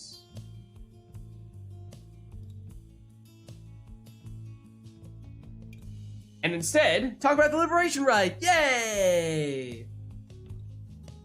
So, do we want to, timing-wise, do we want to have one more rite before the liberation rite, or do we want this to be our final rite of the night? How are we feeling? How are we feeling about that?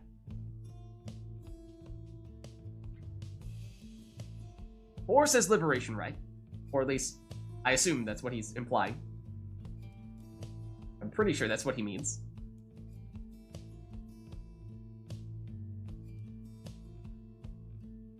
I guess that question was more so directed at Anor and Wamelin. More than anyone. How many are...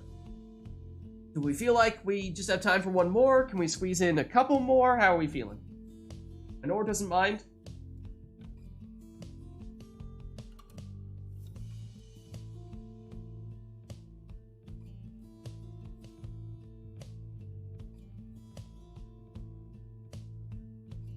In that case, it sounds like we can probably do one more here before our liberation rite. In that case, let's make this one our penultimate rite, our second to last rite of the night, which means if there is anything that we want to see tonight that requires how to keep on playing, achieve your life goals, so feel free to switch out. All right, well, I think what we'll do here is we'll have 2 more matches. The next one will be the last one in which we take any requests from chat, so let us know if there's anything you want to see for that match. And then after that, we'll go into our final rite of the night, our liberation rite, in which we will not take any requests. So, is there anything that we would like for this one?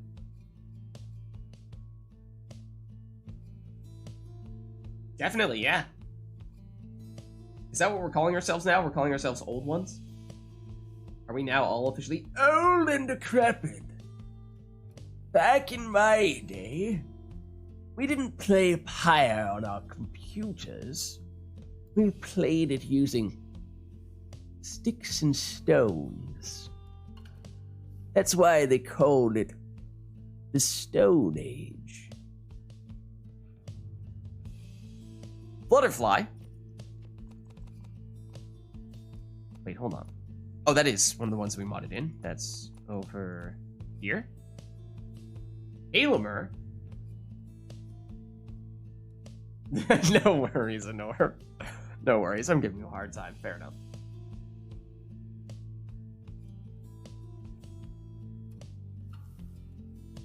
True. Oh, and Barrick with the deep cut there. True.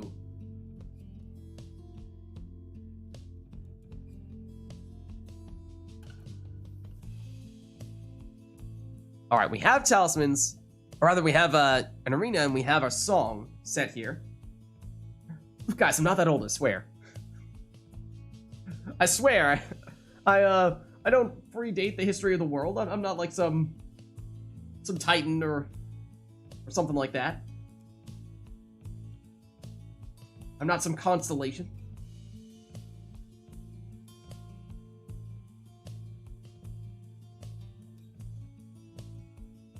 Don't know who Ursa is. Oh, well, well, well. Well, well, well. I'll give you hints. Tizo is. Kind of, yes, but no, you are playing Ursa right now. That's your hint. Okay, so, well. I believe if we were to do this next match, we would have the Titan Stars hangover effect, where rather than having Wamelon with increased stats on every exile, Wamelon would have reduced stats on every exile, including potentially negative stats. Confused and curious. Do we tell Lenore what the explanation behind Ursa is?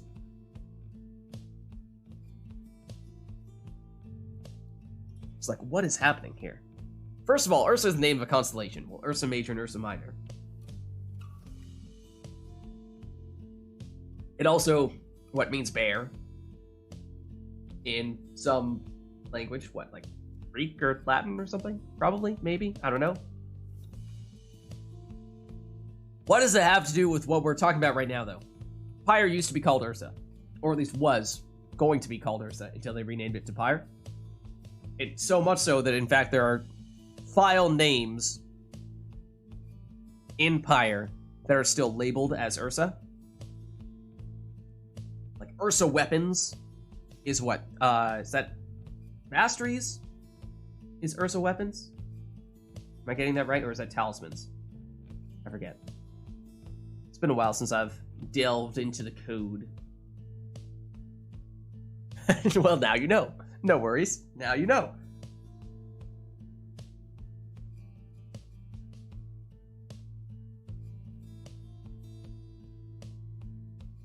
Weapons is specifically casting and such. Not necessarily a direct corollary for talismans or masteries. Yeah, I don't remember. Something like that. I just remember I was modifying the files for that at one point in time to implement the mods. Anyways, that's all an aside here. What we're going to do here is we're going to start a match and then we're going to immediately exit out of it, because otherwise we're going to get a bug from activating Titan Stars in the previous match. So we're just going to start this one up and immediately exit out.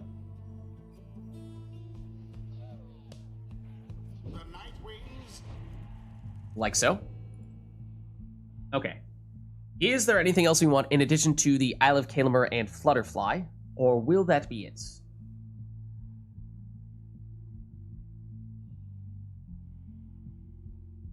Seems like that may be it. So why don't we get this one started then?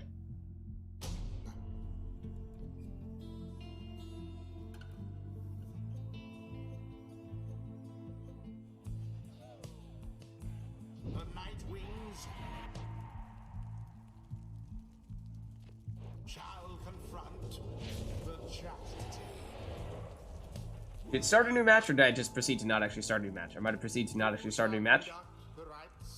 Well, it actually needs to go. Oh, no worries. No worries, Ramelon. Well, thank you for stopping by. Good to have you. Glad to get you in.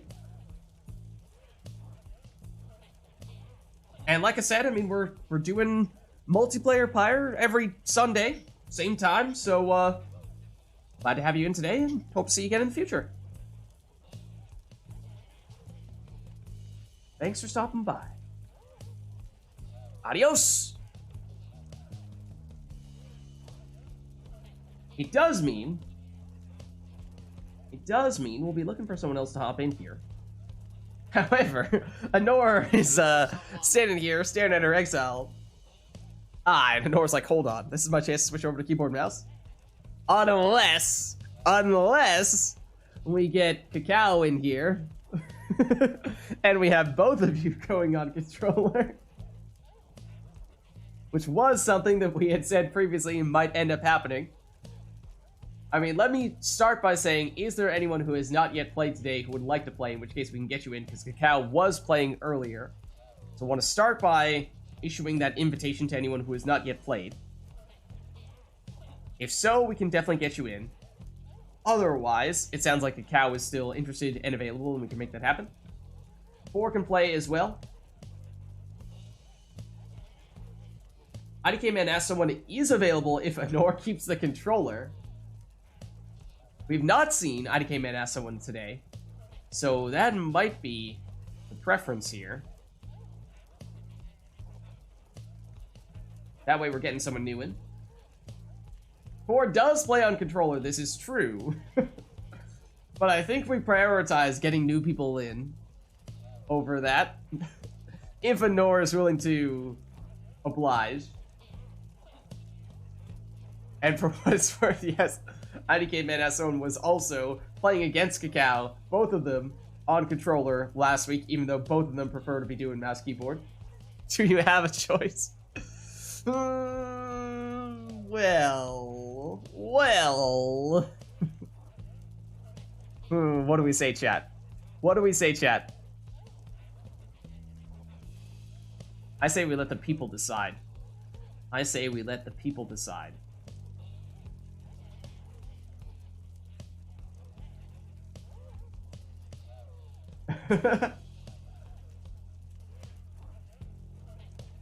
Exactly, Potato. Exactly. We get IDK Man in here? I mean, IDK Man did play last week, for what it's worth, but still relatively new. And still would like to see us get the chance to get new people in as much as possible. That is the goal in many ways. I mean, should we break out the prediction? We do it that way? Do I remember how to set it up? Honor versus me? Pfft, who wants to see this guy play? Who even wants to see that? Hold on. I remember how to set up a prediction. Apparently, something like this, except... There we go. What? Hold on. Showing me the previous prediction? It's been a while. It's been a while since I've done this. That's an old prediction. No, I don't... If I press start prediction, it's just going to be the same thing. I'm pretty sure, as last time, which is not helpful. Go away, old prediction. You're not useful.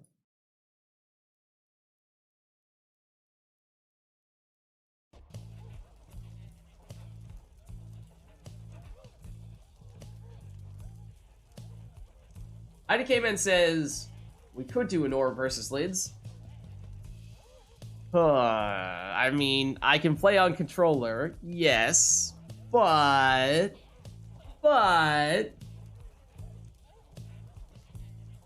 I'm kind of with Cacao here. I feel like this is a good opportunity to get IDK Man in again.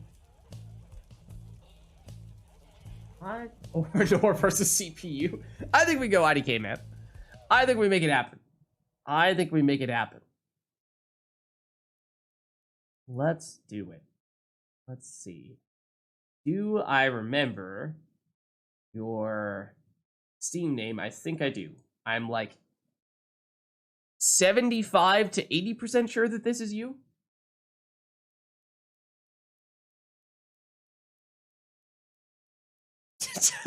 No, Honor, you don't have a choice. Absolutely not.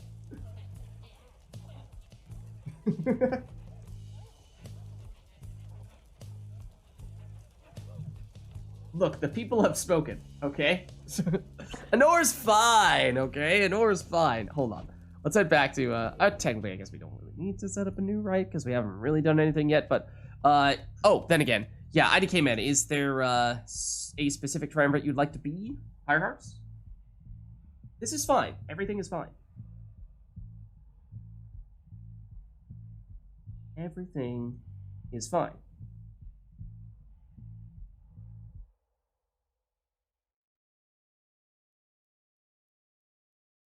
Pyre Hearts. And what would you like for your name this week? I think we did some noob last time, but we could do IDK man, we could do whatever. What's your preference? Oh, no worries. Preferred triumvirate, I assume. Oh, yeah, so I asked you your preferred triumvirate, and based on how you selected Pyre Hearts, I'm assuming Pyre Hearts. That was the first question. And then your name that I should type in here, do you want it to be some noob? Because I think that's what we did last week. We do IDK man, that also works. Whatever your preference is. Nightwings versus Pyre Hearts, that's true. The colors are pretty similar there, so that is a little bit tough. That might be setting yourselves up for a difficult time.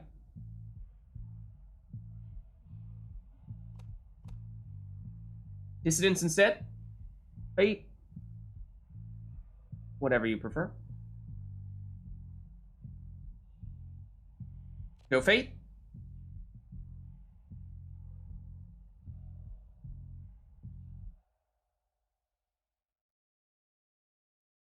Okay.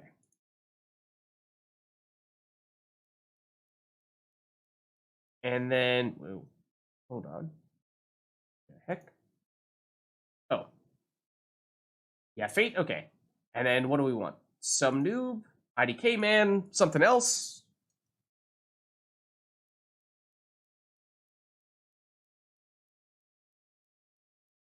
Does that work?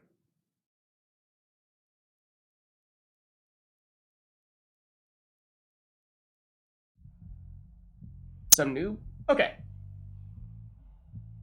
That should be fine. All right, in that case, I think we're ready to hop in here. And in that way, I suppose that means we give some noob one match to warm up here, and then after that we go Liberation Rite, I suppose. So, quick turnaround time. Something like that. The Nightwings versus the Vids. Welcome. Who shall conduct the rites?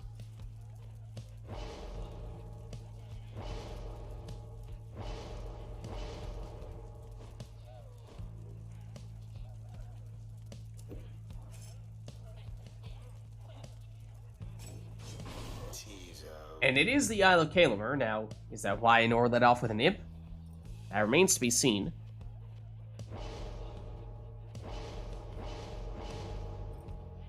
And some noob, you were only playing against Cacao last week, right? Have you two played each other before, Anor and Sub Noob? Might be a first-time matchup here. Never played each other? That's exciting. Exciting stuff.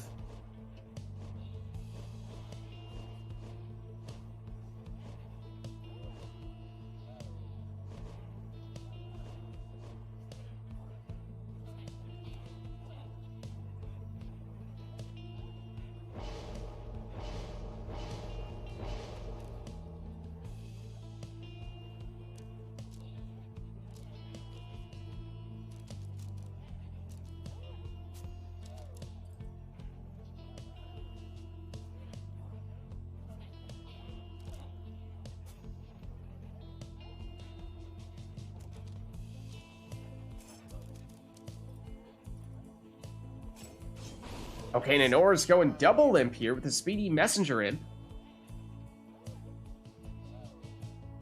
I don't know, Cacao. It's headed in that direction. It is headed in that direction. You can't rule it out. You can't rule it out just yet.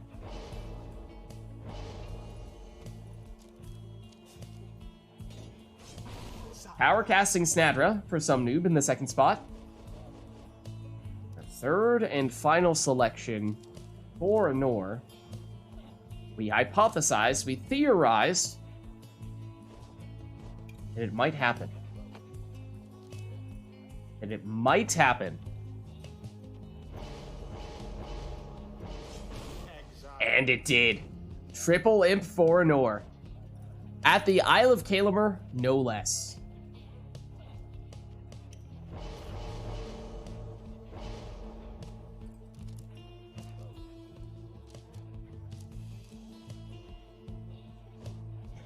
Cacau's been calling the shots today, for sure. Made several... Did you take masteries on that? Because I'm not sure that you did.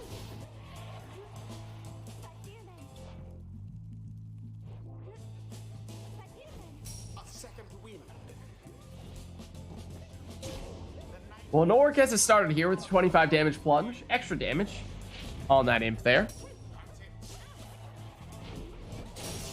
Whoa, big banishments there.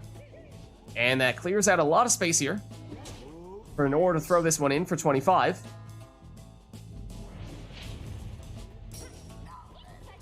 Some noob teleports the orb, but loses the stowaway here. Snadra goes for the power cast.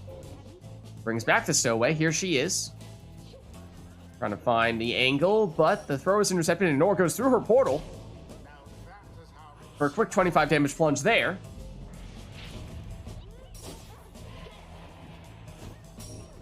Snadra, down she goes. Anor gets blocked. Once, now make it twice. Back on it here with Messenger Imp, and one scores all she needs. And there it is.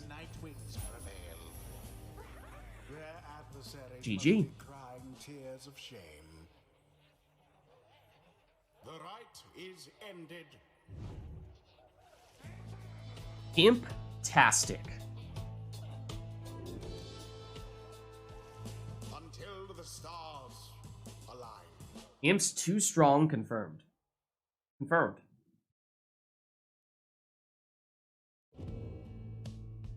Alright, well. I don't know, I think it's about that time. It is getting late.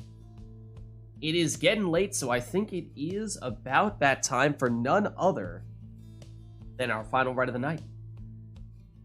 Everybody came in as someone a little bit of a warm-up for some noob there. But, you know, I think it's just about time.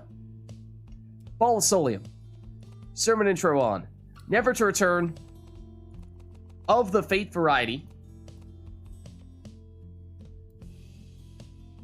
And it will be the final rite of the night. Our Liberation Rite. No request for this one. Just having both players taking their preferred teams. Cow is once again prophesizing what might happen next. But let us begin.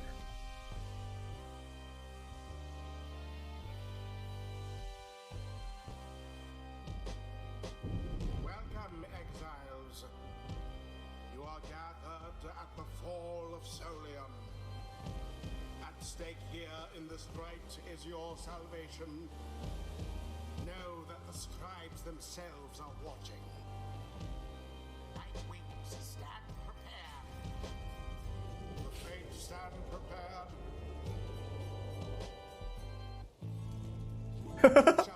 I like how Cacao had all this build up trying to anticipate what Anor was going to take, and then Nightbot says, no way, not going to happen.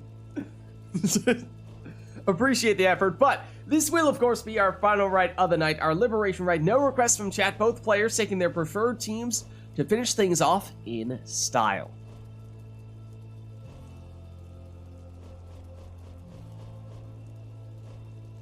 The world may never know what it was that Cacao was going to say. Maybe it's worms.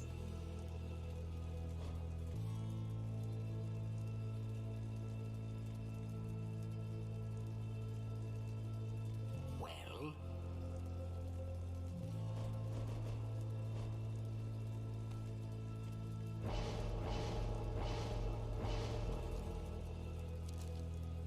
Core says, I promise, Anor, worms are easy on controller. But no, Anor goes with a Prayer Beads Pamitha in the first spot.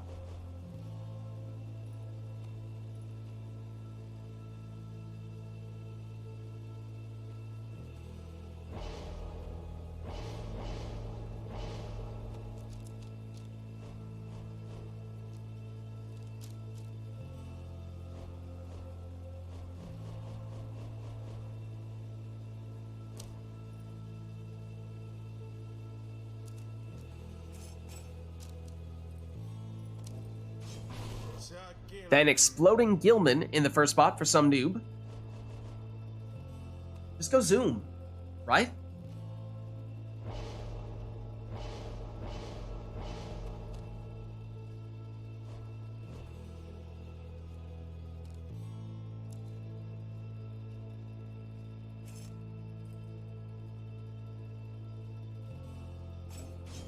Tizo. Then Web Lanthorn on Tizo in the second spot for Nor.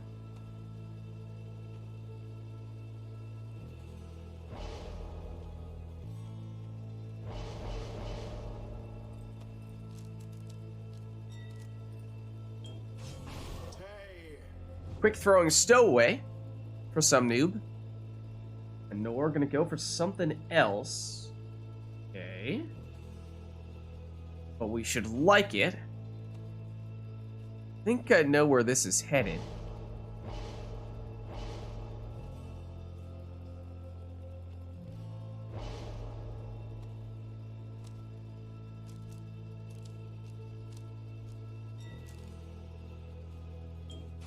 Because that's a Brazen Manor Celestial Spike Quick Throwing Jody. And I do think we might have seen the Harp Salute on Pamitha to help move Jody closer to the opposing Pyre. Some noob. Finishing off with a Nutrition Stick Volfred, and here we go, our final ride of the night, a Liberation Rite, a Nor on the left representing the Nightwings, and some noob on the right representing the Fates. Best of luck to you both.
And there it is. Nightwings proved their worth. GG. As for their adversaries, they did not. Thus ends the Liberation Rite. Thus ends the Liberation Rite. You got the +10. It was Jody had enough damage on one score that it would have dropped you down to 0, but then it instead just showed the 10. It wasn't, it might not have even said rekindling or anything like that at the time. But it did. You did get it. You did get it. No worries, no worries.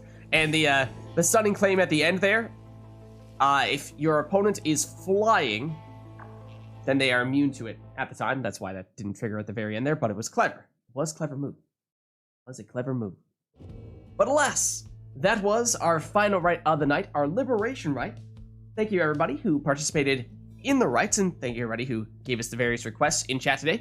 Got some new people in. Always love to see that. Yeah, instead of healing, it just reduced it by less than it would normally have reduced it, basically, is the way that it played out. But anyways, that is going to be it for me. So I'm going to duck out of Discord, but I will see you guys next week. All right, but okay. Well, first of all, let's boot these people out if they're still in here. Let's boot them out. But I'm not quite done with you yet, chat. But as I said, that was, of course, our final rite of the night, our liberation rite. Thank you, everybody who participated in the rites, and thank you, everybody who gave us the various requests today in chat as well. This is, of course, Pyre Community Rite Night, which we are doing every Sunday. And the best way to get involved in these Rite Nights and multiplayer Pyre in general is by joining the Rite Club Discord server, which you can do by clicking on that link right there, as that is the place for all things multiplayer Pyre. My name is Lids. I'm hosting these Rite Nights, which, as I said, that's what we're doing on Sundays. Our general streaming schedule right now is actually Fridays was Darkest Dungeon. We'll probably get back to that soon, but we were trying, at least last Friday, to do Rogue Mage, which is the new Gwent single-player roguelike game that just came out. Then on Saturdays, we're doing Mass Effect 3 multiplayer, and then, of course, Sundays is Rite Night. Then on YouTube, Lids Vids there as well, posting the VODs for all those streams, so if you missed anything, you can catch it there as well. Like I said, we'll also be squeezing in some Darkest Dungeon there at some point in time, as well as some Transistor. We played that recently and still uploading the VODs for that, as well as some Gwent, the Witcher-themed card game. Additional Rogue Mage, in addition to the stuff that we did on stream, as well as Thronebreaker, which is the other Gwent campaign, or single-player campaign, and more so than roguelike in the case of Rogue Mage. So it's a little bit different. Then, is that about it? Or am I forgetting something? That might be it. That's probably it. But if you haven't done so yet already, you can also hit the follow button to get a notification for when I go live. You also follow me on Twitter, @LidsVids. I post there when I go live as well. But the best place to stay up to date on all things Lids is actually by joining my Discord server, which you can do by clicking on this link right here. What did I forget? What did I forget? I don't know. But that's going to be it for me for tonight. So thank you all for watching. Hope you enjoyed the stream. And I'll catch you next time.